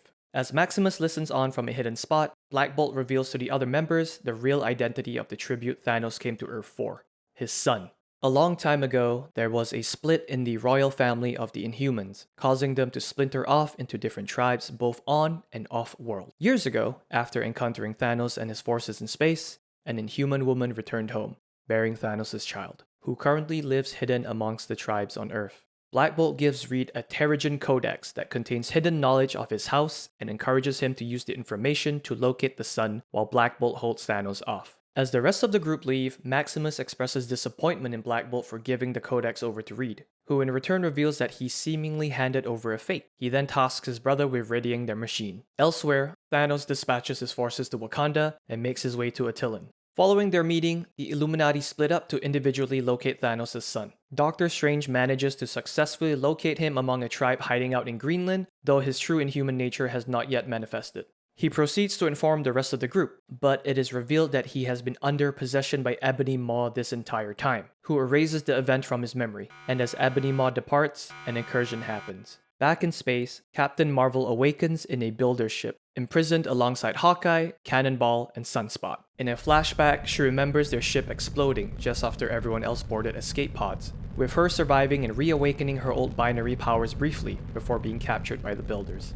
Think of Captain Marvel's binary form as a sort of powered-up mode for her, kinda like Goku going Super Saiyan. Anyway, she is taken away by a gardener Ex Nihilo for questioning by the Builders, who express interest in knowing why the Avengers have Abyss, Nightmask, Starbrand, and especially Captain Universe among their ranks, with her being the personification of a goddess they long abandoned worshipping. Wait, why is she so caked up? Elsewhere in space, the other survivors of the battle take refuge on the Behemoth Ring world to regroup and tend to the wounded. Ex Nihilo expresses confusion as to why the Builders are acting the way they are, but is cut short as the Kree Supreme Intelligence deduces that the path the Builders are taking ends up at Earth, but not before passing by the Kree capital world Hala.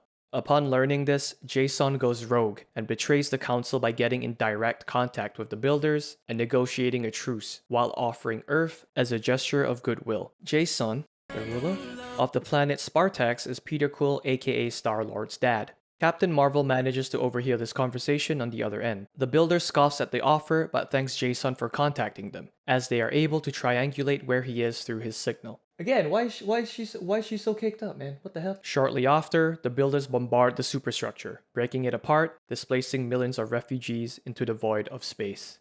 Following this terror, multiple alien planets start surrendering to the Builders, including the Kree homeworld. Refusing to give up the fight, Captain America pulls off a successful mission together with the remaining forces and freed the captured Avengers. Finally confident in being able to use his powers the way they were intended, Starbrand destroys a significant chunk of the Builders' fleet, turning the tide of the battle. Back on Earth, Thanos comes face to face with Black Bolt as Maximus arms his device and teleports away with Lockjaw. You know what I seek. I will not stop until I have that child's head in my hands. I am owed in blood, enough to swim in it. We both know that you will pay this blood price, Black Bolt, because it means you and your people survive. Just give me the boy, and then I will let you keep this insignificant place. What say you, little king? As this happens, Maximus's device detonates, and the entirety of Attilan explodes in a flash. Back in space, the remaining forces band together to plan their next move, with Cap suggesting they try a more diplomatic approach of parleying with the Builders on the Kree homeworld of Hala. But despite the Builders agreeing to this, the heroes are distrustful, and Cap concludes that they have one final move left to make.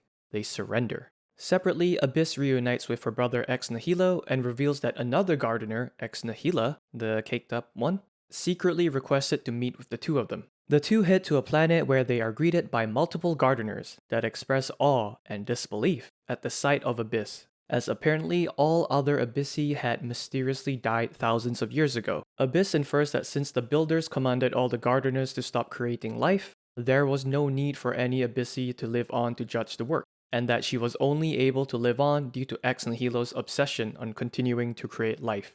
Enraged by this, Ex Nihilo declares that the Gardeners will be killers no more. Back with the Avengers, Cap sets their plan into motion by sending Thor to parley with the Builder occupying Hala. Forced to disarm, Thor tosses his hammer into space before meeting with the Builder. Thor says that they are willing to surrender if the Builders agree to some conditions, which is met with a scoff.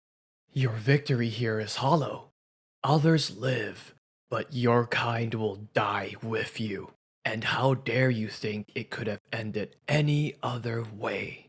Humanity should have the good sense to know their story is over. Mankind should know they are done. And what if I am not just a man? They can be broken, so they can be beaten.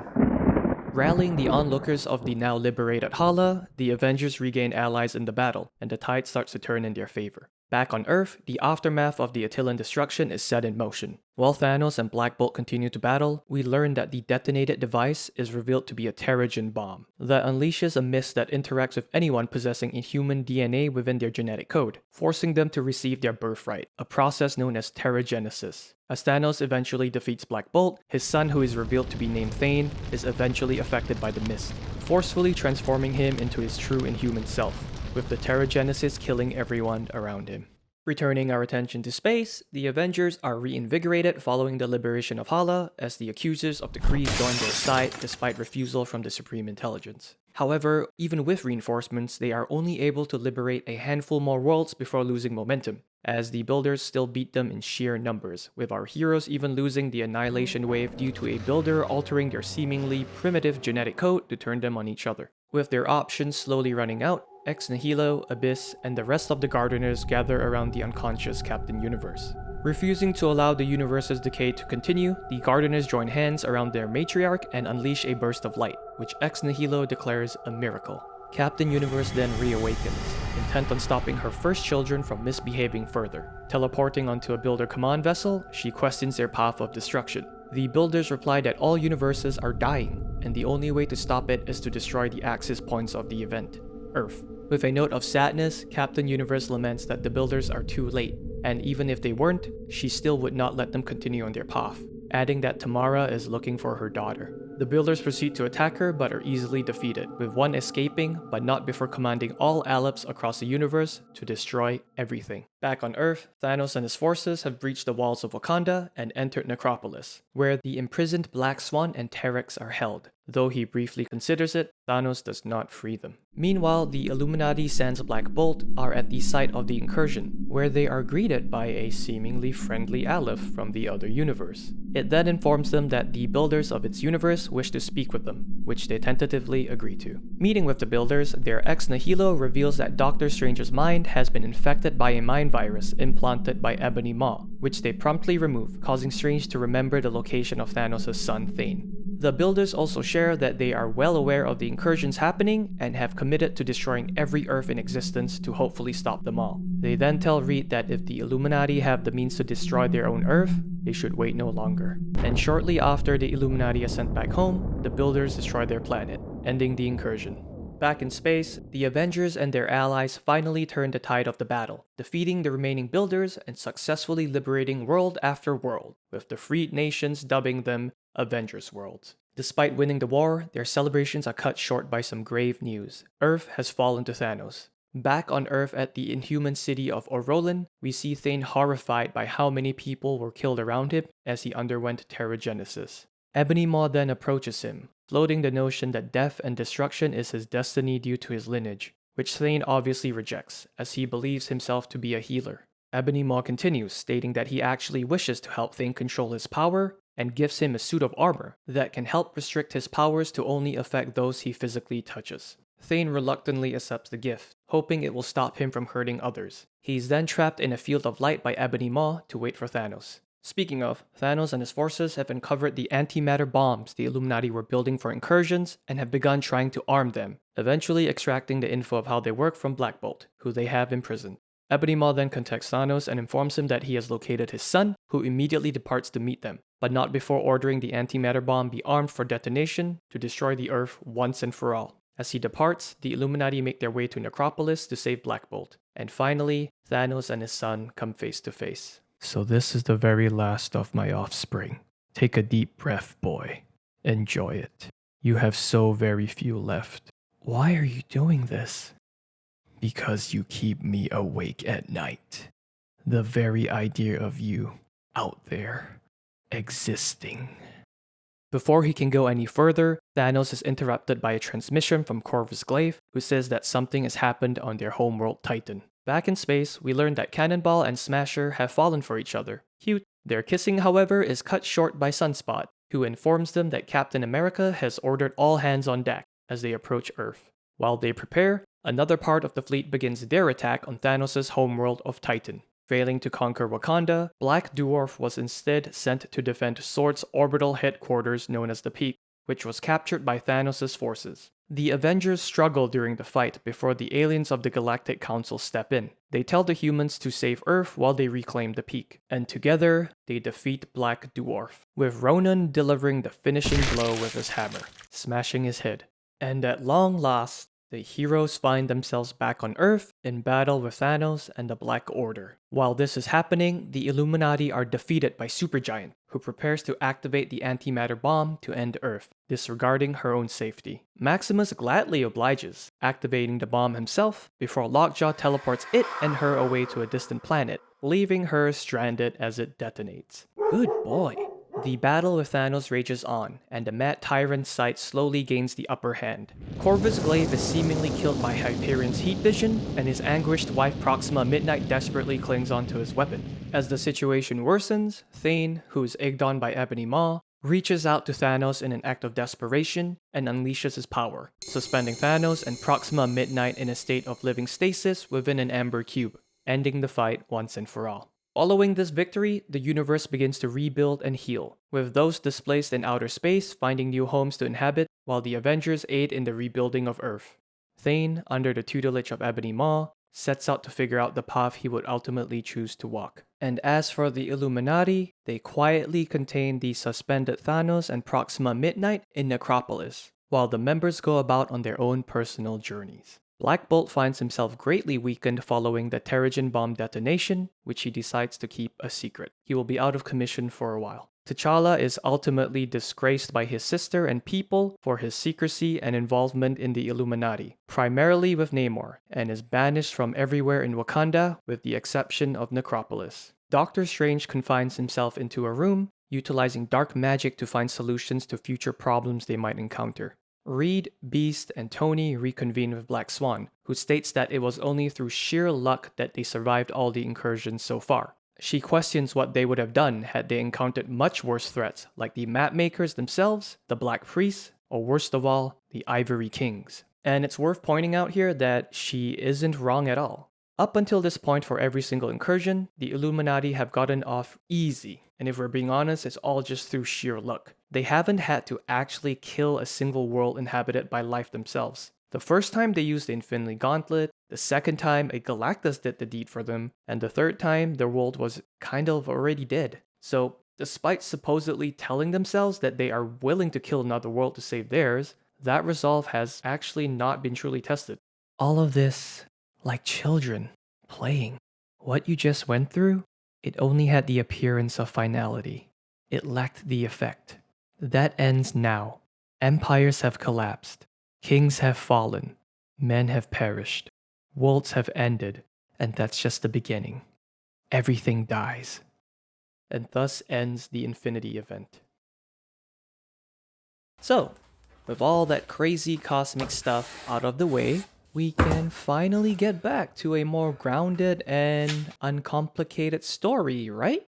So, it's the year 3030, and at a Stark experimental lab in one of the Baxter buildings, which you might recall Reed visiting when time traveling with his dad, and Iron Man and their assistant are powering up a strange machine within a locked lab as men on the outside attempt to breach the vibranium door. The men step aside as another easily breaks it down, and we see that this person is future Franklin Richards, who playfully refers to the Iron Man as Rhodey. After a brief exchange, Franklin wishes Iron Man good luck as they teleport away.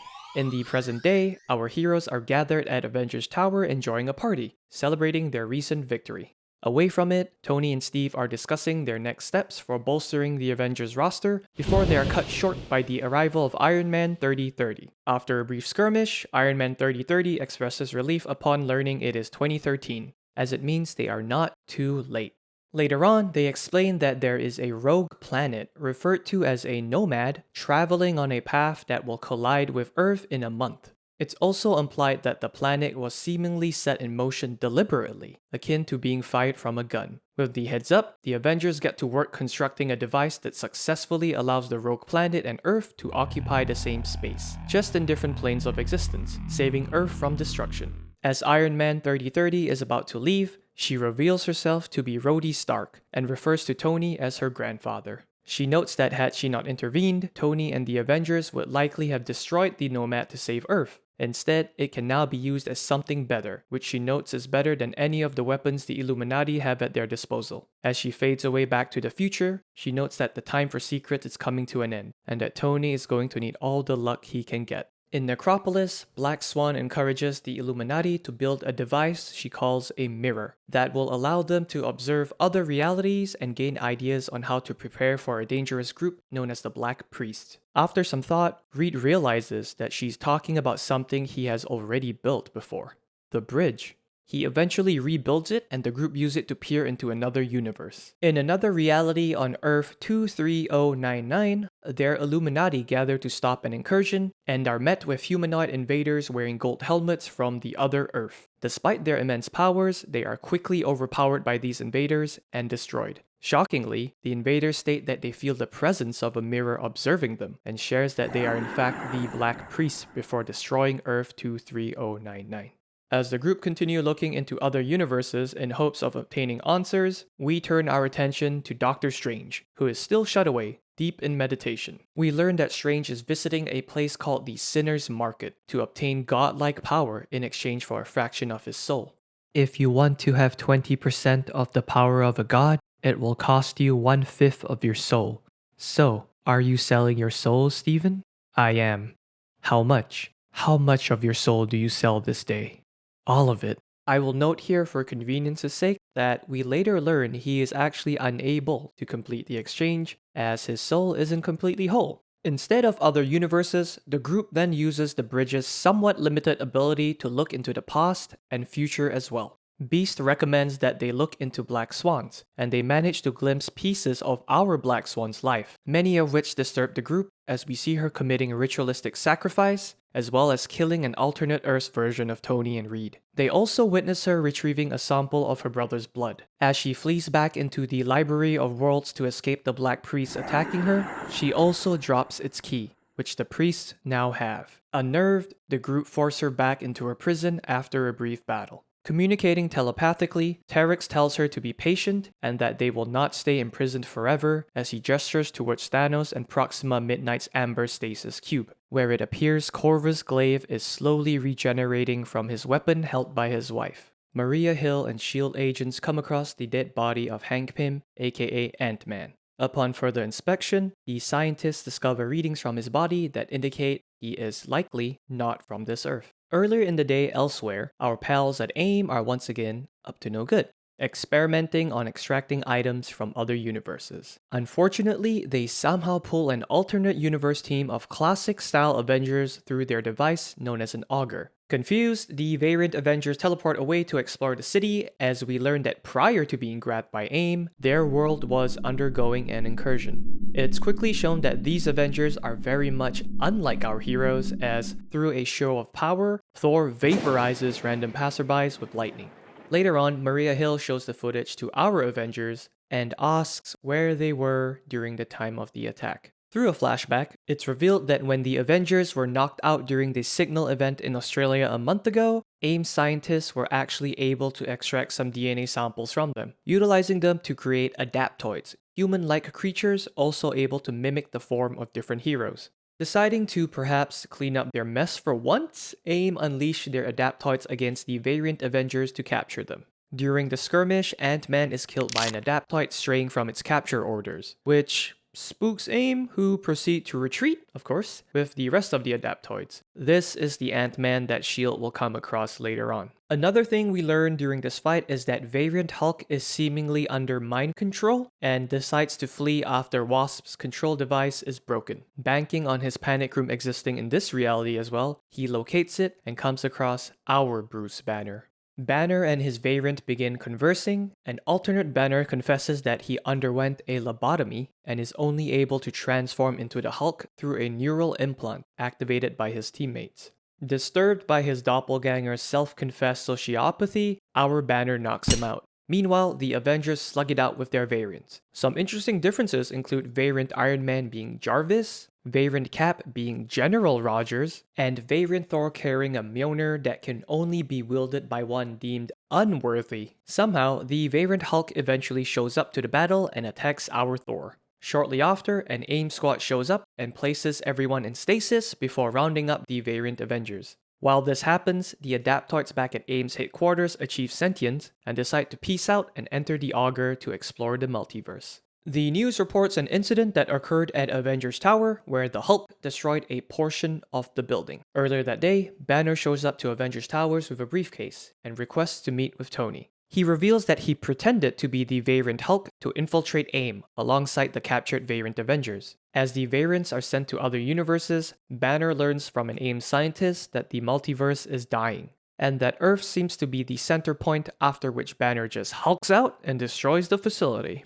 Banner then lays out some of the facts he has come to realize. Tony encouraged Steve to expand the Avengers roster so that they would be able to handle more threats while he focused on his work on Earth. His Dyson Sphere project was never meant to be finished and is instead meant to be weaponized, and his designs indicate influence from Reed, T'Challa, and Beast. Tony, however, feigns ignorance and indifference to all these accusations. Well, you know what they say about great artists. Yes, it's the same thing most people say about billionaires who run multinational corporations. But this doesn't feel like the illicit acquisition of intellectual property, Mr. Stark. It feels like community. It's real, isn't it?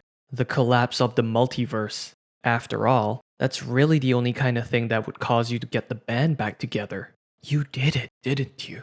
You arrogant elitist son of a bitch. I told all of you never to do it again, but you did it anyway. You reformed the Illuminati, didn't you? Yes.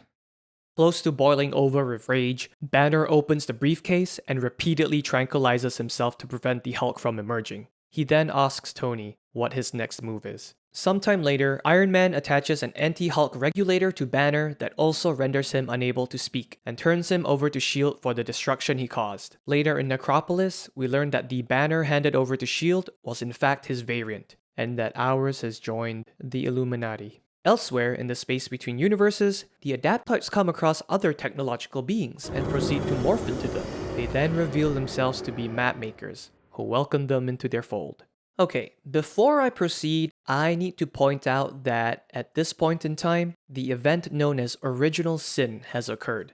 To put it briefly, Uatu the Watcher was killed, and one of his eyes was weaponized, in a way. As a Watcher's whole duty is to observe the universe, Uatu's eye contained all his knowledge. Eventually, all this knowledge was unleashed, causing secrets and forgotten knowledge to be unearthed to our heroes. That's kind of the best short way to explain it. Steve Rogers awakes from his recurring nightmare, but this time, he remembers everything. The Illuminati, the incursions, all of it. Gathering Hawkeye, Black Widow, Thor, Hyperion, and Starbrand, he declares Tony a traitor, and they confront him in his lab. This isn't just an office, Steve. It's my home, and I don't like when people do that. Now, what do you need? I'm busy. No one was here during the banner attack except you. I think maybe he figured something out. Maybe he caught you in a lie, like you've been lying to me all along. Seriously, Steve, what are you talking about? I remember. Remember what?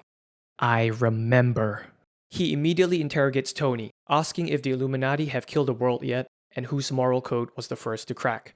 Tony retorts that it was Steve's that cracked first, causing Cap to punch him. Steve then reveals to the rest of the group that the Illuminati has reformed and they are killing worlds to save their own. Tony insists that they have yet to destroy a world before activating the Iron Man suits in the room surrounding them.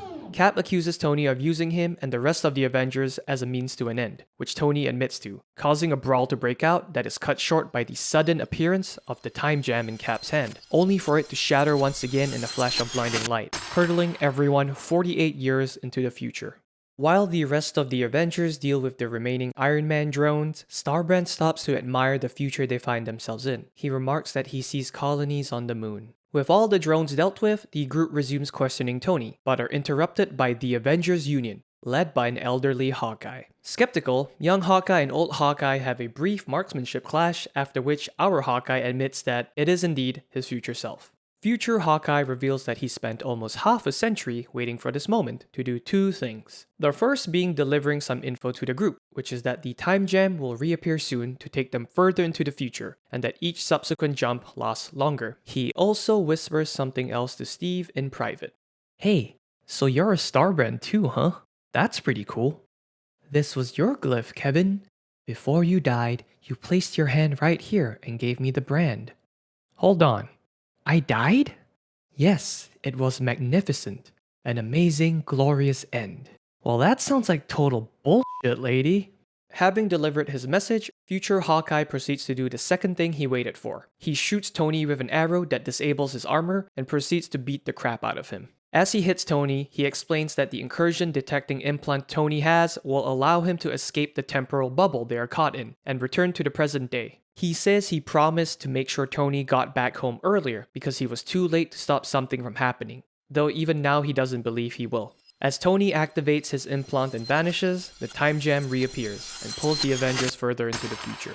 As they travel through fractured temporal space, Hawkeye falls away from the group and fades away before they land 422 years into the future. They find themselves locked in a containment field and are descended on by yet more future Avengers. Natasha and Steve are knocked out with a nerve gas and taken away from the others. Briefly dreaming of the Illuminati again, Steve awakens to the future Captain America by his side, who expresses how much he resents Steve as he was forcefully assigned the role of Captain America to continue his apparent legacy. Future Cap then reveals he is merely a cog in a larger machine and that they are no longer on Earth, but on planet Ultron. He then performs an invasive surgery on Steve. As this happens, future Thor tells the rest of the group that the machines came from within the Earth to rule it and that only 30 million or so humans remained, scattered across space. As our Thor expresses disgust at his future self for serving Ultron, future Thor reveals that Ultron has also become Allfather of Asgard, and that Thor will one day know what it is like to be broken like he is. Natasha is forced to watch Steve's procedure alongside her future counterpart. Future Widow states that they are constantly engaged in a war with the past that constantly fights for change, and the future that seeks to erase the sins of the past. However, she confesses that Ultron modeling her after Widow was a mistake, as at their core, the thing Black Widows do best is surviving, and thus she offers her a trade. She wants Natasha to tell the future man that Planet Ultron is an intertwined single system, and in exchange for that info, she wishes for her program to be independent and capable of more. Though Natasha is confused by the crypticness of this message, future Widow assures her it will make sense when the time comes. Future Cap finishes his surgery, implanting a bomb behind one of Steve's eyes, which he assures him is intended for someone in the future. As this happens, the time gem reappears, and the Avengers are once again thrust into the future, with the exception of Thor and Hyperion, who fade away, only to find themselves back in the present alongside Hawkeye in a now empty Stark lab. 5,045 years in the future, the group find themselves in a rather pleasant garden, and are greeted by a man who introduces himself as Franklin Richards.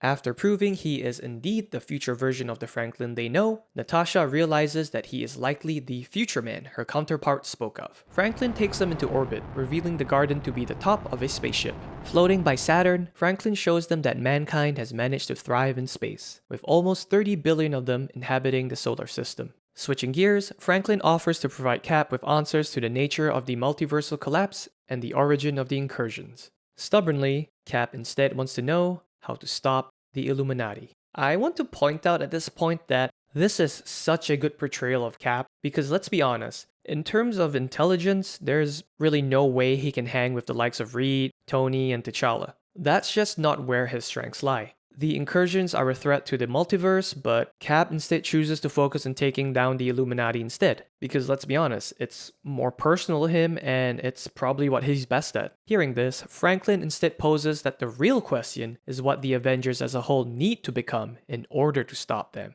As the question lingers in the air, Franklin points to an artificial superplanet in view with a giant A on it. An Avengers world that acts as a base for this future's Avengers, comprised of some pretty sweet Gundam-looking Avengers. They witness them capture a rogue planet and shoot it backwards through space and time, which Cap realizes is the same one they stopped in the present day. Eventually, Franklin states that the Avengers will not be able to stop the Illuminati, which Cap does not accept. He states that since the future exists, clearly what the Illuminati believe is wrong, and that the end of the multiverse is not unstoppable. Franklin urges Cap to stop thinking of time as a linear game of cause and effect, and to perceive it more as an organism that is constantly evolving and branching, like roots from a tree. This is the same analogy he gave to Reed and Sue when he said goodbye to them before returning to the future, and it still holds true, despite the collapsing of the multiverse. He continues to state that everything will end and that the Illuminati will fail both because their cause is impossible and because Cap opposes them, and that even though he knows Cap won't, he urges him to forget what future Hawkeye told him.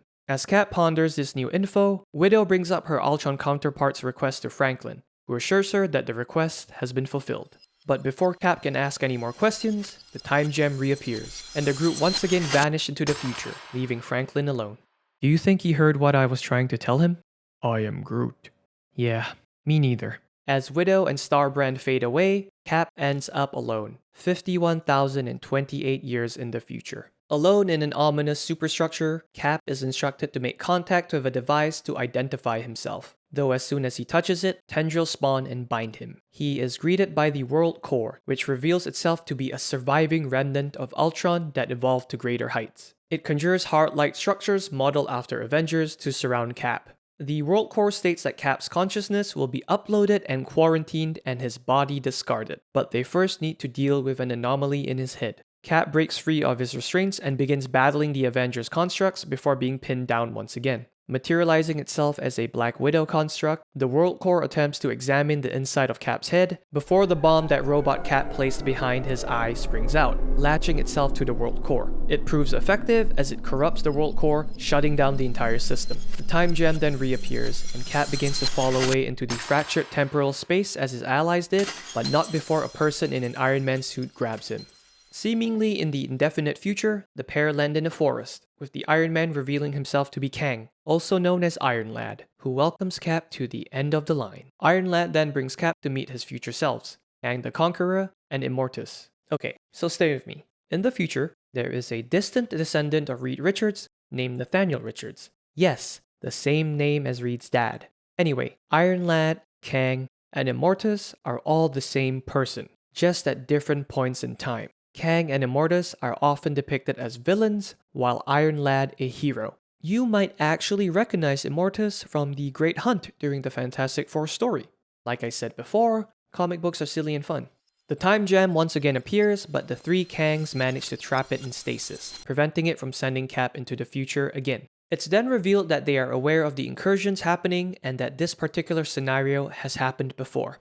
Prior to this, they decided to send Cap back to try and convince Tony to find a better way to prevent the incursions, which failed, resulting in the end of everything. This time, they instead plan to keep Cap in the future with them, so the Illuminati can continue going about sacrificing Earths, which Cap of course finds unacceptable, stating that he does not sacrifice innocent lives and instead saves them. The three men stand between Cap and the time gem, stating that his ideals died out long ago and have no place in the future. In my opinion, this is yet another interesting line to throw at Cap. Though him being a man out of time has been played into less and less over the years, it's always fun when that aspect of him is brought up every now and then, and it's even more fun when it's by someone from very far in the future. Cap then remembers what future Hawkeye told him, that when he gets to the end of the line, he has two choices.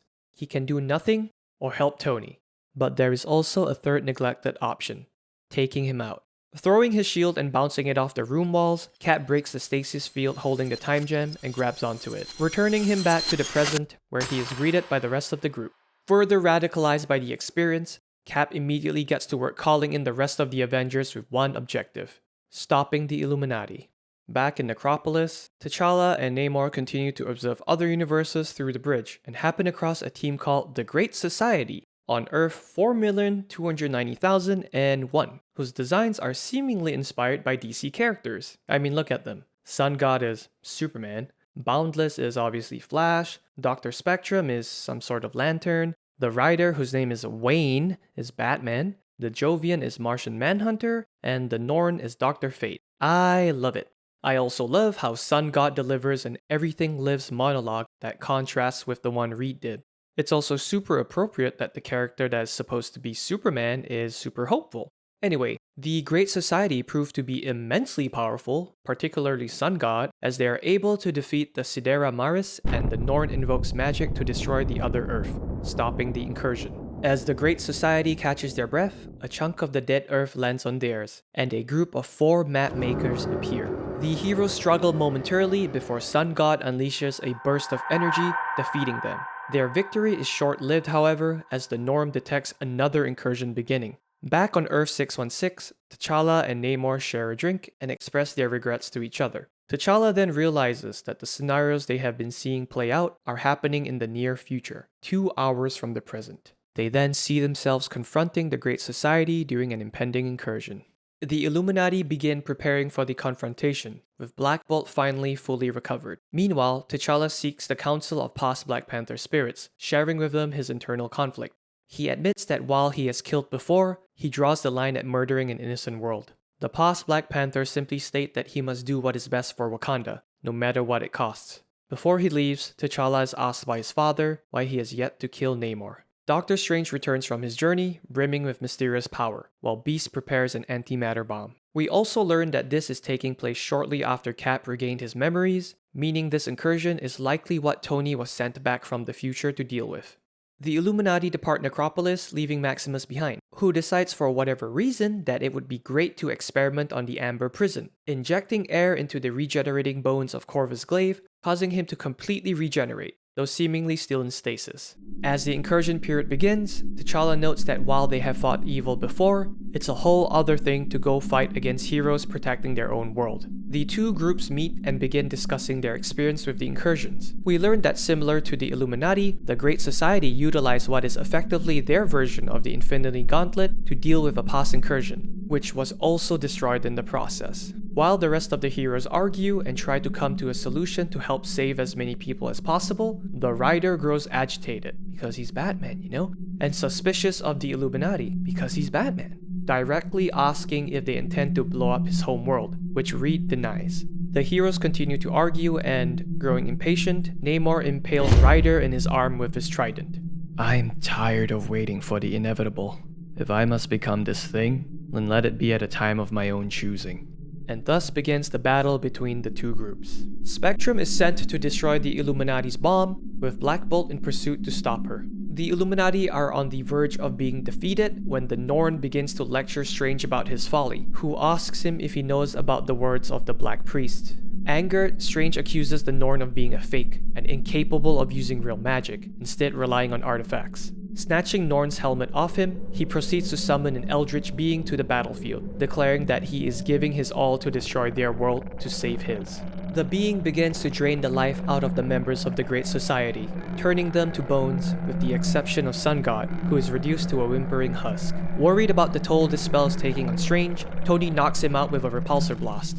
While this happens, Black Bolt defeats Spectrum and retrieves the antimatter bomb. Back in Necropolis, Maximus begins conversing with Black Swan and states that through his research into the swans as a whole, he has deduced that they seem to have a pattern. They consistently try to recruit primarily heroes on Earth to help them, likely due to heroes having an exploitable idealism and a need to do good, which makes them predictable. He then posits that this was not the case for the Illuminati, and states that instead of mere heroes, this time she's dealing with kings, referring to Black Bolt and perhaps even T'Challa and Namor.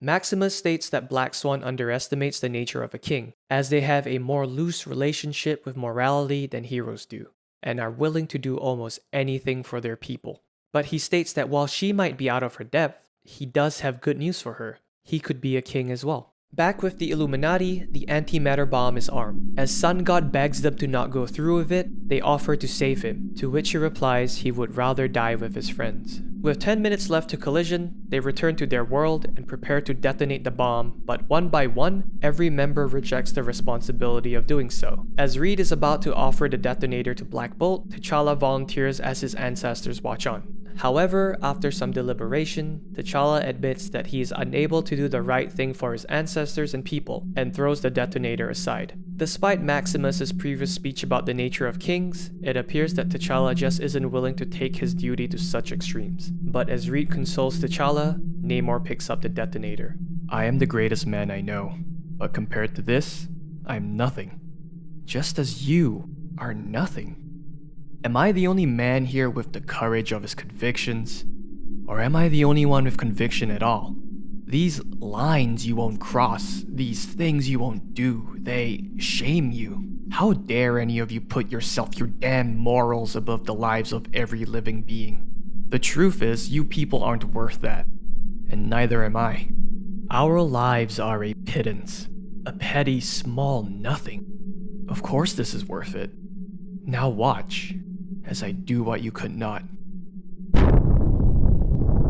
As the incursion ends, the Illuminati begin to argue, with T'Challa and Namor eventually fighting each other, stopping only once Hulk prevents them from going further. In a fit of anger and confession, Namor reveals that during Thanos' invasion of Earth, it was him that directed their forces towards Wakanda. As he leaves, T'Challa vows to kill him. The rest of the group depart as well, leaving Reed and T'Challa in silence. A silence suddenly pierced by an alert. Another incursion is coming in less than 8 hours. Reed and T'Challa both express that they cannot play a hand in the destruction of another world again, and that all they can hope for is they die better than they lived. With their time on Earth at an end, members of the Illuminati resign themselves to their last moments on Earth. Banner has a drink at the Gamma Bomb site where he first transformed, somewhat relieved to finally be rid of the Hulk. Beast has a brief conversation with a younger version of himself from the past, time travel is hard I know, who expresses disgust in what he's become.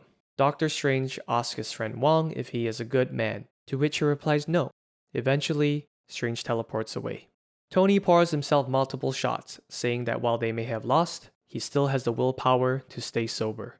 Reed spends the day with the Fantastic Four, even visiting Latveria to see Valeria, who notices the incursion warning device on him and expresses concern. T'Challa visits his ex, Storm, saying that if he had only one day left on Earth, he would choose to spend it with her over Wakanda. He expresses regrets over how their marriage ended. Black Bolt sits on the moon with Lockjaw observing the Earth, tears streaming down his face in anguish. The countdown eventually hits 0, and a few moments pass. Confused, the Illuminati remotely convene on Discord, wondering if their theories have been wrong all along, which Reed rejects. As they ruminate, Black Bolt asks where Namor is. We then flash back to 4 hours ago where Namor, Maximus, Black Swan, Thanos, Corvus Glaive, Terex, and Proxima Midnight are gathered together. Namor asks them to help him kill worlds, to which they agree, and the group dubbed the Cabal successfully destroy Earth 9004, stopping the incursion.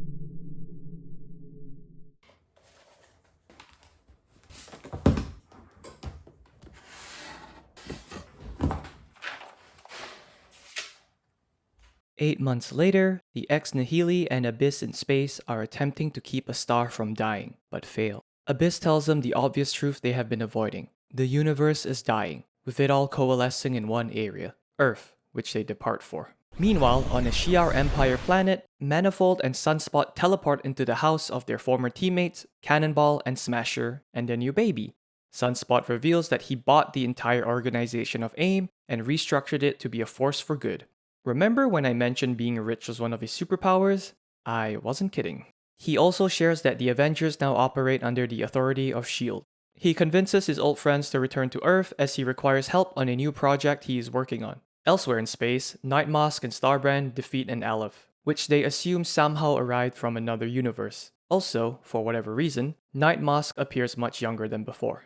Back on Earth in the Savage Land, Hyperion and his Children of the Sun are working together with AIM to construct a machine on behalf of Sunspot. We also learn that Thor is no longer worthy of Mjolnir, and now dons a mechanical arm referring to himself as Odinson. This is due to the events of Original Sin, but that's a story for another time. He now wields his giant axe called Yarnborn instead. It is then revealed that the two are about to undertake an important mission soon.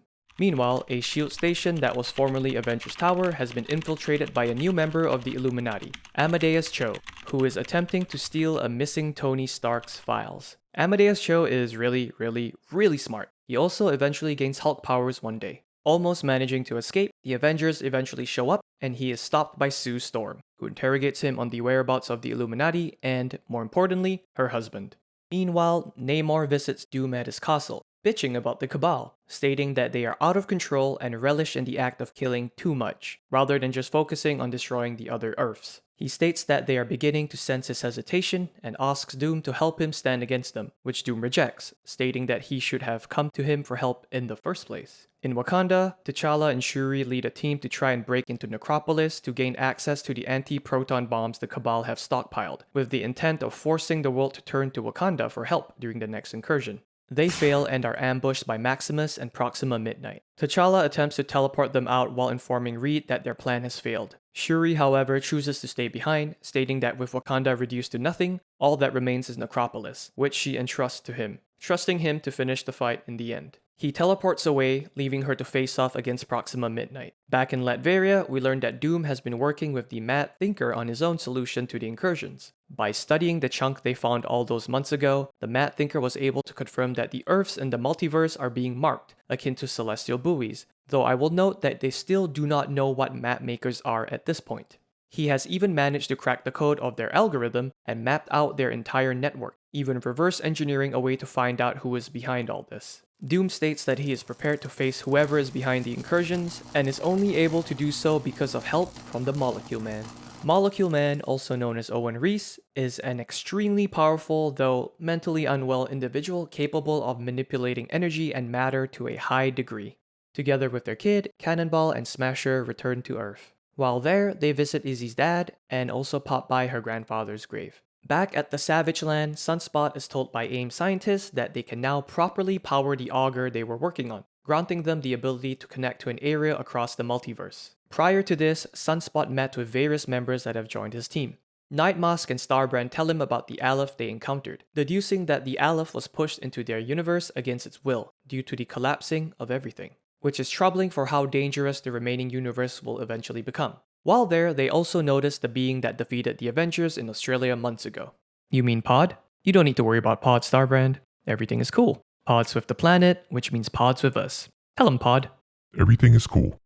The ex-Nihili and Abyss have discovered that the Earth is effectively scarred by brushes with other universes, indicating past incursion points, something that Captain America warned them of months ago. And while Hyperion says his goodbyes to his Children of the Sun, Sunspot speaks privately with Odinson, expressing some doubt about sending them on this one-way mission where they will likely die. Odinson brushes off his concerns, stating that all he can wish for is a worthy death.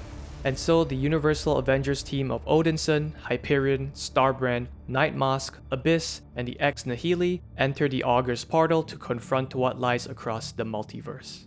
Operating from a new hideout, the Illuminati are joined by Captain Britain as they get to work locating Amadeus Cho, who had been captured by S.H.I.E.L.D., but not before transmitting Tony's files to them. Captain Britain, aka Brian Braddock, is a member of the Captain Britain Corps, a league made up of Captain Britain variants across the multiverse, which they are tasked with defending. And that's not going very well at the moment. Beast reveals to Captain Britain that S.H.I.E.L.D. have managed to crack their teleporting ability and that any use of it exposes their location to being triangulated, hence the utilization of a mobile lab. Reed manages to establish a direct feed of where they have Amadeus held, and witnesses his wife interrogating him relentlessly, promising that she will catch the Illuminati. They are eventually able to access the Stark files and discover numerous weapons designed to combat incursions, including Soul's hammer. Before they are able to catalog the files, T'Challa notifies them that he is teleporting in, signaling it is time for the group to move on to a new location as soon as possible. He teleports in and informs the group that Wakanda is no more.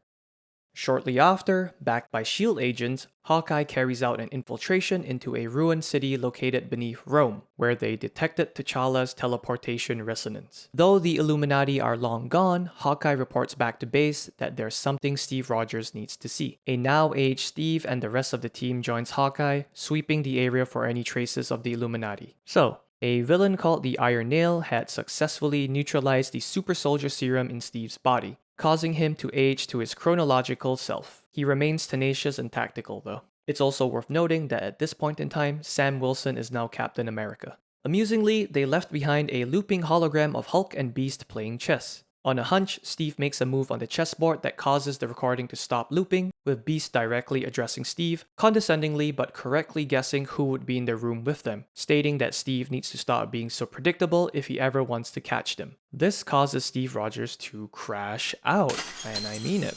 Later, on a S.H.I.E.L.D. helicarrier, we find out through a recording of a United Nations assembly being watched by Sue and Steve that an ambassador revealed the existence of incursions, and that the heroes of the world had kept it a secret. This causes distrust among world leaders, and Terex was allowed to speak at the UN at a later date, promising that unlike the Illuminati, the Cabal would operate out in the open, and will do what is needed to protect their Earth. A week later, the UN voted to allow the Cabal to go about destroying other Earths, with Wakanda as payment. Now, you might be thinking, why in the world would the UN let all that happen? And to that I say, I also think it's kind of crazy. Anyway, Steve and Susan have a brief conversation about how their resources are being spread thin due to many allies splintering off to do their own things. He then dismisses her so he can speak with Captain Marvel in private, who asks him if he has any new information for her. Steve states that he does not know where Black Widow and Spider-Woman are. 2 days later, Sue meets Reed in an abandoned subway system and embrace. We learn that Sue is an undercover agent for Reed, and she passes him info to help them rescue Amadeus from S.H.I.E.L.D. Reed learns that both his kids miss him very much, though Franklin thinks Reed is still disappointed in him and that Valeria and the Future Foundation are apparently close to a breakthrough on a problem that Reed has. Sue also passes him a note from Valeria, prefacing it with saying that though she might be incredibly smart, she's not always right, and that Reed should burn the note. Dad, you can't win. Time to start figuring out how not to lose. Val. Speaking of which, Doom is on a Discord call with Valeria discussing the incursions. She tells him the same thing she told her father in her note, which Doom ruminates on for a moment. Dismissing the thought, he requests the assistance of the Molecule Man, urging him to consider how this all began. Meanwhile, in Necropolis, Tony Stark is imprisoned within a cube, similar to the ones the Illuminati used on Black Swan and Terex. We learned that he failed at single-handedly taking back the base from the Cabal and was captured after his defeat. So at this point in time, Tony's whole personality was accidentally altered by a spell that inverted the moral compass of a number of heroes. While the other heroes recovered, his altered self managed to block the revision. Despite Tony usually being kind of a dick, this version of him is kind of a sociopathic egomaniac. Suddenly, Black Widow and Spider-Woman enter the room, having infiltrated the base to free him, revealing that they have left the Avengers. We learn that they were able to track Tony down because he and Steve met in private a while ago to try and make peace, though that didn't work. Since then, they were on his trail. However, before they free him, they want him to admit that just like Steve, he was wrong in his own way, a notion that Tony angrily rejects. Wrong? I haven't been wrong once. There's not a single decision I've made that I would change. Unleash me? Unleash me? You should thank whatever god you worship that I'm alive to save you. Great! Walk away! It doesn't matter. You'll be back. But make sure when you do come back, because you need me, that it's on your knees. Both of you. Repentant. Because I can't save any of you unless you realize that you need saving, and that I'm the only one on this entire planet who can do it. Through a brief flashback, we discover that Pod is actually bonded to a human named Aiku Yokinen, containing her within the armor.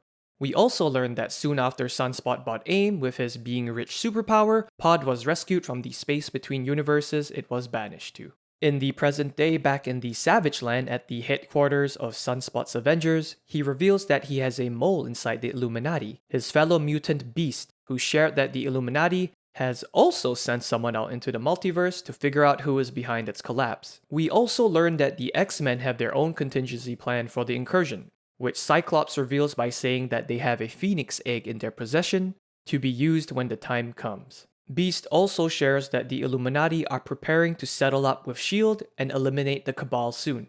On the flip side, S.H.I.E.L.D. are also planning to set a trap for the Illuminati. This information was provided by Black Widow and Spider-Woman, who are now also a part of Sunspot's team. Tired of all the infighting, Sunspot states that their ultimate objective is to stop it and remind all the heroes of what they're supposed to be. He then reveals that he plans to use the remaining origin bomb sites created by Ex Nihilo to their advantage. They have the power of self-sustenance governed by the Children of the Sun, a powerful defense force in the form of Pod, the power of evolution through his recruitment of Validator, and thanks to the final site, they have an army. We learned that Shang-Chi was sent with Pod to the origin site in Japan, where after several months, he managed to communicate with the life form at its center and gained the power of replication, creating an army of himself. Somewhere on the other side of the multiverse, at the Temple of the Black Priest, Sunspot's Universal Avengers emerge. The priests begin chanting spells, slowly decimating the Ex Nihili. Hyperion sees thousands of Black Priests, which Odinson responds to by revealing a weapon under his cape, the Mjolnir from his variant that could only be wielded by the unworthy. Utilizing the power of Thor, he attacks. Nightmask and Abyss realize that each priest contributes a single syllable as part of a larger spell to warp reality, and that they need only defeat one to interrupt the incantation. This proves very effective until the priests make way for a member of their group known as the Eye, whose spell stops all the other heroes in their place. The Eye then greets Odinson warmly and removes his helmet, revealing himself to be Doctor Strange. Back in Latveria, Doctor Doom presents Molecule Man with a chunk from a now deceased Earth to examine. Why does the frequency of the rock's signal match your own? Why is all this happening? And what is your part in it? Why? Show, don't tell. Actions, not words. Hey Doom, you want to take a trip? We should take a trip. In a puff of smoke, they both disappear. Returning to the temple, Strange shares that after joining the Black Priest, he learned that they are reluctant participants in a war between two forces, the Ivory Kings and Rabum Alal, with both sides wanting the death of the multiverse. However, in this conflict, the priests have positioned themselves as field surgeons, choosing to eliminate Earths, believing it will stop this process, akin to chopping off an infested limb to save the rest of the tree.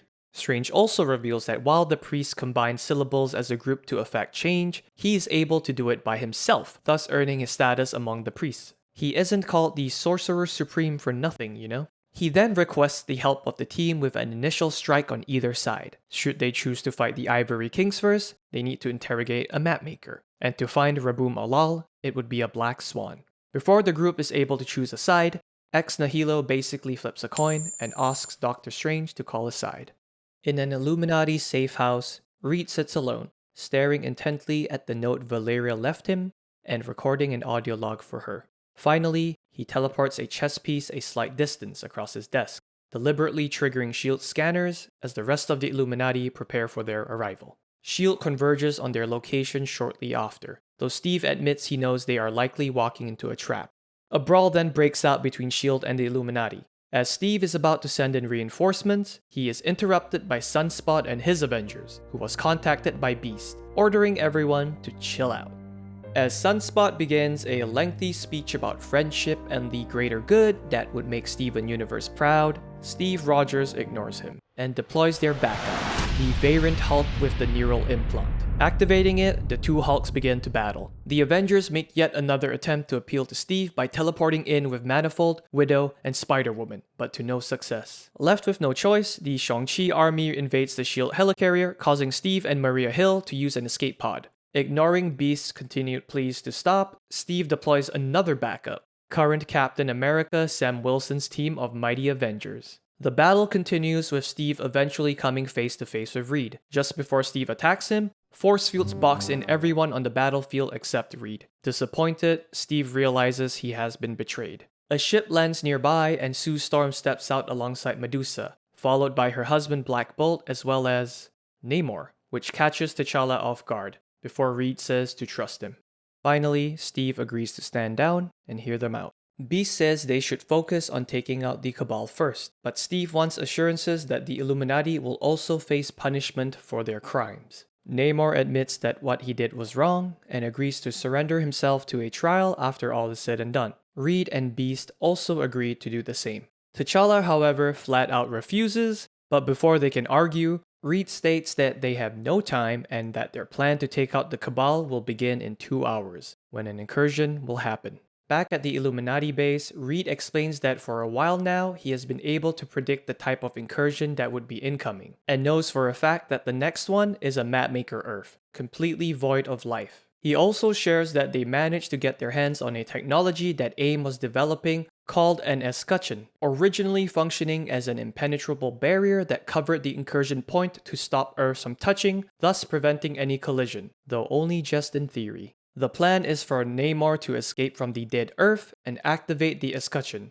thus trapping the Cabal there. Then he will detonate the antimatter bomb, killing them along with the dead Earth. Later on, the incursion begins, and the Cabal begin battling the Sidera Maris. Beast launches the escutcheon, and Namor flies away to it in the heat of battle, which is noticed by Black Swan. Landing on it, he is surprised to find T'Challa, who stabs him with the King's Blade of Wakanda left to him by Shuri. Black Bolt then suddenly appears and tells Namor to deliver a message to his brother Maximus.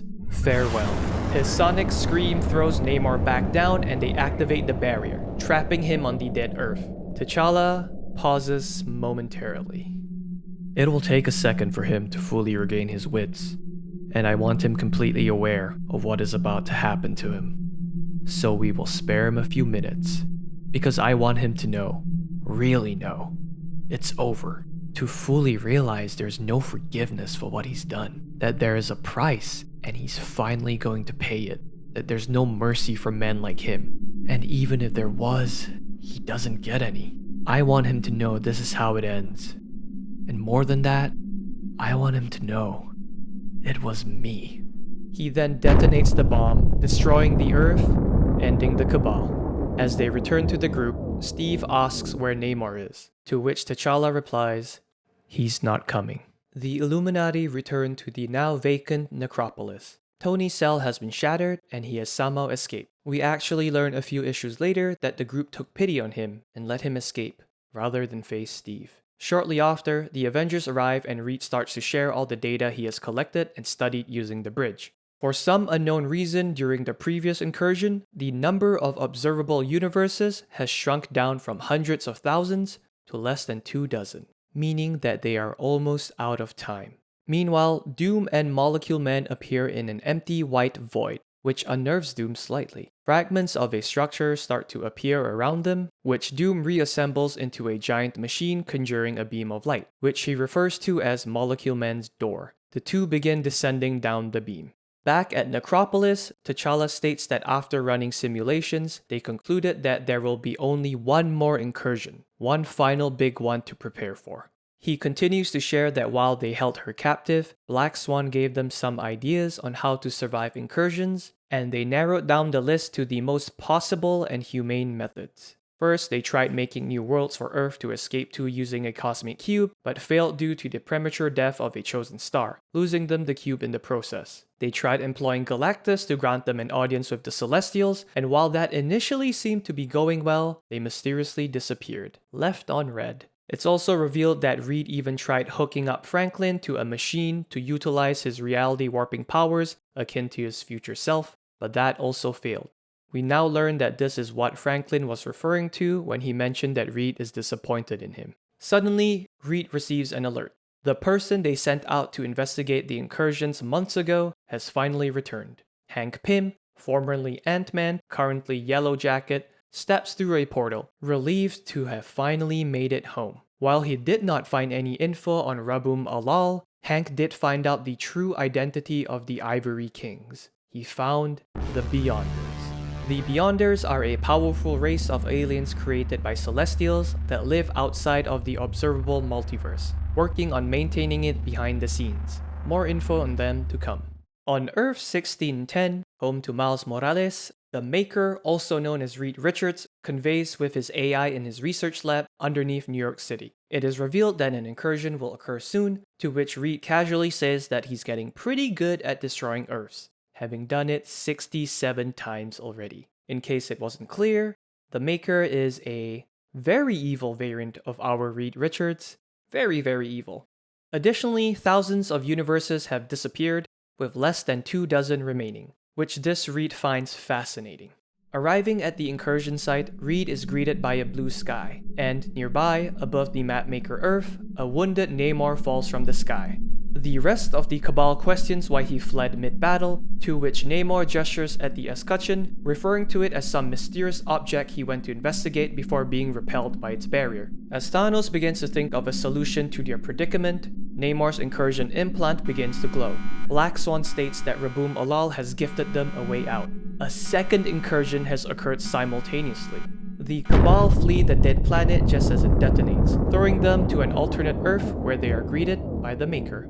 Meanwhile, back on Earth 616, the Galactic Council convenes and states that while Earth's Avengers played a key role in helping them emerge victorious against the Builders, to protect the rest of the universe from dying, they must unfortunately now destroy Earth. Following Hank's revelation that the Beyonders are behind the incursions, the group is in disbelief, as a Beyonder they previously encountered years ago was considered a child, and they are now effectively dealing with adult Beyonders. Hank begins his story from the start, revealing that after traveling the multiverse for over 100 days, he eventually came across a superstation housing refugee builders from all across the multiverse. He discovered that the builders had managed to create their own manifold that is able to not just teleport across space, but also across the multiverse, giving them free reign to travel it. The builders eventually transport their superstation to an incursion point where mapmakers were present, waging an offense against them. Through this battle, the builders were able to obtain the location of the Beyonders via a mapmaker beacon.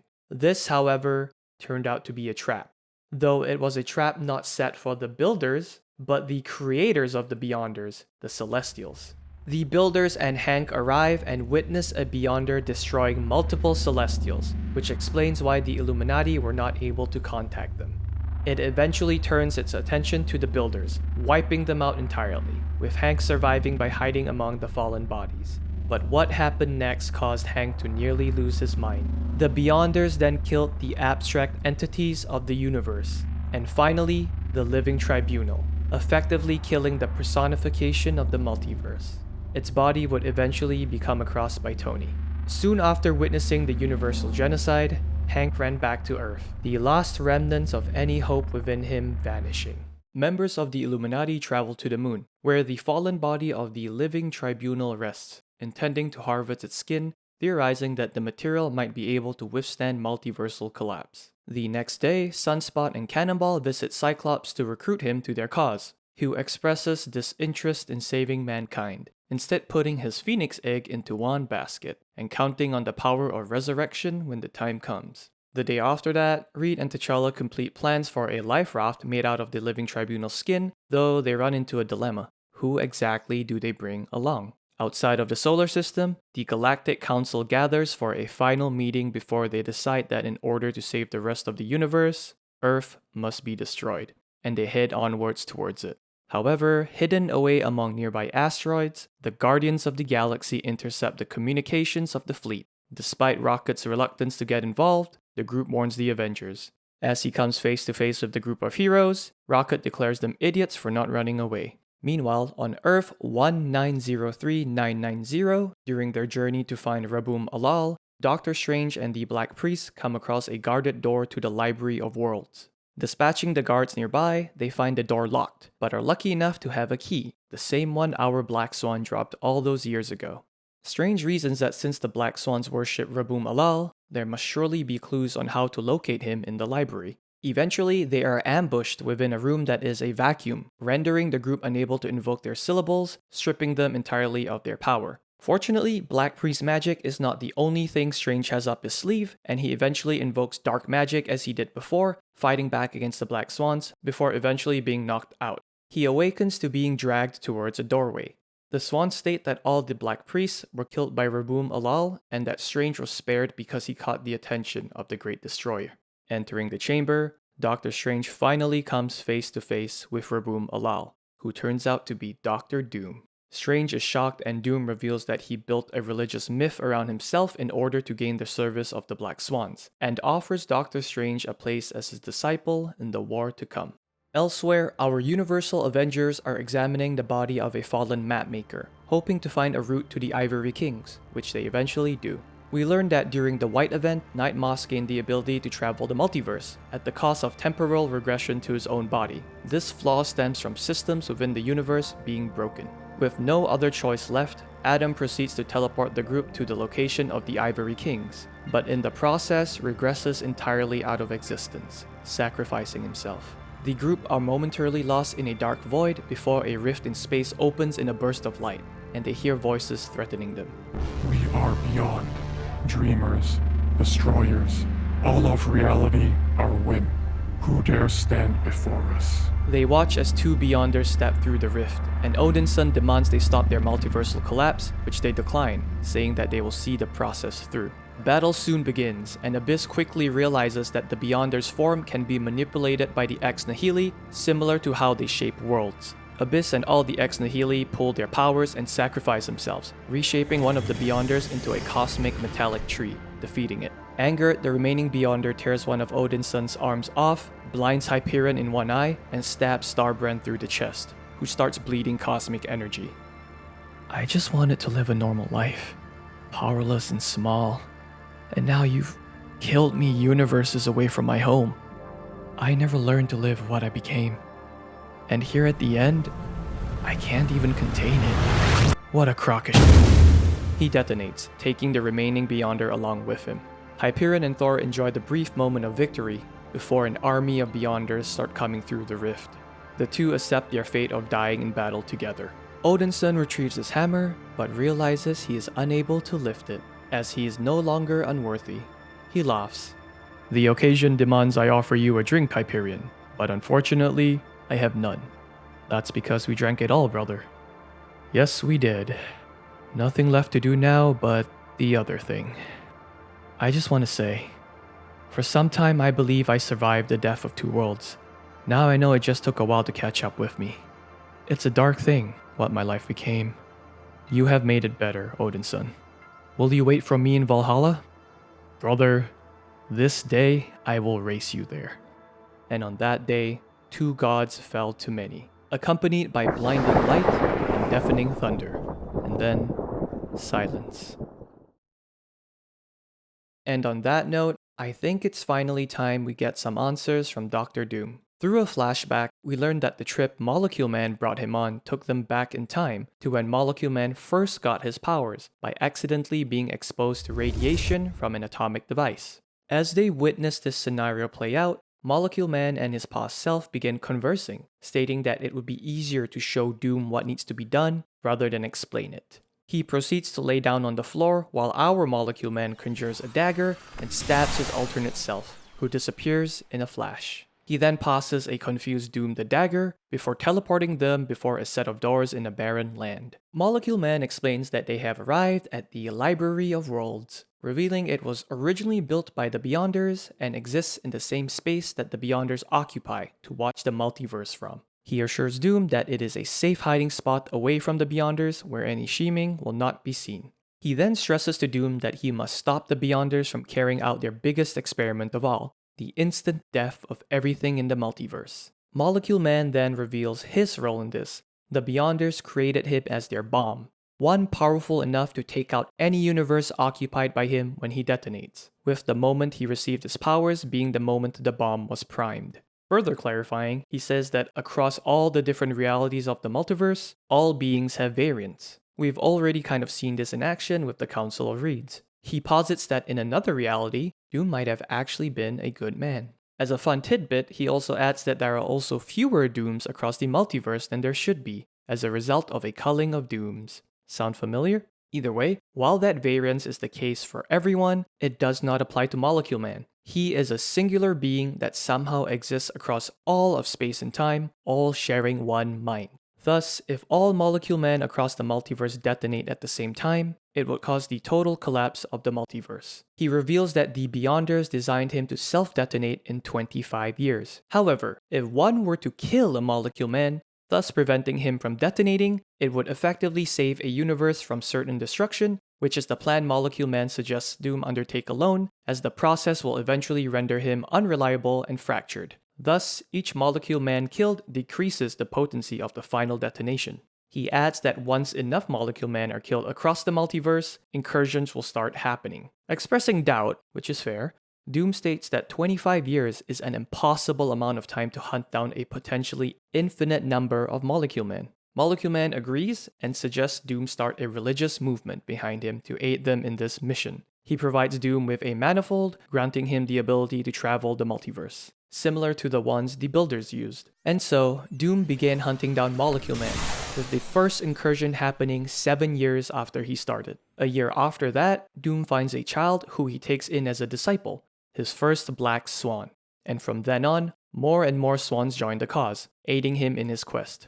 10 years after Doom started his odyssey, the Beyonders begin to suspect something is happening, causing them to introduce a problem-solving virus into the multiverse that infects any sentient AI that is capable of multiversal travel, turning them into mapmakers. You might recall that happening to AIM's Adaptoids when they encountered them. The mapmakers' objectives were to explore worlds where Molecule Men were killed, track down Black Swans, and ensure the success of incursions. And now we return to the present, where Doom has been explaining all of this to Doctor Strange. In addition, Doom speculates that the origin of the Black Priests might be a type of defensive reaction by the multiverse in response to the mapmakers being created.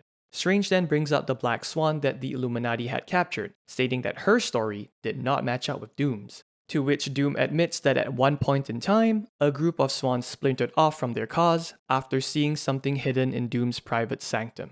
Doom proceeds to show Strange what they saw, which appears to be a chasm filled with purple smoke, which shocks Steven. Doom continues to share that after a while, he began to doubt just how omnipotent the Beyonders were, because if he was able to travel back in time to start killing Molecule Men, then surely the Beyonders could simply do the same and stop him, right? He concludes that it is because they are simply unable to do so, that they are locked into their own linear timeline, and now Doom believes he has a way to destroy them for good. So, let's sum up everything we've learned so far. We know that the Ivory Kings, aka the Beyonders, plan to destroy the multiverse using their Molecule Man bomb as a grand experiment. And in response to this, Raboom Alal, aka Dr. Doom, has started killing Molecule Men to prevent this from happening. However, after 7 years of killing Molecule Men, incursions started to occur.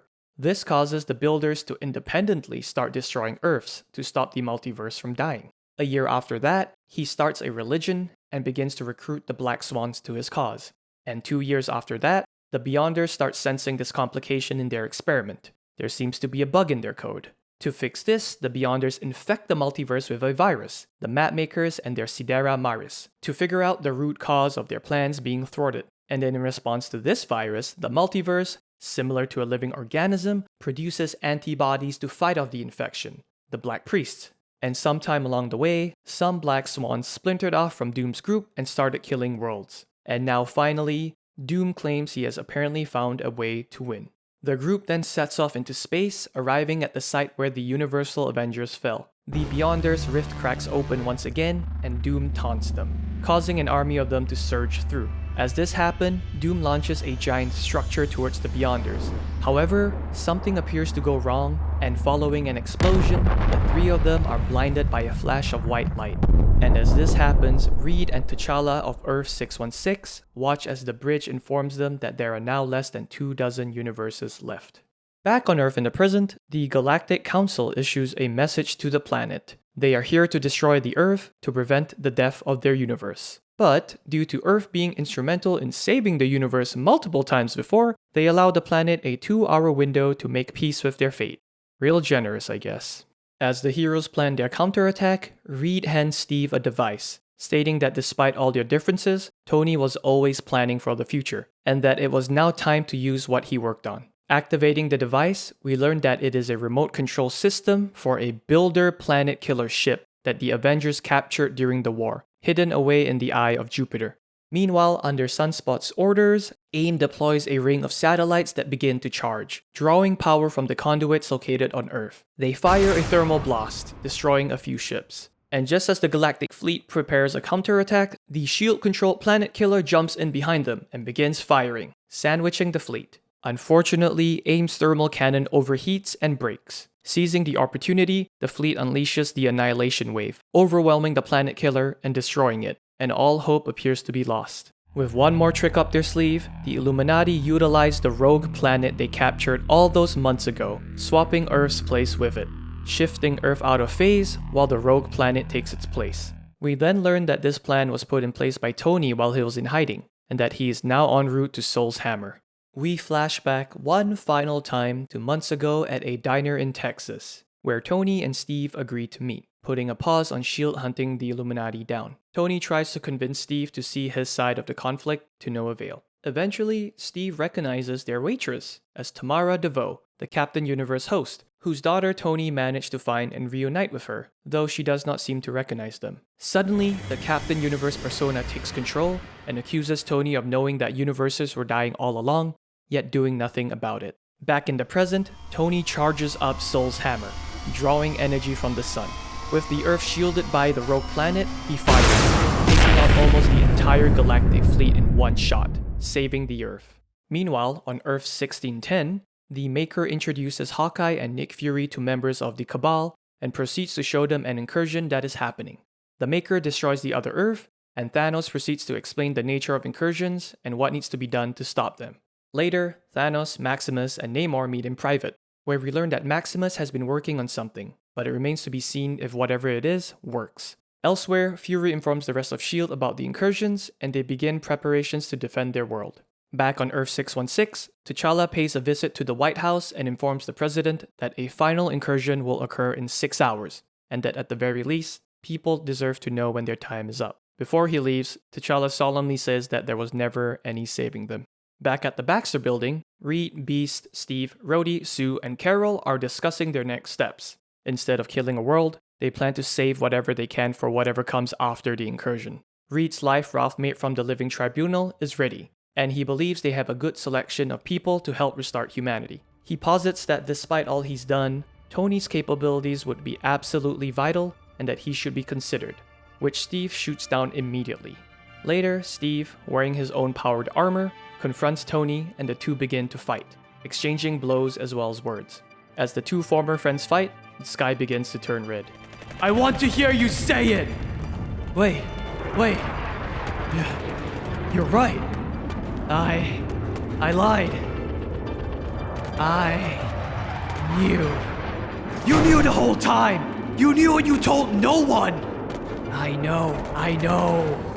Do you know what I would have done differently now, Steve?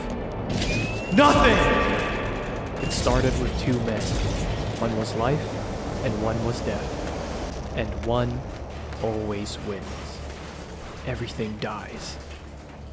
A damaged helicarrier falls, killing them both.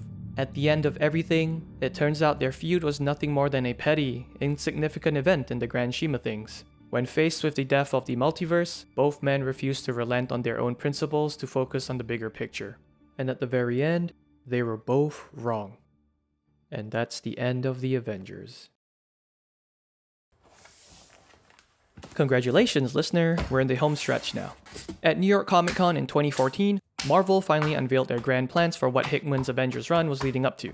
Secret Wars, sharing its name with the original one from 1984, where our heroes encountered that baby Beyonder previously mentioned. At the start of 2015, ahead of its release in May that year, Hickman spoke to Entertainment Weekly about the upcoming story, and touched on how his Avengers stories are going to culminate in Secret Wars. Quote, it's the logical conclusion of them. It's the resolution. It's the final act. Think of Secret Wars like this. It is absolutely a self-contained story in that you can pick up issue 1 and read through issue 8. And you don't have to read all the Avengers stuff that's been going on for the last couple years. You really don't. Even though it's the final act, it's structured in such a way that everything is there.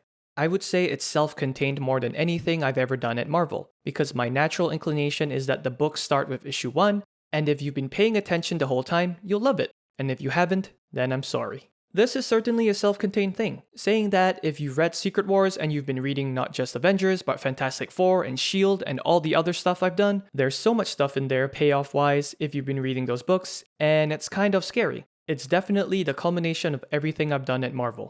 End quote. I just want to add that it's funny he mentions it being an 8-issue event. It was supposed to be, but delays and the like made them realize they probably needed one more book to seal the deal, so it was bumped up to 9 issues. You can actually see that change on issue 7. Anyway, let's finish this saga. After a brief recap, we pick up where we left off. The forces of Earth 616 and Earth 1610 begin to clash, with disastrous consequences for both sides as New York City begins to crumble. At the Baxter Building, the Fantastic Four hurriedly start loading up their life raft with all their necessary supplies as they await the arrival of their resurrection team comprised of the best scientific minds on Earth. Right as they receive confirmation that the team is 5 minutes away, T'Challa hooks up Manifold to a machine as a contingency plan. Just as the battle starts to swing in favor of Earth 616, the Maker deploys his Earth's version of the Future Foundation, the Children of Tomorrow. As this happens, we notice a confused Miles Morales perched on the Maker's ship. The battle continues to escalate and, unfortunately, the ship carrying the resurrection team is destroyed. With no choice left, T'Challa powers up the machine for Manifold to channel his powers into, finding backup survivors that they will need. Meanwhile, Reed powers up the life raft. As all this is happening, Cyclops manages to bond with the hatched Phoenix egg, obtaining its powers. Suddenly, multiple heroes in the battle start glowing as Manifold's powers reach out to them. Sacrificing himself, he orders Reed and the rest to escape on the life raft and leave him behind. As Earth 616's life raft takes off, we learn that the Maker and the Cabal were also able to build their own, as they too take off to safety. Manifold manages to teleport Spider-Man, Thor, Cyclops, Captain Marvel, and Star-Lord onto the life raft. Unfortunately, as Reed orders everyone to strap in, a surge of energy from the incursion point damages the hull of the raft, breaking away a section containing the rest of the Fantastic Four and the Future Foundation kids. Using all her strength, Sue conjures a force field to contain their section as they begin to drift away from the rest. As Reed attempts to reach out for them, the incursion reaches its critical point and they vanish into the white void. Devastated, Reed is forced to give up and continue piloting the raft to safety as the two Earths finally collide, signaling the death of the multiverse. Within what appears to be a sanctum, a man attempts to lift Mjolnir off a pedestal, but fails, and is then succeeded by the person after him. An older Thor congratulates him, and a group of other Thors watching cheer. The entire hall then drops to their knees in prayer as a giant doom mask watches over them. As the new young Thor is welcomed into the group, the older one asks him to tell them the history of the world. Through this, we learn that in this world, God Emperor Doom created the universe and gave life to the kingdoms they now inhabit. Eager to serve his god, the young Thor sets off with the older one on his first mission. Elsewhere, a teenager referred to as Minister Power, who appears to be a variant of Alex Power from the Future Foundation, investigates the aftermath of an apparent earthquake that unearthed a hidden structure. He discovers a life raft. Back with our Thor duo, the two make their way to the kingdom of Bar Sinister to arrest its ruler, Baron Sinister, who is brought to Castle Doom at Doomstadt to stand before public trial. As they arrive, we see Dr. Doom, fully clad in white, sitting on his throne Yggdrasil, the World Tree. Notably by his side are Sue and Valeria as well as Doctor Strange, who we learn is known as the Sheriff of Agamotto. Also in attendance are various other barons representing different kingdoms, comprised of variants of similar heroes and villains. Baron Sinister is accused of a few things by Baron Braddock of Higher Avalon, the most major of which being conspiring with another kingdom against his. Regardless, he is found guilty and ordered to pay gold or cede territory. Sinister instead invokes his right to duel his accuser while at the same time goading his younger brother, Brian Braddock, into taking his place, which he does. Baron Sinister defeats Brian in battle, but his killing blow is stopped short by Doom, who is interested in questioning the young Braddock. Doom states that Higher Avalon is rumored to be a convenient location to reach a place called the Silent Chambers, where apparent heretics and thieves work to overthrow Doom from his throne. He continues to say that when faced with confession, those involved whisper the name Braddock and request the location of the chamber, which Brian denies knowing. As Doom orders Brian to be mutilated, his older brother Jamie steps in, claiming that the Braddock being spoken of is in fact him. Incensed by the betrayal of one of his barons, Doom begins to order the execution of the entire Braddock family before Sue calms him down, and Doom instead banishes Baron Braddock to an area called the Shield. As the Thors take him away and the trial ends, Valeria speaks to Doctor Strange in private, sharing Minister Power's earlier findings with him. What concerns her the most about the object they unearthed is the carbon dating on it placing its age before the creation of the universe. Strange cuts her off, ordering a quarantine zone to be placed around the site, suspending all research until it is investigated. It should be noted that this discussion takes place next to a Galactus and Franklin just casually chilling with him. Just like his older self in another reality, he too has a Galactus Herald.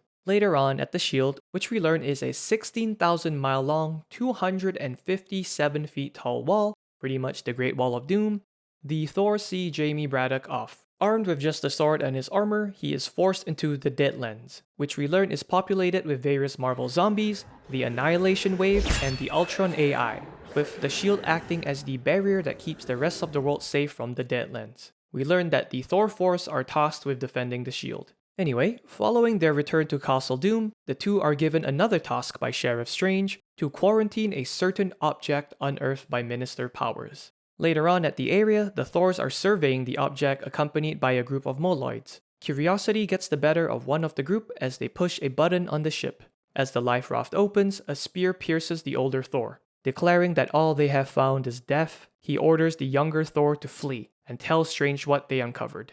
As the younger Thor flies away, an axe follows the spear, killing the elder Thor for good. The Cabal then emerge from the raft with the Maker, who notes that the raft designs Maximus stole from Mr. Fantastic seem to have worked, though he adds that while they were in stasis, something wrong must have happened. Thanos interrogates a Moloid, asking where they are. The Moloid says where they are goes by many names. The Highborn call it Latverian, the Believers call it God's Kingdom, but everyone else calls it Battle World. Feel free to pause the video and take in the map. I know it's a lot, but I would just like to point out the Kingdom of Manhattan because I find the name very funny to think about. Back at Castle Doom, Sheriff Strange goes over what seems to be his weekly report of the world to Doom, who finds all of it boring and needless. Honestly, same. I too hate attending retro meetings. Strange reminds Doom that should he wish to maintain his throne, it's important to keep up to date, as although he may be omnipotent, he is not in fact omniscient. It is now that we're given confirmation that this Strange and Doom are the ones we've been following during previous events, as they both remember creating Battleworld. As they stand below a statue of the Molecule Man in the garden, Doom says that through all they have been through, Strange has his trust and full favor, which Strange is thankful for. Their leisurely stroll is interrupted as Strange receives news of the life raft from young Thor and he heads over immediately. Later on at the raft, Strange uses his magic to inspect it and the area surrounding it. He concludes that it is not from this world and that it also brought along survivors that have since fled. He dispatches the Thor force to search for the culprits, leaving only the young Thor by his side. As the rest fly away, Strange orders a hidden person to come out of the raft, and a very, very confused Miles Morales emerges. Okay, you got me. But, I come in peace, okay? Look, I have no idea what happened or what's going on, but the last thing I remember was sneaking onto You've been aboard this vessel this entire time? Yeah, and like I said, I don't know Who were the others on your ship? It wasn't my ship, and I have no idea who those guys are. All I know is I snuck in trying to figure out what these guys, bad guys, because who else dresses that way, were doing in that giant dome. Because, like, another world had appeared in the sky, and the dome opened, and Wait, a world in the sky?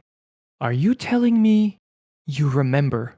Back at Castle Doom, Susan Von Doom speaks with her husband. We learn that some time ago, her brother Johnny Storm tried to lead a rebellion against Doom, and rather than kill him, he was punished by being turned into the world's sun. Doom also reveals some insecurities he harbors, that despite all the power he has in shaping what he thinks is an ideal world, he is unable to inspire the people beneath him, hence the restlessness and stirring rebellion. He laments that he should have considered keeping himself unseen by the people and lived as an unknowable god, which Sue disagrees with. Finally, he says sadly that even with all his power, he is unable to heal his face. Comforting him, Sue removes his mask and touches his face, stating that she chose him for his mind and heart, and for everything he did to save them. She encourages him to show his true face to the people so that they can see what she sees, a god with great love for his people. Elsewhere at the hidden Isle of Agamotto, Doctor Strange teleports young Thor and Miles into his sanctum, where we learn another life raft is stored away. Strange asks young Thor to open it, and some of the survivors of Earth-616 emerge from it, and Miles immediately recognizes Peter. These two have actually met before prior to this event in the Spider-Man book.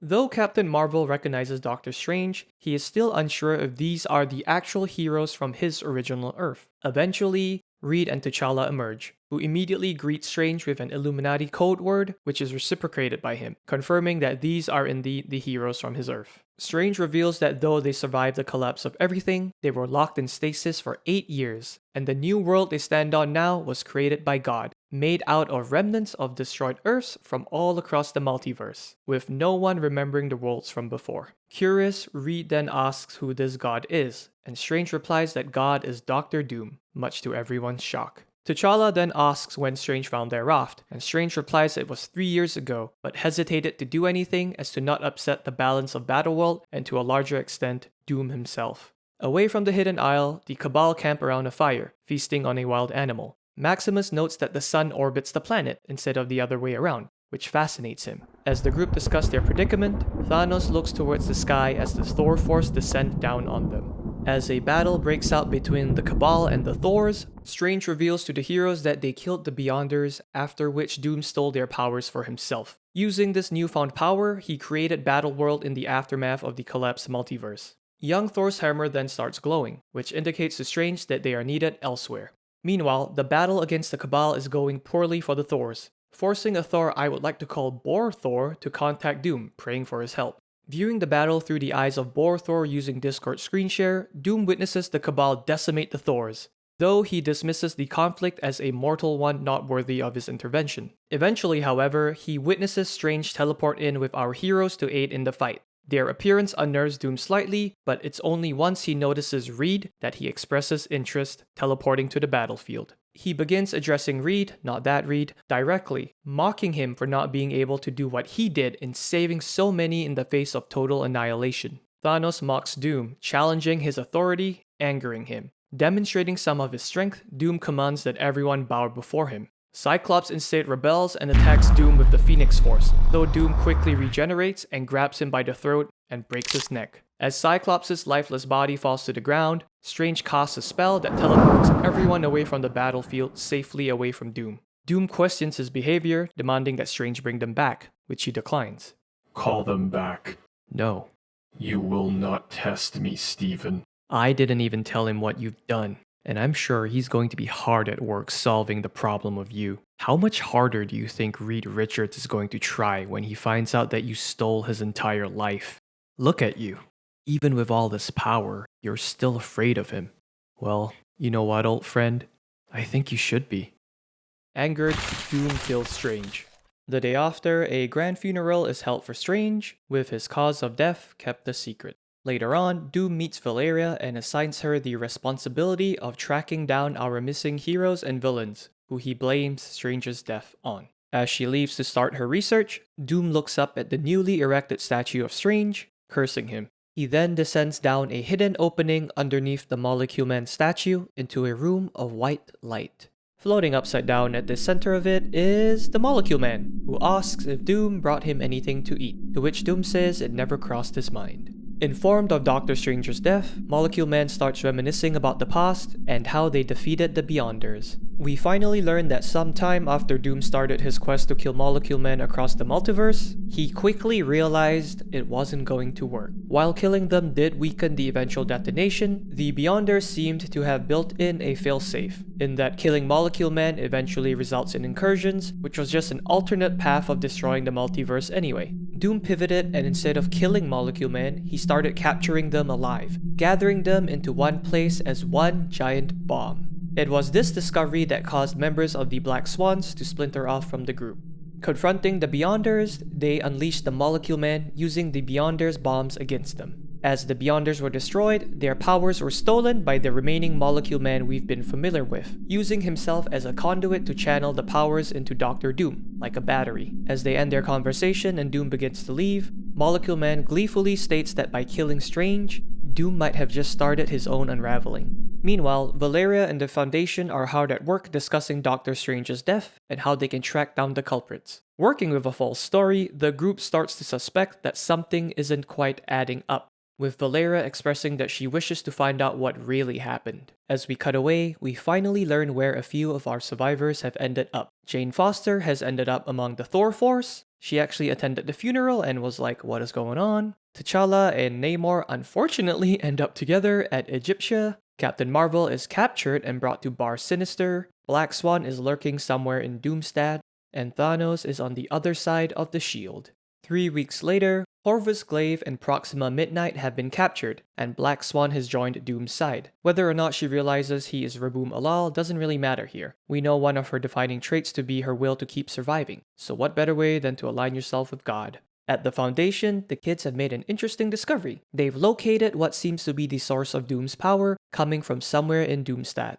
They have also been finding more and more spherical drones popping up throughout the lands, which confuses Valeria. Somewhere inside Battleworld at a place called Project 42, we discover these drones belong to Reed, who has joined forces with the Maker to figure out a way to take down Doom. Reed's main concern is what happens to the world after Doom is defeated, and wonders if it's even the right thing to do. The Maker, however, refutes this entirely, saying that Doom isn't even fit to be God, and gestures to video footage of a person wearing a skull leading a large following of Doom deniers, calling himself a prophet. The Maker removes his helmet and gazes at his older counterpart, wondering aloud how he could ever become so aged and weak. Reed retorts that it's easy when one learns to care about things instead of just himself. The Maker responds by showing Reed a photo of Doom and the rest of the family, Sue, Franklin, and Valeria, which clearly hurts Reed.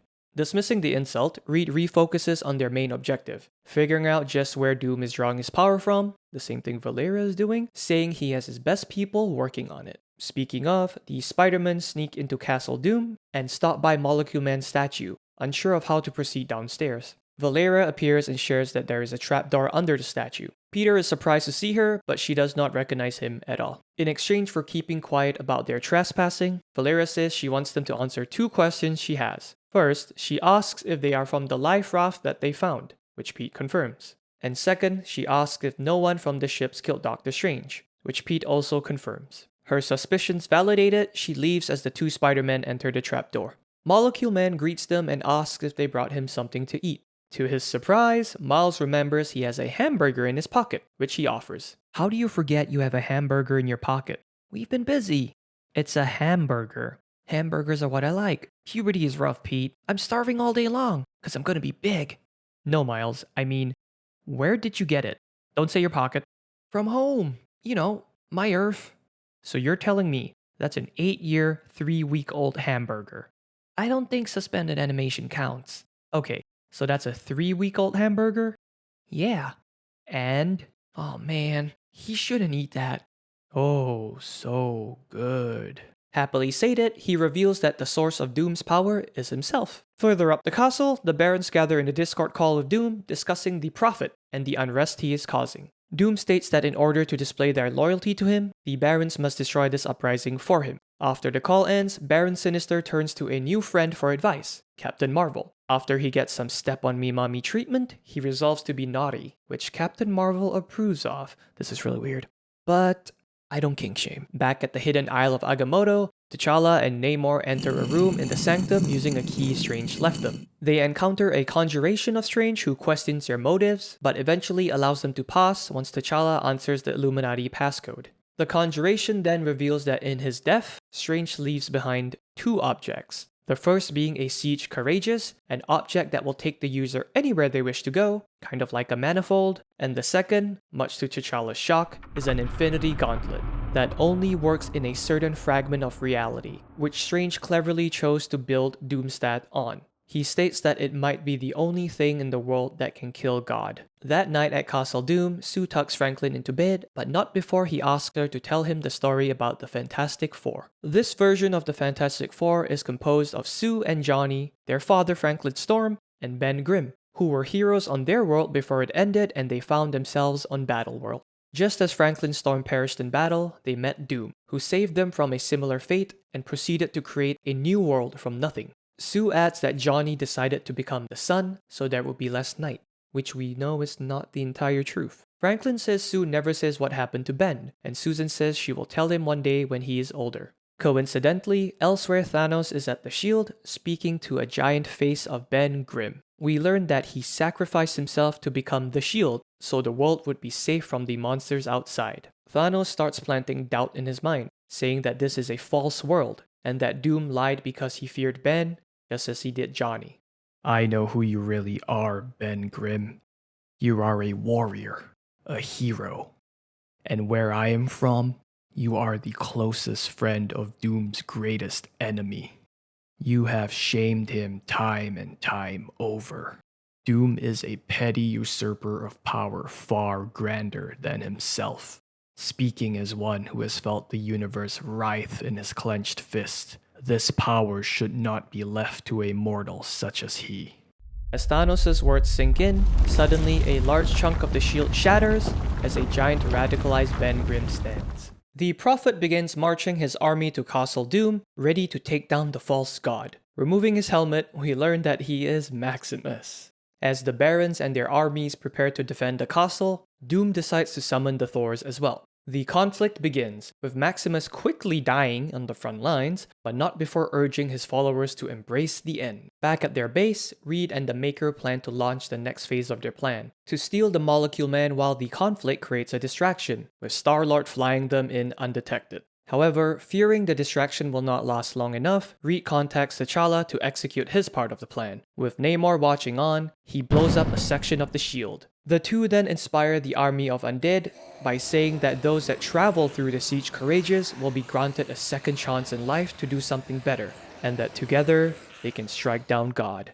Meanwhile, at the Great Hall of the Thors, infighting occurs among the group. Jane Foster has managed to cause a split among the Thors, revealing Doom to be a false god. The Thors loyal to Doom are quickly outnumbered and defeated, and a large portion of the rest head for the battlefield. Back at the castle, the army of the Prophet quickly falls, which is noted by Captain Marvel, who gives Baron Sinister the signal that it's time to switch sides. The chaos of the battle picks up again, with the rest of the Barons turning their attention to Sinister. The Thors finally arrive, but much to everyone's surprise, they start fighting against the Barons. Doom sadly says he has been betrayed once again. Womp womp. An army of Hulks arrive to join the battle as well. Nearby, Reed, the Maker, and Star-Lord are closing in on the castle, but a stray Hulk smashes one of their plane's engines and they loudly crash into a part of the castle, which causes Doom to send Black Swan to investigate. As that happens, Ben joins the battle, destroying a large part of the battlefield easily. Franklin Von Doom then deploys his Galactus to confront Ben, accidentally stepping on and killing Terex in the process.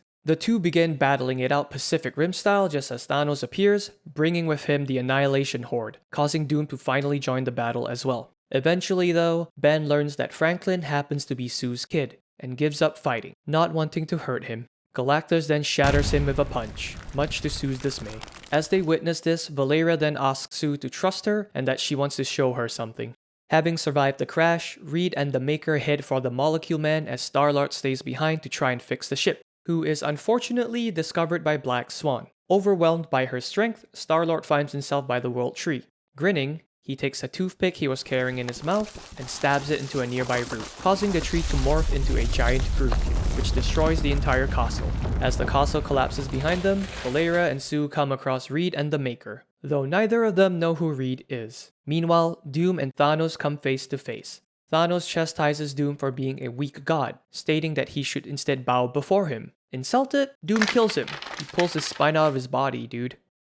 But the very next moment, a wall of light appears, and the Siege Courageous opens a portal, unleashing the horde of zombies out onto the battlefield, immediately followed by T'Challa and Namor. Clearly unnerved, Doom tries to reason with them, offering to bring back Wakanda and Atlantis, but is immediately turned down and attacked, Recovering from the initial blow, Doom counterattacks, killing Namor in the process. Him and T'Challa then continue the fight, both wielding the power of gods. As the two clash, Reed and the Maker finally make it to the Molecule Man. Suddenly, the Maker betrays Reed by trapping him in a temporal bubble, stating that he could not tolerate Reed's weakness, and wonders just who could be interested in a weepy god, to which the Molecule Man says he is. The Maker is sliced into pieces by the Molecule Man, and Reed is saved. As this happens, Doom finally gets the best of T'Challa, seemingly breaking the gauntlet. But before he can deal the final blow, T'Challa laughs and mocks him for wasting time fighting him. Realizing it was all a distraction, Doom immediately teleports to Molecule Man's statue, where he is confronted by Susan and Valeria, who both seem to have learned the truth of the world. Dismayed, Victor enters the chamber and confronts Reed, accusing him of not being strong enough to save his own family from the end of everything, while he saved millions. And with a snap of his fingers, Victor attempts to kill Reed, but to no avail. Molecule Man states that since neither man brought him anything to eat, they were both on equal ground, and the two long rivals begin to furiously fight. Easy? You think any of this has been easy? You think power makes impossible choices more palatable? I have always had power, Reed. Nothing has ever been easy. You know what's not easy? Having your life erased because someone wants to indulge themselves. You made yourself God, and the first thing you did was replace me. The first thing I offered was salvation. You stole my family! You're wrong. They chose me. If you wish to believe that they only did so in the absence of you, very well. But they chose. She chose. She believed. All that I've done, all of this, and you still give me no credit. Can't you accept that I've done good things here? I'm not blind, Victor. I do accept it, but you could have done more. You closed your hands around everything that was left and called it yours. You're so afraid of losing the things you've saved that you hold them too tight. Don't you see, Victor? A tree is just a seed in its realized state. This is what always causes your fall, Reed. Abandoning the good because you desire the perfect. I understand now. I know what this is. It's the same thing it's always been between you and I. You think you are better than I am. No, Victor, you're wrong. I've always believed you could be better than what you are. No, I mean now. This moment. If you had this power, you think you could have solved it all. Solved everything. You think you could have done so much better. Don't you? Don't you? Yes, and we both know it, don't we? Yes. Damn you. Now die! Okay then, if you both agree. Wait, no!